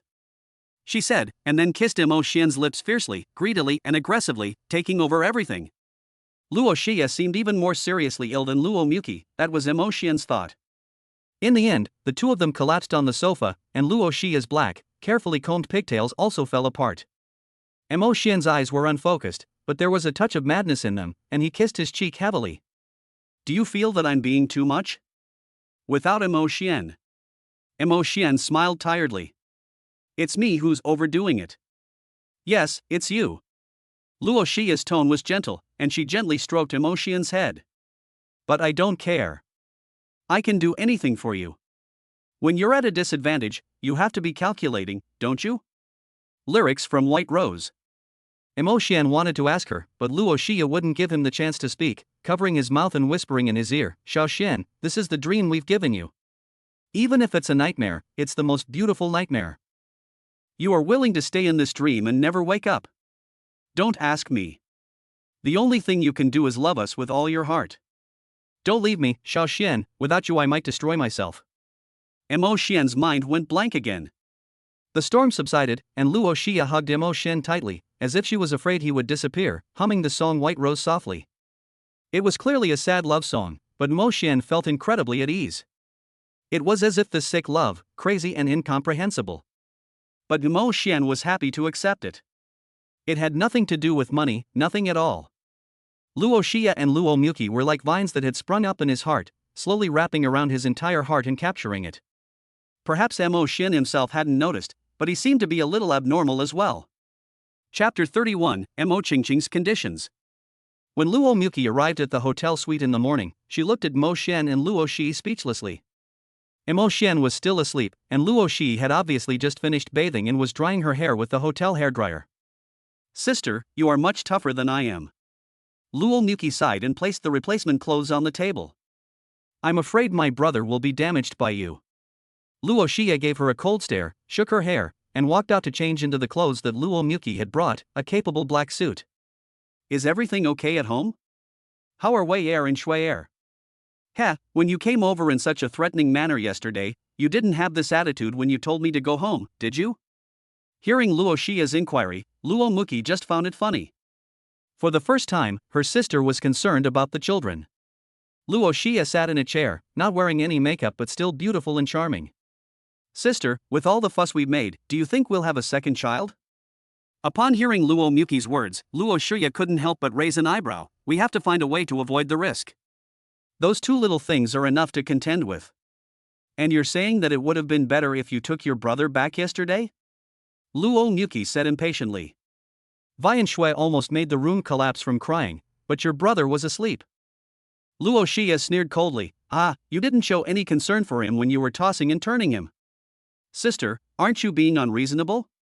You can toss and turn him even more than I can. That. Mo Xian weakly sat up, his eyes still half asleep, and said in a tired tone, I want to sleep a bit more, so don't argue. After saying that, he lay straight down. Even if he was in good physical condition, two tigers couldn't withstand two wolves. A flash of pain crossed Luo Xia's eyes, and she said to Luo Muki, tell the best restaurant under the Luo family name to prepare the meal and deliver it here. Today, we will spend some time with Xiao Xian. Sister, isn't there still your cousin at the company? Luo Xia said reasonably. It's settled then.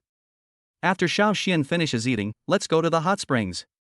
Sister, are you sure the three of us can let him rest while we go to the hot springs?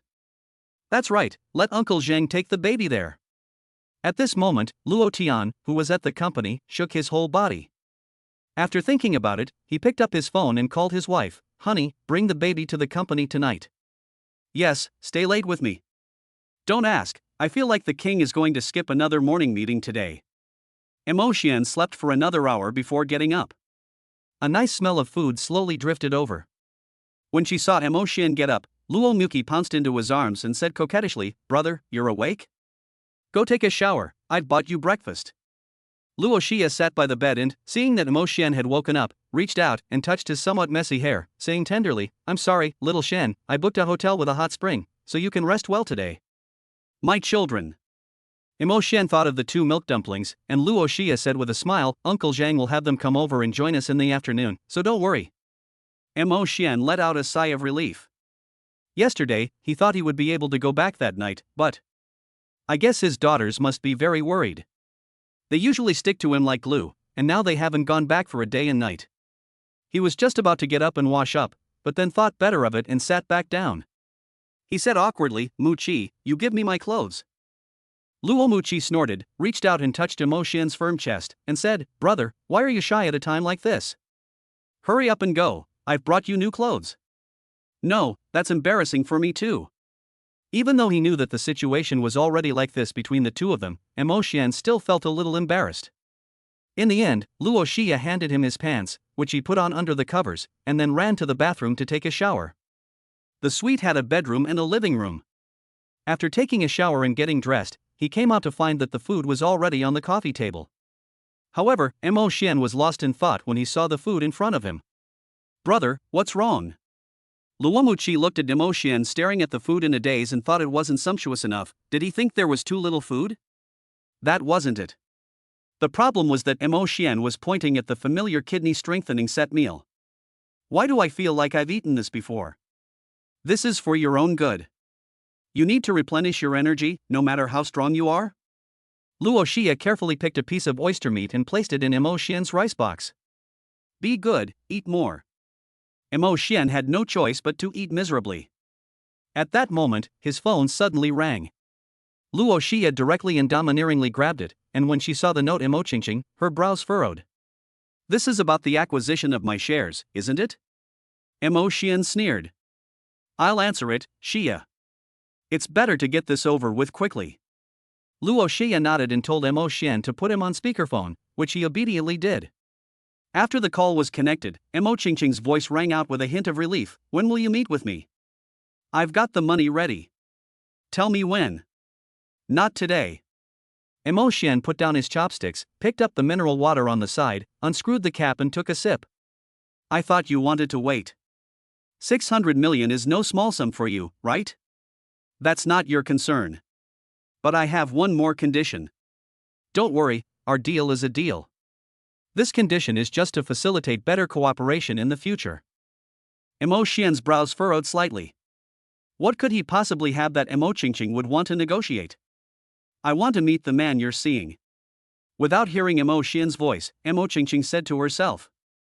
I don't know who you've hooked up with, but as long as you introduce me, after the deal is done, I will give you these shares again. She really knows how to seize opportunities. Mo Xian couldn't help but feel ridiculous. Mo Qingqing is truly a good daughter cultivated by Mo Changshan, and she won't let go of any opportunity. However, Mo Xian knows the characteristics of the Mo family too well. They say nice things, but as soon as they take advantage of someone, they immediately turn their backs on them. Mo Xian was about to refuse, but Luo Xia pulled his sleeve and nodded at him. Mo Xian was a little puzzled, but seeing Luo Xia's determined expression, Mo Xian helplessly replied, Okay, on the day I go to hand over the shares to you, I'll bring her to meet you. Okay, let's meet at Qianliju at 7 p.m. 3 days later. After hanging up the phone, Mo Xian looked at Luo Xia with some confusion and asked curiously, Xia, you don't need to meet her, do you? I know, that's why I'm not going. Luo Xia was beaming. And of course, Mu Qi isn't going either. Ha! Mo Xian didn't know what Luo Xia was planning, and she didn't want to pursue the matter any further. Instead, she urged Mo Xian to finish eating quickly. Cajoled by the two sisters, Mo Xian ended up eating all the oysters and drinking the bull penis soup. At this time, Su Yanran was extremely annoyed. She had already mentioned this to her grandmother yesterday. Su Yanran had hit her grandmother in the face, making her lose face in front of her longtime friend. But after all, she was her granddaughter, so Su Yanran finally agreed. However, today, Mo Jinpeng kept calling one after the other, and Su Yanran was really annoyed, so she finally answered helplessly. Yanran, you've been back for so long, and we haven't even met yet. Hearing Mo Jinpeng's voice, Su Yanran felt annoyed, and asked with a hint of indifference in her tone, What's the matter? My second and third sisters are going to a hot spring, and they want to invite you to go with them. Chapter 32 Without them, I don't want you either. Luo Xia booked a reservation at the most famous hot spring hotel in Kyoto. Of course, she is the majority shareholder. The hotel covers a large area and is divided into two parts. In the front is the hotel with public hot spring baths, while in the back is a two-story guesthouse with private hot spring baths. Needless to say, the latter is more expensive than staying in the hotel, but it is quieter, more private, and the rooms are more comfortable. What's more, the greenery and flowers near the guesthouse area have all been carefully tended to by the hotel, and the scenery is pleasant. So this hotel is also a popular internet cafe in Kyoto, with excellent service and a very distinctive buffet. The waiter respectfully led Luo Xia, Luo Muki, and the yawning Mo Xian to the homestay area. Luo Xia had booked in advance the homestay with the quietest location. As soon as the door was opened, the two milkballs pounced onto Mo Xian's side, hugging his thighs and looking pitifully at their father. Mr. Mo, you've come. Uncle Zhang looked exhausted, and the nanny who followed him looked like she had nothing to live for. Mo Xian was not at home, and the two little milkballs were crying and screaming. If it weren't for Luo Muki's return yesterday to comfort them and say that their father had something to do and would be back tomorrow, I'm afraid no one would be able to sleep all night. The Luo sisters, who started this, looked like they were fine. Luo Xi was a little unhappy and squatted down to pinch Luo Wire's face. Dad was with Mom yesterday, so he can't have you and not Mom, right? Dad wants Wire, not Mom. Luo Xia. You ungrateful brat, without me, you wouldn't exist. Luo Shuer over there was also looking at Mo Xian, her face full of grievances. Dad doesn't want the bad mom and the bad aunt, he wants Shuer and my sister. Luo Muki grabbed her by the back of the collar, pulled her in front of her and threatened her. Do you believe I'll give you a brother or sister so that your father will ignore you in the future? The two little milkballs shook their heads repeatedly, saying they didn't want a brother or sister no matter what. That's enough from you too. Mo Xian had a headache. Uncle Zhang, you've worked hard, why don't I take them for a walk around the neighborhood? The scenery here looks pretty good to me. Okay, don't go too far. Luo Xia stood up, hugging Luo Wire, and kissed her daughter's chubby little face. I'll have the hotel send some desserts over, and wait for you and the girls to come back and soak in the hot springs. Young lady, we've delivered, so we'll go back first. Uncle Zhang is so clever. He knows not to be the third wheel on this occasion. Luo Xia nodded and then took out her car keys and handed them to Uncle Zhang, saying, "Take my car back." We'll take Xiao Xian's car back tomorrow. Uncle Zhang took the keys and found that there was also a note with them. He didn't act strangely and left with the two nannies. It wasn't until they reached the parking lot that Uncle Zhang opened the note. It only said one sentence: let Mo Jinpeng have an accident. Uncle Zhang lit the note directly with the lighter he had with him, threw it on the ground, and then stomped it out with his foot after it had burned up completely. Then he took out his mobile phone and made a call. "Get ready, tomorrow you must make Mo Jinpeng the headline." Mo Xian didn't know what Luo Xia planned, but instead he took his two daughters for a walk nearby. The weather in Kyoto in October was already cool, and many of the flowers and trees here at the Hot Spring Hotel had begun to turn yellow, but it was a different kind of scenery. The two little milky balls of flesh, with their chubby little hands, held onto Mo Xian as they looked around, following their father. Everything seemed beautiful to them as they looked at the world together. Mo Xian? Behind him, a voice with surprise and astonishment sounded. Mo Xian frowned and glanced behind him. Su Yanran stood not far away, and when she saw the two milky balls of flesh, her eyes dimmed significantly. She never thought she would run into Mo Xian again after bumping into him with Luo Muki at school yesterday. Su Yanran didn't want to come in the first place. She didn't want to run into Mo Jinpeng, but she never expected him to tell her that he would only go if she brought her two sisters. In fact, Mo Jinpeng was extremely dissatisfied with Su Yanran as well, but after all, she was the most suitable marriage partner, and the two of them were also the main people responsible for the cooperation between the two families. Su Yanran didn't want to see him, and he knew in his heart that it was because she regretted it, but he didn't care. After all, he had other women on the side, and he didn't care about Su Yanran at all. As for this time, it was purely because his two sisters had taken matters into their own hands and insisted on winning over Su Yanran, and he was just going with the flow. No one expected that they would meet here. Is there something wrong? Mo Xian's tone was detached. My wife is here, and we have to go back later. Su Yanran endured the pain in her heart and forced a smile. I really regret it. Mo Xian, can you give me a chance? We were together for 3 years of high school and 1 year of college. Can't you forgive me just once? Mo Xian looked at Su Yanran in front of him. The breeze blew, and her long, beautiful hair fluttered in the wind. Obviously, this face was still as beautiful as he remembered, and it even added a touch of charm. But now that Mo Xian saw her, his heart was calm. Yanran, you were wrong.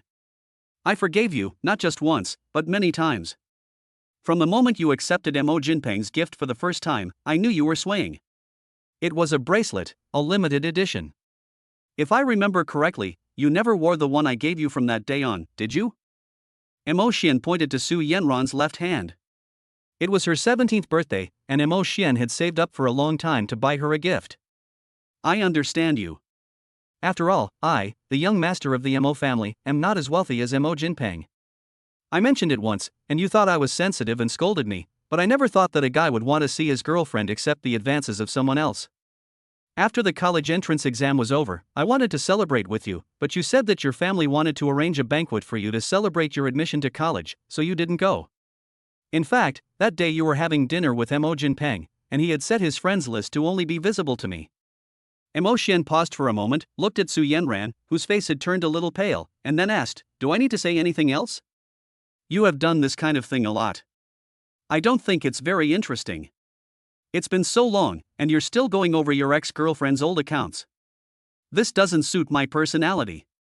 Mo Xian, I can explain. Su Yanran wanted to walk up and hold Mo Xian's hand, but when she saw the two milk balls, she wanted to hold Mo Xian's hand and it just stopped in midair.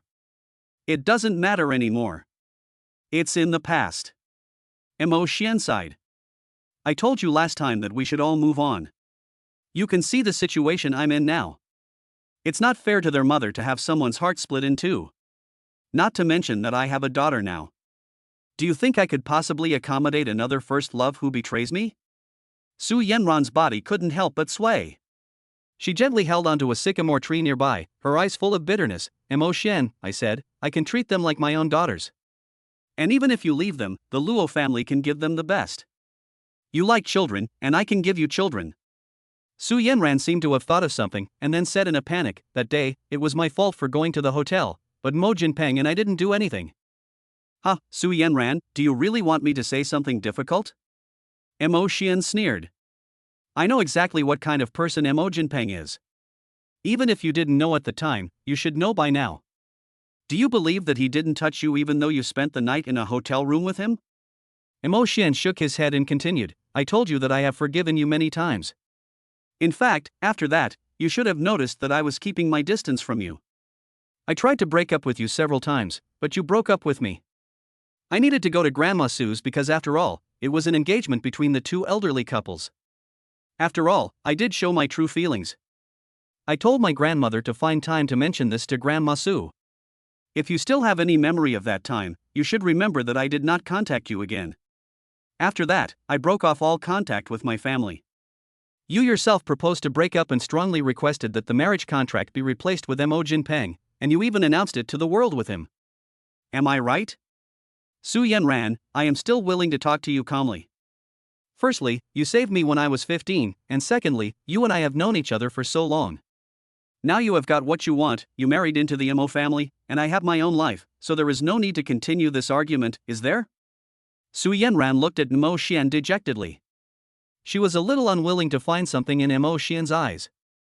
But apart from calmness and indifference, she couldn't see anything else. If I hadn't gone abroad, I would have gone looking for you. If there were no Luo sisters, would you still give me a chance? Su Yenran's voice was hoarse, and tears flowed unstoppably down her face. Mo Xian glanced at her and sighed lightly. Without them, I wouldn't have chosen you again. Yenran, you're the one who didn't want me. Why can't you remember? Chapter 33, Everything is an excuse. I didn't reject you. The pent-up emotions made Su Yenran a little hysterical, and Luo Wire and Luo Shuer were so scared that they hugged Mo Xian's thighs and looked at her nervously. Mo Xian reached out and gently stroked the top of their heads, looking at Su Yenran and saying, So what? Mo Xian, you know full well that the reason we got engaged in the first place was because you were, after all, the youngest son of the Mo family. Su Yenran said, a little agitated. You know very well that there was an element of alliance in our engagement, but what about you? When you severed our relationship, did you even consider me?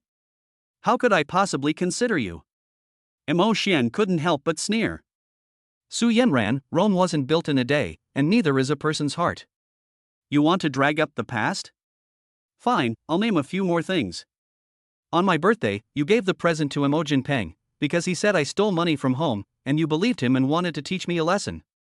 When we went out on a date, your phone kept ringing, and you kept looking down to send messages to Mo Jinpeng. I didn't go to school because you said you wanted a place where you and I could have some privacy, so I rented an apartment. But your family didn't agree, so you moved into the dorms. Because of this, Mo Jinpeng often drove around looking for you, and you went out to eat and drink milk tea with him. Su Yenran, if you had just said that you had changed your mind, I wouldn't have cared. You blamed me for not contacting you and for being cold. I asked you, don't you know what's going on? What did you say in reply? You actually thought that I had changed my mind. It was your choices, one after the other, that forced me to break up with you. To be honest, do you know why I'm not sad about the breakup? Because I had long since given up on you. Su Yenran looked at Mo Xian blankly. When Mo Xian turned 18, Su Yenran bought him a pair of limited edition sneakers, but because she was chatting with Mo Jinpeng, he accidentally said that Mo Xian had stolen money from home. She got angry and gave the sneakers to Mo Jinpeng in front of Mo Xian, saying that she was giving him a lesson. But she knew Mo Xian's character better than anyone else, and she still did it. Mo Jinpeng often hangs out in bars and nightclubs, so he naturally knows how to please girls, while Mo Xian is not as devious and would rather take action. Su Yenran feels that Mo Xian is not considerate enough and would rather chat with Mo Jinpeng. Originally, she wanted to live with Mo Xian, but this was not her intention, as her parents did not approve of her living with him so early. However, Mo Xian lives on his own outside of the school, giving Mo Jinpeng the opportunity to constantly go before her to show off his existence. Su Yenran always emphasized that Mo Xian was her boyfriend, but she still went out with Mo Jinpeng, not caring at all about Mo Xian's feelings. When asked, she would just say that he was Mo Xian's brother. What was most disgusting was that she said that Mo Xian had a bad relationship with his family and that his brother was looking for her to repair it. But whenever they went out and Mo Xian was mentioned, it was Mo Jinpeng who was sowing discord. After the incident at the hotel, Mo Xian became extremely cold towards her, and he even focused solely on his studies, rarely initiating contact with her. Su Yanran, who was feeling guilty, even turned the tables, but in return she only received even greater disappointment from Mo Xian. Dad, let's go back. Luo Wire gently pulled Mo Xian's hand, her eyes red. Dad, if you don't talk to this auntie, then Dad won't be angry. Luo Shuer didn't say anything, and held out her small hand to take hold of Dad's finger. Mo Xian calmed down a little, smiled, picked up his daughters, and comforted them softly. It's okay, Dad will take you back, okay? He turned to Su Yanran and said, Su Yanran, I really don't understand the point of this. You asked for the marriage yourself, and I was the one who gave up on you. You left the country, came back, and told me that you wanted to reconcile with me? Mo Xian, I really regret it. Su Yanran's whole body visibly collapsed. At the beginning, I admit that I was indeed shaken. Mo Jinpeng is very good at talking, you know. And I was also angry. You cut off your relationship with your family, and my parents began to agree to our marriage. It's not just my grandmother's idea, but more importantly, you are also the young master of the Mo family. There was no choice but for me to get engaged to Mo Jinpeng. After all, the two families have so much cooperation. Although I officially announced it with him, I have never been with him. I am still innocent. For 3 years, I have never forgotten you, Mo Xian. I really regret it. Su Yanran hadn't finished speaking when Luo Muki's mocking voice came. Hey, Miss Su, why are you so willing to hook up with the father of someone else's child? Luo Muki walked over, took over Luo Shuer from Mo Xian, and took hold of Mo Xian's hand, saying, Brother, you really don't listen. You're actually here with your ex-girlfriend in an ambiguous situation. No, Mo Xian hurriedly explained. I just ran into her. There's something to explain. I didn't do anything. You can ask the girls if you don't believe me. Seeing the two milkballs nod, Luo Muki snorted and said, Hurry back. Brother really can't be trusted for a moment. Otherwise, discuss with your sister and lock up your brother so that he stays with us forever. Just thinking about your brother having contact with this bitch, I want to kill her. Lu Muki suppressed her inner madness and dragged Mo Xian away. Su Yanran wanted to say something, but not far away, Luo Xia was watching her with her arms folded. Just from making contact with her cold gaze, Su Yanran couldn't help but feel fear. She knew that these sisters were crazy, and they were also crazy enough to crush her at will. When Luo Xia saw Mo Xian, her face, which had been as cold as frost, instantly melted. She pinched Mo Xian's face a little angrily and said, I'll deal with you later. Go, I'll help you get rid of her. Mo Xian and Luo Muki left with the baby in their arms, and only then did Luo Xia turn her head and look at Su Yanran with cold eyes. She coldly said, Until you do what I ask, whatever you say is just an excuse. After saying this, Luo Xia turned around and left. Su Yanran seemed to have no strength left, and she crouched on the ground in a daze. Yes, no matter how I explain now, it's just an excuse. I'm sorry, I didn't expect to run into her. After entering the house, Mo Xian immediately apologized to Luo Xia and Luo Muki. I just wanted to make things clear with her and not to be bothered by her anymore. I know. Luo Xia held out her hand and gave Mo Xian a gentle slap on the face. Just pretend it was a slap in the face. Don't ever contact her again, understand? Otherwise, I'll have no choice but to kill her. I've specially ordered dessert, as well as black tea and hot cocoa. Come and eat. The murderous intent in her heart was not shown at all on Luo Xia's face. She really wanted to kill Su Yanran, but if she wasn't useful anymore, Luo Xia wouldn't mind doing it herself. Wow! The two little milk balls saw the dessert and pulled their father, saying, Daddy, eat the cake. I know, Daddy will cut it up for you. Looking at the gentle and patient Mo Xian, Luo Xia's murderous intent in her heart only grew stronger. Not only her, but Luo Muki as well. That was their Mo Xian, and he would not allow others to covet, especially Su Yanran. Chapter 34, Second Sister Wants to be a Demon. Su Yanran returned to the homestay rented by the three of them, dispirited and lost. Mo Tingting had gone somewhere, and only Mo Yingying was sitting on the sofa. Unlike Mo Qingqing's strong woman's attire, Mo Yingying wore a ponytail, gold-rimmed glasses, and was holding a book of ancient poetry appreciation. Although she looked similar to her sister and was also a beauty, Mo Ying gave the impression of being indifferent. Yenran, are you okay? Mo Ying was a little surprised to see Su Yenran's lost expression and the tear marks on her face. Did you have a fight with Jinpeng?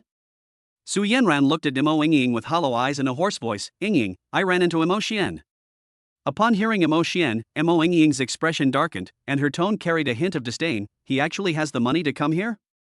Did you see who he was with? Is it true that he is being supported by some middle-aged rich woman? Sister Ying, why are you so hostile towards him? Su Yenran didn't answer, but instead asked a question she had been wanting to ask for a long time. What exactly has Mo Xian done to offend you? He hasn't offended me. Mo Ying closed the book in her hands. It's all because of my younger brother, but look at Jinpeng and then look at him, he's cold-hearted. Last time, he had a terrible fight with the family and even knocked Jinpeng's front tooth out. Su Yenran frowned slightly when she heard this, but didn't Mo Jinpeng frame him, and then he started the fight? Mo Jinpeng and Chang Jiahao planned for Chang Jiahao to invite Mo Xian to his birthday party on his birthday. They drugged the wine Mo Xian drank halfway through, hoping to get him into an ambiguous situation with a young woman. However, after Mo Xian finished drinking, he went to the bathroom and disappeared. At that time, they were in a club, and they couldn't find Mo Xian no matter what. The next day, Mo Jinpeng dragged the lady and Chang Jiahao to the Mo family and caused a scene, insisting that Mo Xian had misbehaved after drinking and molested the lady. Chang Jiahao testified as a witness, and with the incitement of Mo Jinpeng, there was no substantive evidence. Mo Changshan just insisted that Mo Xian was not being careful. How ridiculous.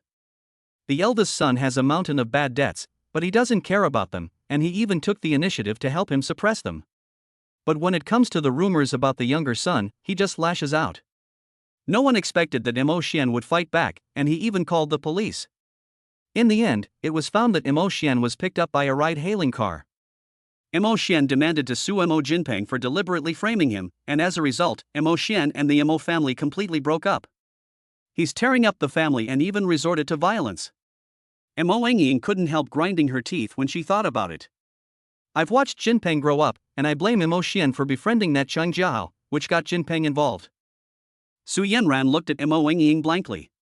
She didn't think that after all this time, Mo Ying still believed that Mo Jinpeng was in the right. Yenran, don't contact him anymore.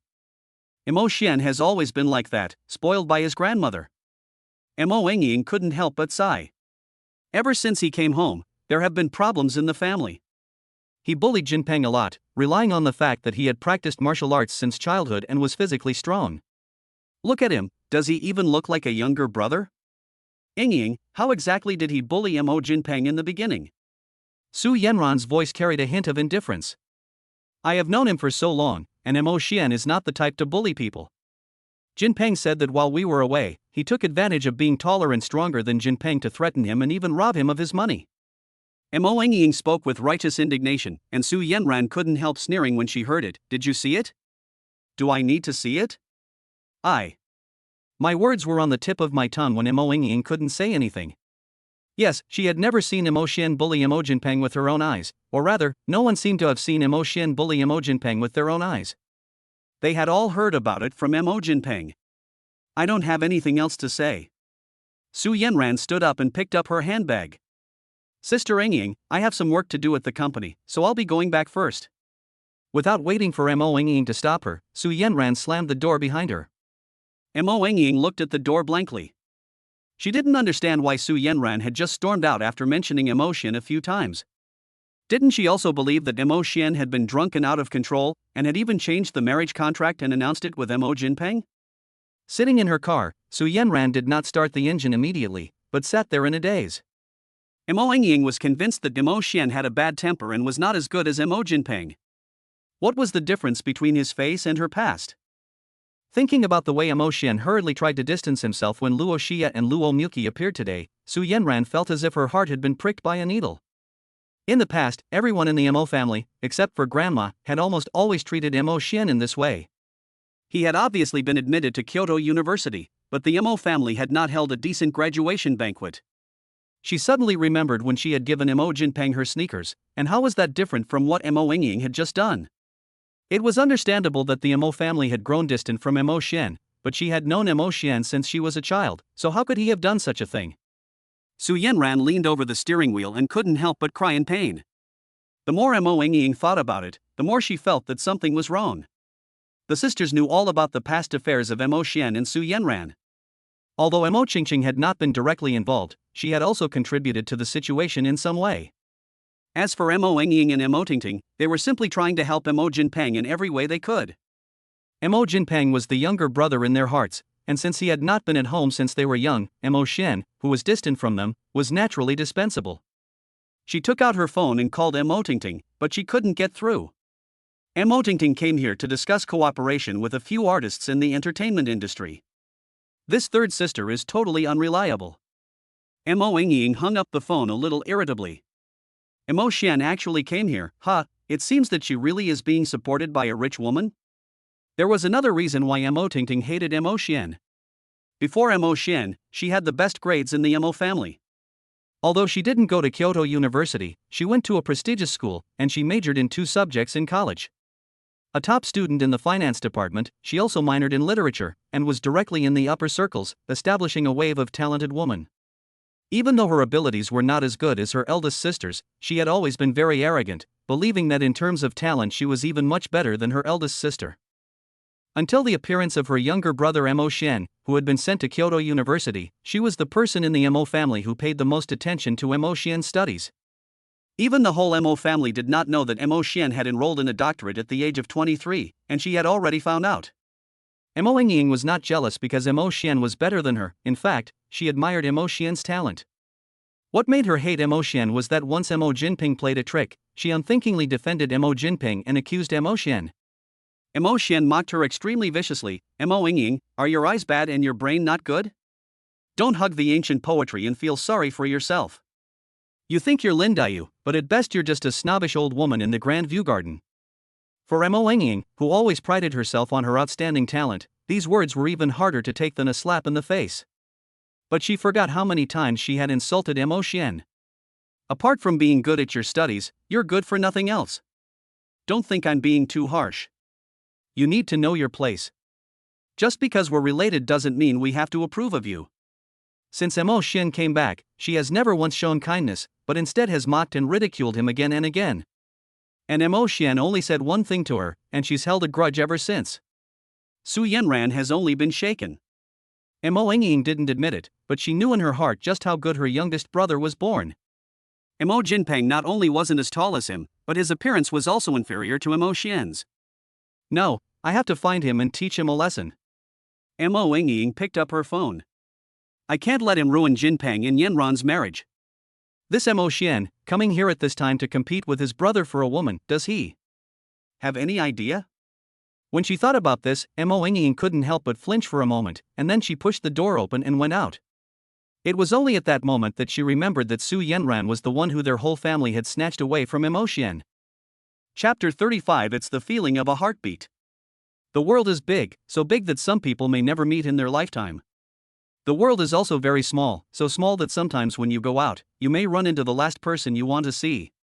Mo Xian was feeling this way right now. He heard that this hotel had special steamed buns with hot spring water in them, but you had to buy them at the convenience store in front. Mo Xian wanted Luo Xia and Luo Muki, as well as his daughters, to have them, and he wanted to take them back to his grandmother's house tomorrow. Unexpectedly, he ran into Mo Ying, who had just run out. Mo Xian, is that really you? Mo Ying's eyes were full of contempt when she saw Mo Xian. Did you just run into Yenran? Mo Xian didn't bother to waste time talking to her, and didn't even spare her a glance, walking straight ahead. Stop right there. Mo Ying grabbed Mo Xian's arm. Did I say you could go? What's the matter? Mo Xian shook off Mo Ying. I don't remember having any relationship with your family, do I? Mo Xian, don't go too far. Mo Ying thought that it was her family that had wronged Mo Xian, so her tone was not so condescending.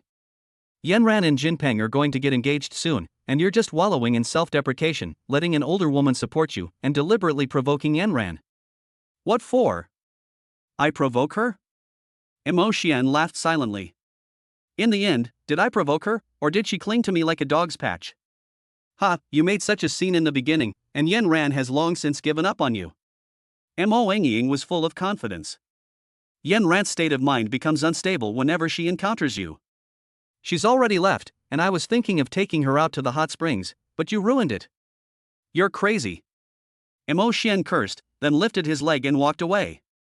Sometimes he really wants to get a paternity test, because he really doesn't understand how he is related to these people. Mo Ying didn't care that he had cursed her, but instead followed him, looking like she was trying to give him some good advice. Mo Xian, I know you feel unbalanced, but you can't force a relationship. If you can't catch a woman, don't blame Yenran for choosing someone better. Hearing this, Mo Xian stopped in his tracks and turned around to give Mo Ying a cold look. Seeing Mo Xian's ice-cold gaze, Mo Ying couldn't help but feel a tightening in her heart. She instantly remembered that this person in front of her was the one who had taken down the 8 bodyguards in her family. However, Mo Ying still looked stubborn, and even said defiantly, "What, do you still want to hit me? Isn't what I said the truth?" The better person you mentioned is Mo Jinpeng, who hangs out in nightclubs every day, and when something goes wrong, his parents have to clean up after him and find a prostitute to frame his younger brother? Mo Xian gave a mocking smile. The whole family helped his brother and fought with his younger brother for his girlfriend. What? Is the world coming to an end, and there is only one Su Yenran left in the world? Apart from your brain-damaged favoritism, Mo Jinpeng is a complete waste. Mo Ying, I'm not talking to you now because Grandma is still alive. I haven't forgotten what you did in the beginning. Grandma doesn't have much time left, so you'd better pray that she lives a few more days. If Grandma is gone, you, the whole Mo family, will wait for retribution. Mo Ying felt a sudden tightening in her chest. Looking at Mo Xian's resentful eyes, she subconsciously averted her gaze. Back then, Mo Xian contacted the entire Mo family, and no one, including her, believed that he was doing it for Grandma. They all thought he was just trying to scam money. You don't need to threaten me with this. Mo Ying said with some guilt. It's not like you always bully Jinpeng. Mo Jinpeng said I bullied him, and you believed him? Then if he told you to die, you should go ahead and die. Mo Xian said mockingly.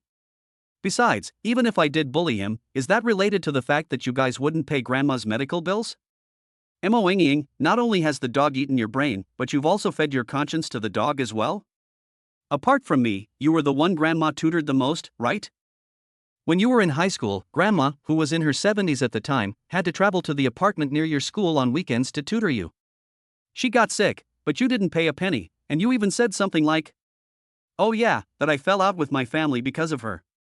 This kind of grandma is simply unreasonable. When your grandmother was admitted to a nursing home, did you go visit her once?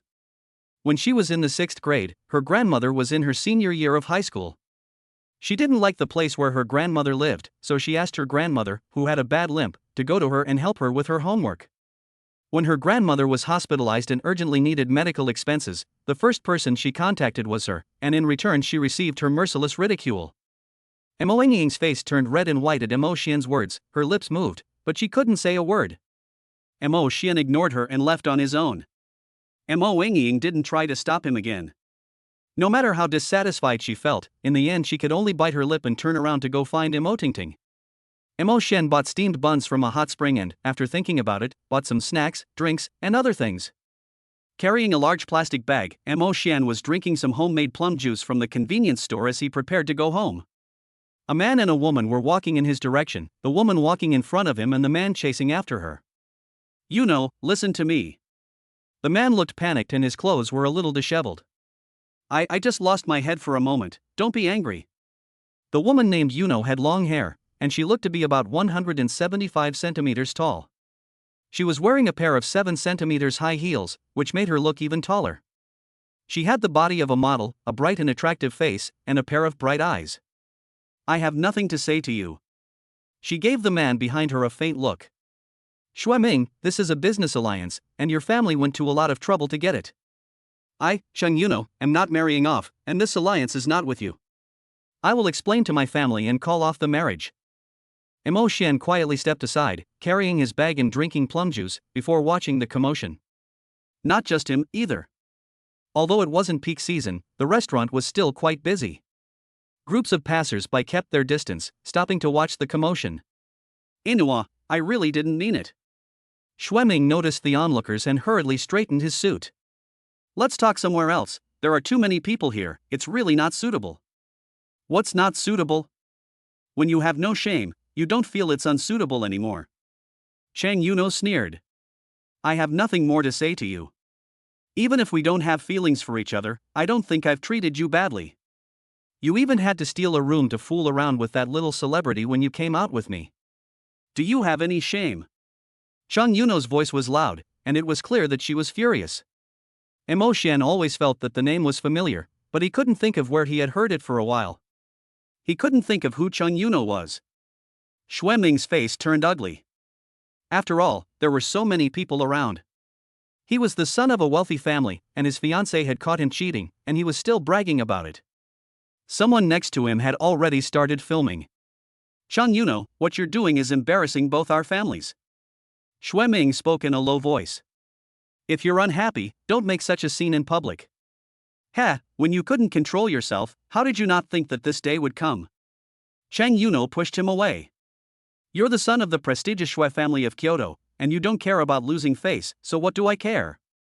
At this, the people around them who were just watching the show were no longer calm. Mo Xian remembered who Xue Ming was. The Xue family ran a chain of supermarkets with branches all over the country. Xue Ming is the second son of the Xue family, and not long ago he announced his engagement to Miss Chang. The Chang family has a high status in Kyoto and can be said to be one of the few families with the most say, second only to the Luo family.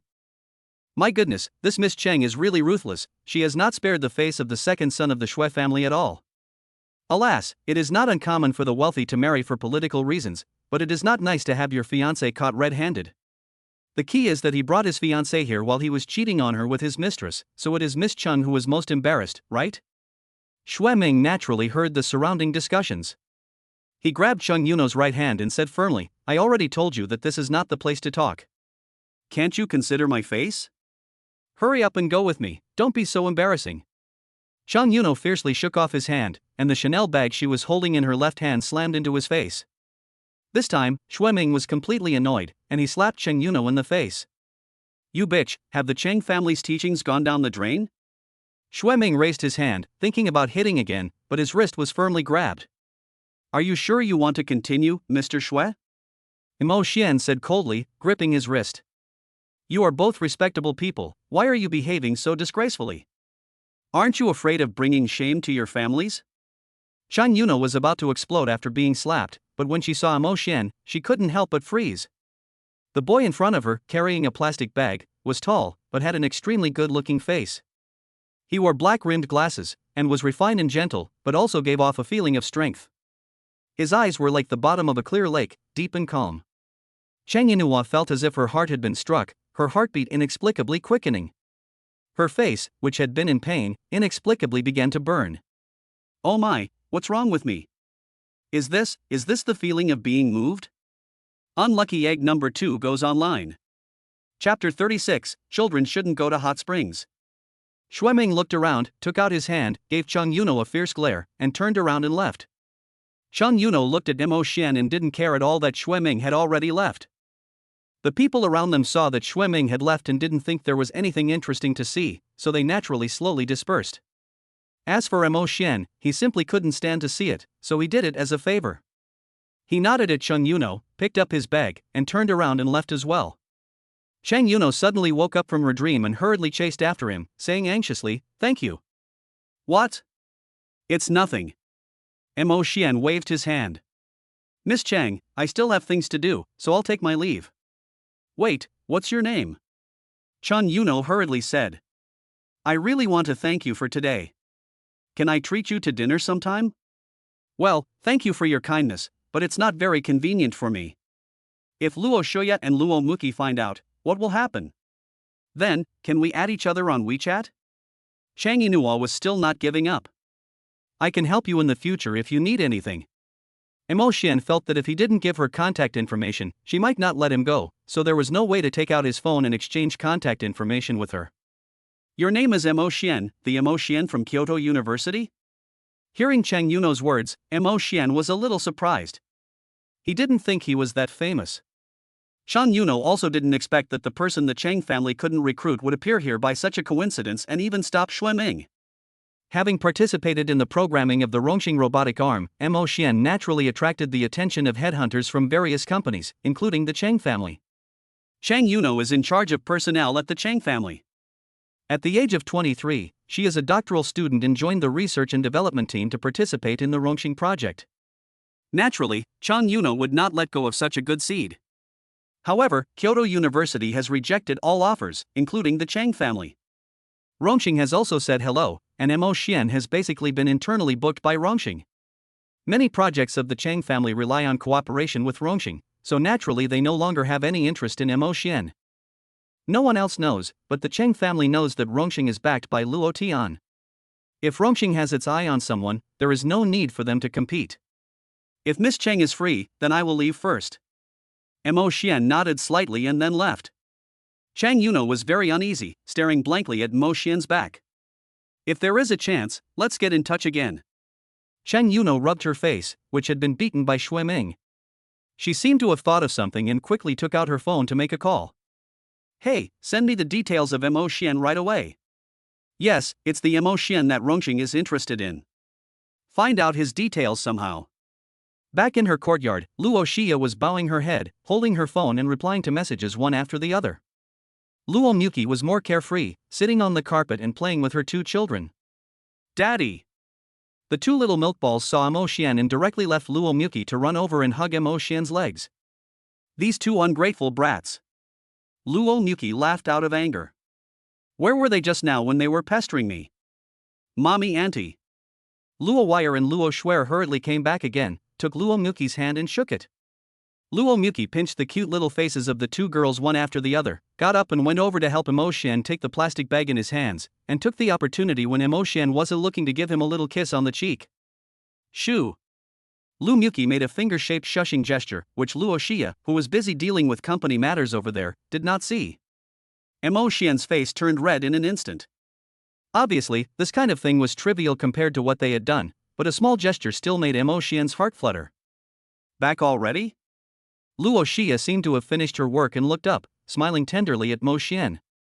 You bought so much food? Well, thank you.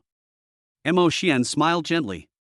If it weren't for you and Mu Chi's help, I wouldn't have so much money in my hands now, would I? Luo Xia smiled faintly. Mo Xian's talent is outstanding.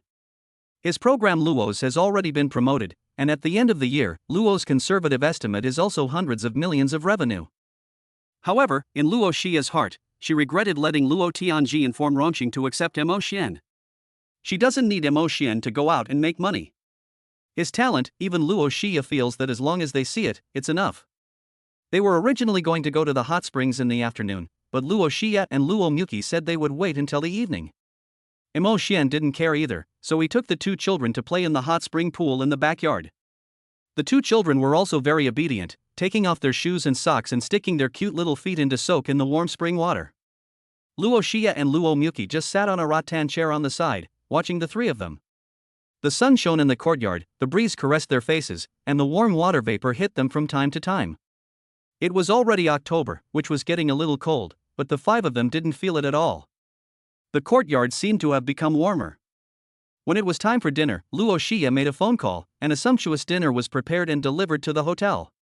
Mo Xian looked at it and couldn't help but tear up. Finally, there were no oysters, bull penis soup, or spicy kidney buds. Who in the world eats that stuff every day? After dinner, it was already 7 o'clock. Mo Xian looked at the time and turned to ask Luo Xia and Luo Muki, why don't you take your daughter to the club first? It's okay, just wait a bit longer, and Luo Xia gave Mo Xian a deep look. Children shouldn't go to the hot springs. Mo Xian? Then what's the point of bringing the kids? On the other side, in the Mo sisters' homestay, Mo Yingying looked at Mo Tingting with a pale face. In terms of appearance, Mo Tingting is the most outstanding of the three sisters, but now her hair is messy and there are several scratches on her face. I really want to beat you to death. Mo Yingying said angrily. Are you crazy? You actually got caught with Shui Ming and Chang Yuno, the official fiancé. Yes, the one who cheated with Shui Ming is the third daughter of the Mo family, Mo Tingting. Second sister, I was also deceived. Mo Tingting had tearful eyes and a face full of grievances. Shui Ming said that as long as I accompanied him, he would give me resources. As you know, I have been an actor for so long, and I have never been popular. I told you to study hard at school in the beginning, but you insisted on entering the entertainment industry. Our family has not spared any money for you, so who is to blame if you can't support yourself? Mo Ying took off her glasses irritably. The Shui family will never care about you, and if the Cheng family really wants to pursue this, it will involve our family as well. You are really unreasonable. Mo Ying was about to be driven mad by her sister. The Mo family were nobodies in the capital, where the rich and powerful were everywhere. Neither the Shui family nor the Cheng family were people they could afford to offend. What made her most angry was that she and this idiot had actually been born from the same womb. Thinking about this, Mo Ying felt as if she had given her brain to herself and none to Mo Tingting. They had come here to enjoy the hot springs, but Su Yanran had gone. She had been rebuked by Mo Xian, and Mo Tingting had even directly caused such a big trouble.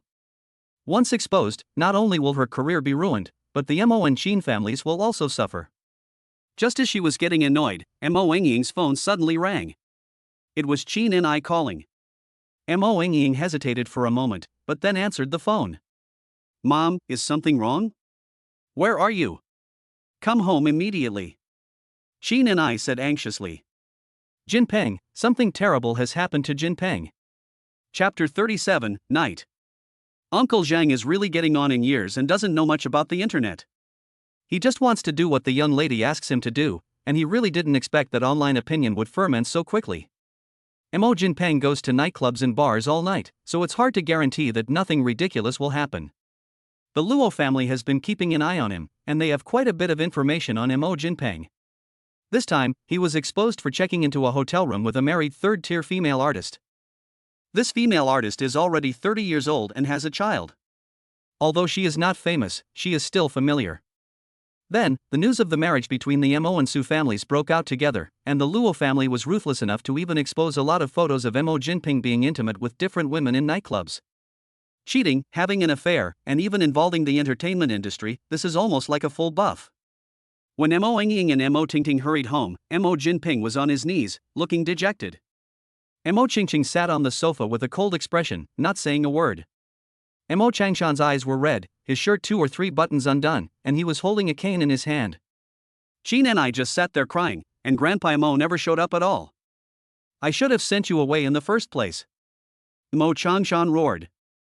You stupid fool, you can't control what's going on down there, and how many times have I had to clean up after you? You've been behaving yourself for a while, but I never thought you'd pick this time to mess with me. Mo Jinping hung his head, afraid to speak. His face was clearly bruised, and although his clothes hid it, they were a little tattered, showing that the cane had already been used on him. Dad, the most urgent task is to find a way to fix this. Mo Qingqing gave Mo Jinping a cold look. Jinping is young and doesn't know any better, so let's just forget about this one time? Doesn't know any better? He's 26. Mo Changshan threw the cane onto the ground. He's not in the entertainment industry, so as long as we suppress this, it won't do any harm to us, but the Su family is already dissatisfied. Hearing this, everyone fell silent. What? You won't let me break off the engagement? Su Yanran, who was in her room making a phone call, stood up excitedly. Sister Hui on the other end of the line said with a smile, "We're just not letting you break off the engagement. The engagement can be postponed, and as long as you don't get married, this so-called marriage contract is just an oral agreement with no legal effect, so it doesn't count." What does your vice president mean? Su Yanran suppressed her anger. If I withdraw from the engagement now, does that show my attitude? As for targeting the Mo family, I've also started preparing to implement it. Now that she won't let me withdraw from the engagement, is she being inconsistent? Miss Su, you can choose not to cooperate with us. Sister Hui responded indifferently. As long as you indicate that you will not withdraw from the engagement, Vice President Luo will tell you what to do later. Fine, I won't cooperate with you. Su Yanran gritted her teeth and said. I'm not Luo Xia or Luo Muki, I can get back Mo Xian on my own. Miss Su, you must be clear that behind Mr. Mo is the Luo family. Do you think he needs you to retaliate against the Mo family for past actions? Sister Hui's tone remained calm. Moreover, the 2 children were raised by Mr. Mo himself. When Mr. Mo was abandoned by you, and Grandma's life was hanging by a thread, it was the eldest and second daughters who stayed by his side. It is already her kindness to give you a chance. Su Yanran was silent. She was not unaware that Luo Xia did not have good intentions, nor did she believe that Luo Xia would really give her a chance. But on the one hand, she was obsessed with Mo Xian. On the other hand, if she did not agree, would the Luo family deal with the Su family? What did she mean about the marriage agreement being a verbal agreement? Wasn't the agreement between her and Luo Xia also a verbal agreement? She didn't have the courage to confront the Luo family, let alone try to win back Mo Xian. It seemed that agreeing to Luo Xia's plan was a good choice. Fine, I promise. Su Yanran agreed somewhat helplessly. I don't understand, what's the point? I don't know, Miss Su, good night. Sister Hui hung up the phone without hesitation, and then sent a message to Luo Xia. Young miss, she agreed. Luo Xia saw Hui's text message and gave a small smile, before putting down her phone. A news article popped up on her phone. The second son of the Shui family supermarket chain cheated on a certain actress, and was caught in bed by his fiancée. Mo Xian knew nothing about what was going on in the outside world. At the moment, he was comfortably soaking in the hot springs, with a towel covering his face. Behind him, a somewhat dim light, the wind rustling through the branches. The warm spring water made his whole body slowly relax, and he couldn't help but feel a little drowsy. The light behind him suddenly went out, and he didn't notice it at all. He just felt that the water around him seemed to have set off ripples. Then, a smooth body slowly approached him. Mo Xian was startled and quickly pulled off the towel on his face. In the faint light coming from the window, Luo Xia was only wearing a towel, her hair up in a bun. Without a word, she was only full of predatory kisses. Muchi is too tired and fell asleep. Luo Xia's voice, suppressing her lust, sounded in Mo Xian's ear. Well, actually, she had put sleeping pills in the water she gave Luo Muki. The two daughters hadn't slept all afternoon. After eating, they played for a while, and the children were naturally sleepy, so they fell asleep with Luo Muki in the bedroom on the first floor. Luo Xia slowly pressed her whole body against Mo Xian's. The sound was like the soothing voice of an angel, or the whisper of a demon. Xian, tonight, you belong to me alone. Xia, this is outside. Mo Xian subconsciously wanted to push her away, but accidentally touched the softness of her breasts, so he quickly withdrew his hand in fear. Wait, let's talk about it in the room. He always felt that at this time, he was more like a woman. I'm going to be right here. In Luo Xia's eyes, there was no hiding her sickly possessiveness. It was that kind of fierce kiss again, as if Luo Xia was telling Mo Xian in this way that everything about him belonged to him. I'm a man, okay? You're taking me a bit too lightly. You too, just about enough. Luo Muqi was wearing a white bathrobe and leaning against the door, looking on like an audience member. Mo Xian was so scared that he almost fell into the hot spring. Luo Xia rolled over and lay on the edge of the hot spring, smiling wryly and saying, "You're not asleep, sister? Heh, do you really think I'm stupid?"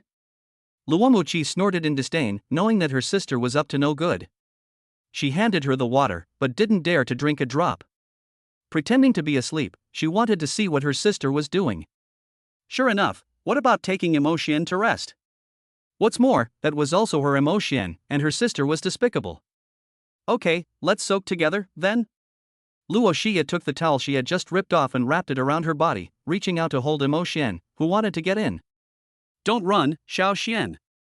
In the night, the three of them just sat in the hot spring pool in silence. Hey, which one of you two pinched my thigh? Why did you bite me? Don't bite my face, it's a human face, not pig's head meat. It doesn't feel like that. It feels like they're maliciously taking revenge on me, biting and pinching. What's this? Chapter 38, Fragments of Memory. The next day, Lowell and Roxy woke up and looked for their father. The two milk balls were shocked.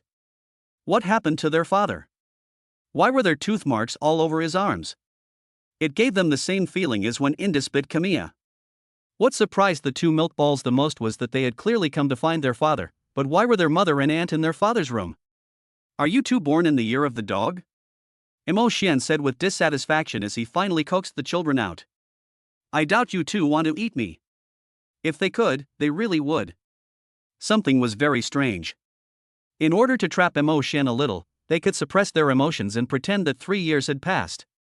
But once their relationship with Mo Xian really took off, their possessiveness intensified even more.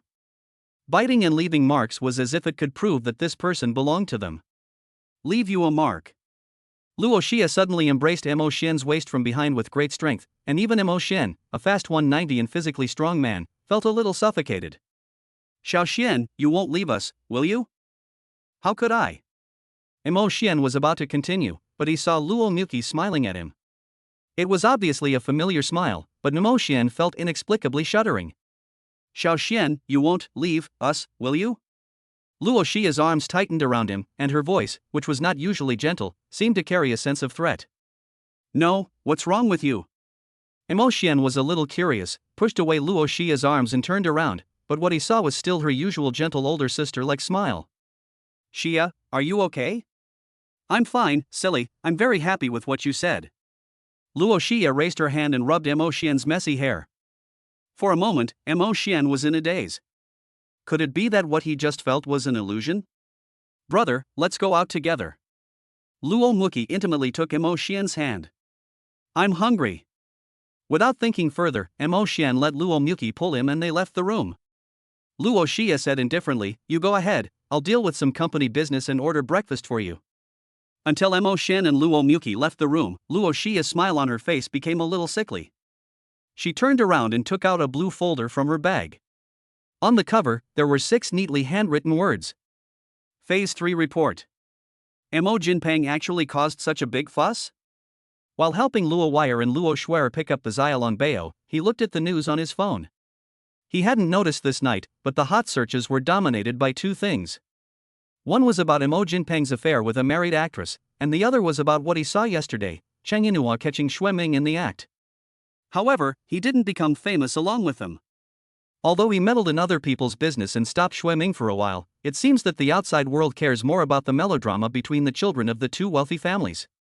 Brother, just leave them alone. Luo Muki reached out and locked Emo Xian's phone screen. You can just focus on studying with us now.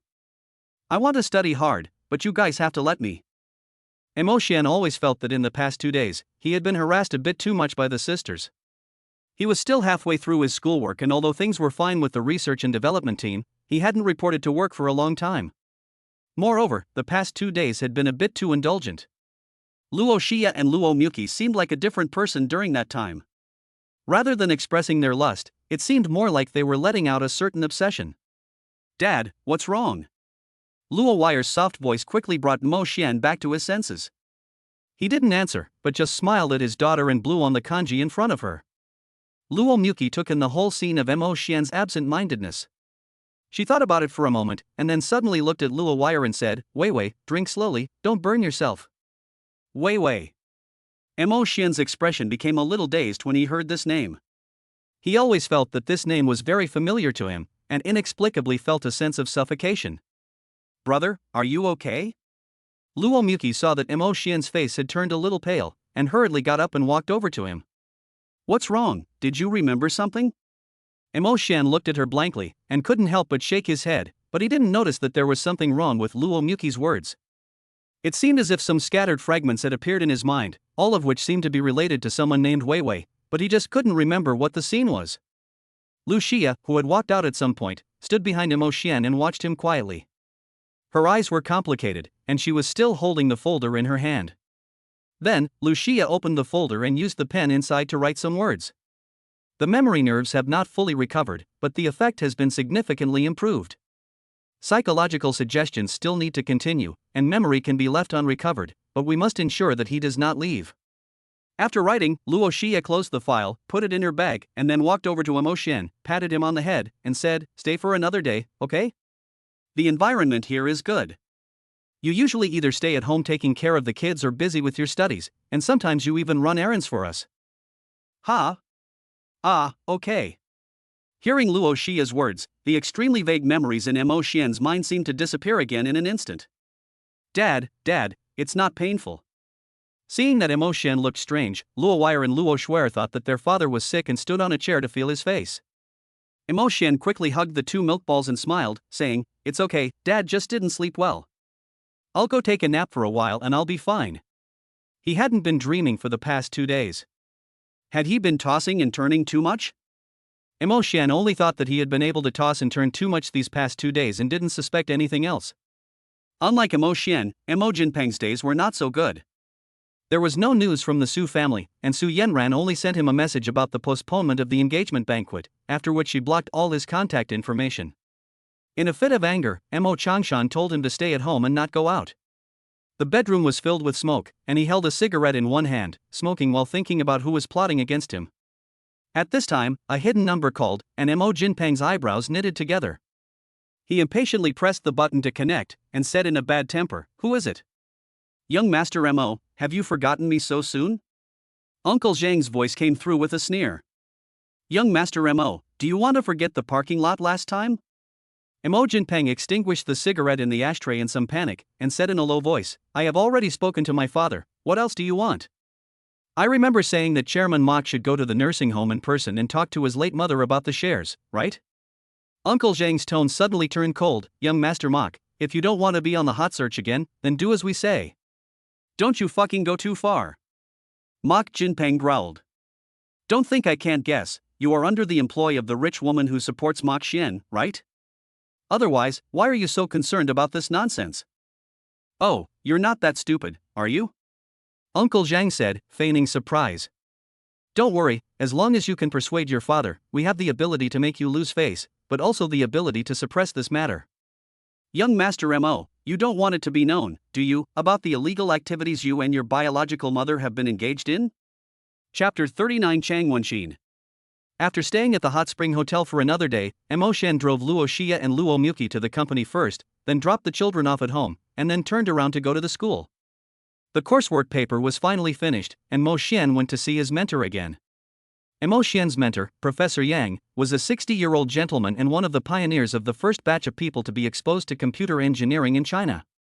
Seeing Mo Xian come over, Professor Yang cordially pulled him down to sit and poured him a cup of tea, saying, "Xiao Mo, good news, Rongxing has already arranged an interview for you." Mo Xian let out a sigh of relief. After waiting for so long, the matter of his job was finally settled. "Thank you, teacher, for your careful guidance over the years," Mo Xian said respectfully. "Are you still planning to retire?"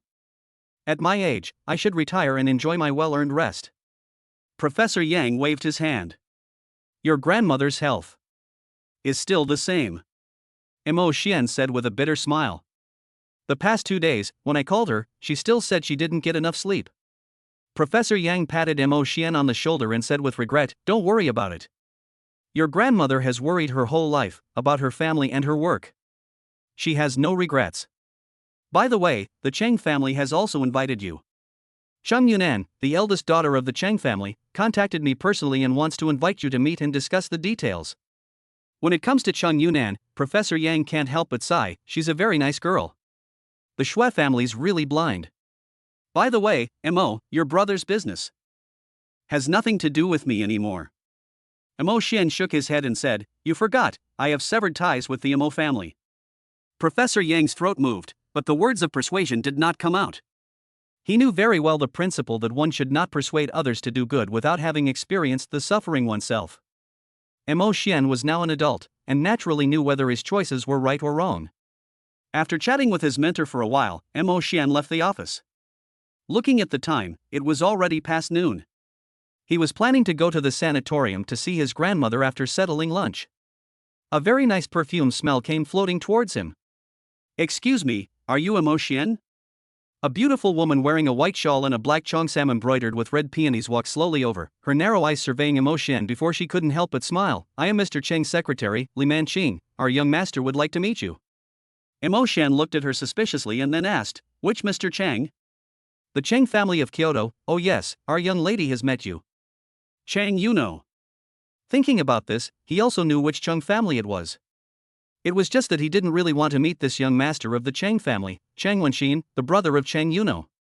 At the beginning, he came to the Luo family to seek an alliance, but like He Ning last time, he was shut the door in his face. It was better not to meet such a person if he suddenly came to see you. "Our young master said that he must ask you to see him once." Li Manqing seemed to see that Mo Xian was a bit reluctant. "Regarding Miss Yuno, the young master wants to thank you personally." "It was nothing, no need to mention it," Mo Xian said nonchalantly. "No need to thank me, I still have things to do, I need to go out quickly." "You should still go," Li Manqing insisted. "Besides, I know the personality of our young lady, you don't want her to come and harass you personally, do you?" Sighing, Mo Xian could only helplessly nod and agree. There was no need to make things difficult for her as a worker. Following Li Manqing out of the school, a Rolls-Royce stopped in front of them, and there was no one in the car except for a driver. The car drove to a tea house not far from Kyoto University. Emo had been here several times with Professor Yang.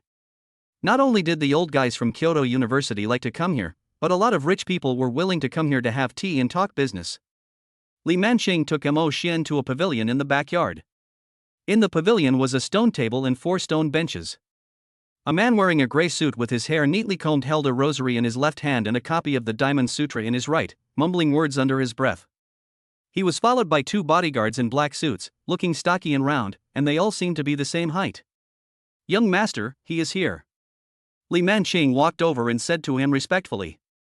Obviously, this is Cheng Wenxin. In fact, Emo really wanted to make fun of him. In the past, he had only heard the title of Buddhist disciple in female short articles, and he never thought that he would actually run into it. Cheng Wenxin is such a famous person in Kyoto with the title of ascetic Buddhist disciple. The question is, if you are a Buddhist disciple, what is the point of your marriage? Shouldn't you be completely empty and pure? He glanced at the stone table and saw that it was indeed worthy of his reputation as a Buddhist. On the table were the Lotus Sutra, the Avatamsaka Sutra, and the Tao Te Ching. There was even a copy of the Analects. This guy is really into Confucianism, Buddhism, and Taoism. Emo couldn't help but sigh. Wang Ruofu's wife really didn't lie to me, there really are people who worship all 3. Cheng Wenxin placed the Buddhist beads on the stone table and turned to one of the bodyguards, ordering him to light the sandalwood. Emo couldn't help rolling his eyes. There was really a lot going on. "Are you Emo Cheng Wenxin seemed to have just seen Emo glanced at him sideways, and then turned to look at the Buddhist scriptures in his hands. "You're leaving Kyoto, right?" "Emo I slapped your sister, and then I had to leave Kyoto. Am I stupid or are you stupid?" "Manqing, show him the photo." Hearing Cheng Wenxin's words, Li Manqing took out her phone and found a photo of Emo bowing his head to kiss Luo Muki in the cafeteria earlier. "I am very grateful to you for helping my sister, but the woman I like doesn't like people to covet her, so you leave on your own." Cheng Wenxin still didn't look up. "I know your background well. Even if the Emo family doesn't care about you or me, they won't care about you either. I'll give you 5 million to leave Luo Muki and leave the capital. If necessary, I can send you abroad and never come back." "Well, young Master Chang, do you have a problem with the language?" Emo sighed helplessly. Coveting and possessing are 2 different things. Cheng Wenxin finally looked at Emo with his eyes, but it seemed that he didn't care. His tone remained flat, "But it was just a game with you. You don't really think that she would be sincere with you, do you?" Thinking about Luo Shuya, who had been avoiding him while she was handling official business yesterday, and Luo Muki, who had dragged him away to the courtyard and kissed him for half a day, Emo subconsciously nodded, "I should be able to be sure." They almost ate him up, and the sister's eyes were getting more and more strange. It wasn't a matter of sincerity or not. He always felt that the sister's feelings for him were a bit abnormal. "Ha!" Cheng Wenxin placed the Buddhist scriptures on the stone table and couldn't help but smile. "I've already been generous by giving you 5 million. I don't like violence. As the Buddhist saying goes, don't talk about the clouds, young Master Chang." Emo really didn't want to hear him chant mantras. "We've never met before, and at most I helped your sister block a slap in the face. I'm not going to say anything about great kindness, and I don't expect you to thank me. But you came up and directly looked down on me, telling me to leave the capital. Is this not repaying kindness with hatred?" Cheng Wenxin did not answer, but picked up the teacup and took a gentle sip, then picked up the prayer beads before speaking. "So I'll give you 5 million as a thank you. Otherwise, I'll just tell you to get the hell out of the capital." Emo laughed a little, dumbfounded. Is this the ascetic Buddhist monk everyone talks about? This is clearly a domineering CEO, isn't it? What if I don't agree? Cheng Wenxin's face was full of a smile as if he had heard a joke. "I don't mind breaking the precepts." Chapter 40. Are you sure you're only bringing 2 people? "Mr. Mo, you should know that we really can't afford to offend the Luo family, but that doesn't mean we can't move you," Li Manqing said in a timely manner. "Between you and the Cheng family, would Miss Luo choose a boyfriend with no family background or the Cheng family? No matter what tricks the young master really uses, we'll just let a few projects go. It's possible that we won't even have to let them go, just apologize by bringing some gifts over. You don't really think that Miss Luo will definitely marry you, do you?" Emo just sighed.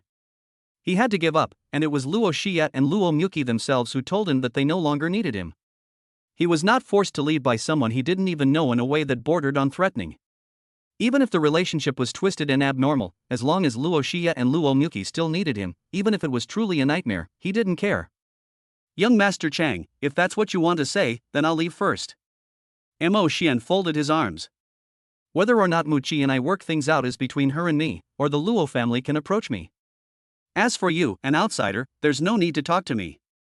Chang Wenxin remained calm, but the prayer beads in his hands were spinning faster and faster. After a long while, he spoke with a hint of menace in his tone. Do you believe that I can make him unable to leave today? Young Master Chang, if Mu Qi really cared about you, she wouldn't have anything to do with me. Mo Xian felt a headache coming on. Sure enough, rumors are not to be trusted. This rich young master had to set up some kind of Buddhist disciple persona, and it all blew up in a few words. If that's all, I'll be leaving. And, in a society ruled by law, I'm really not afraid of you.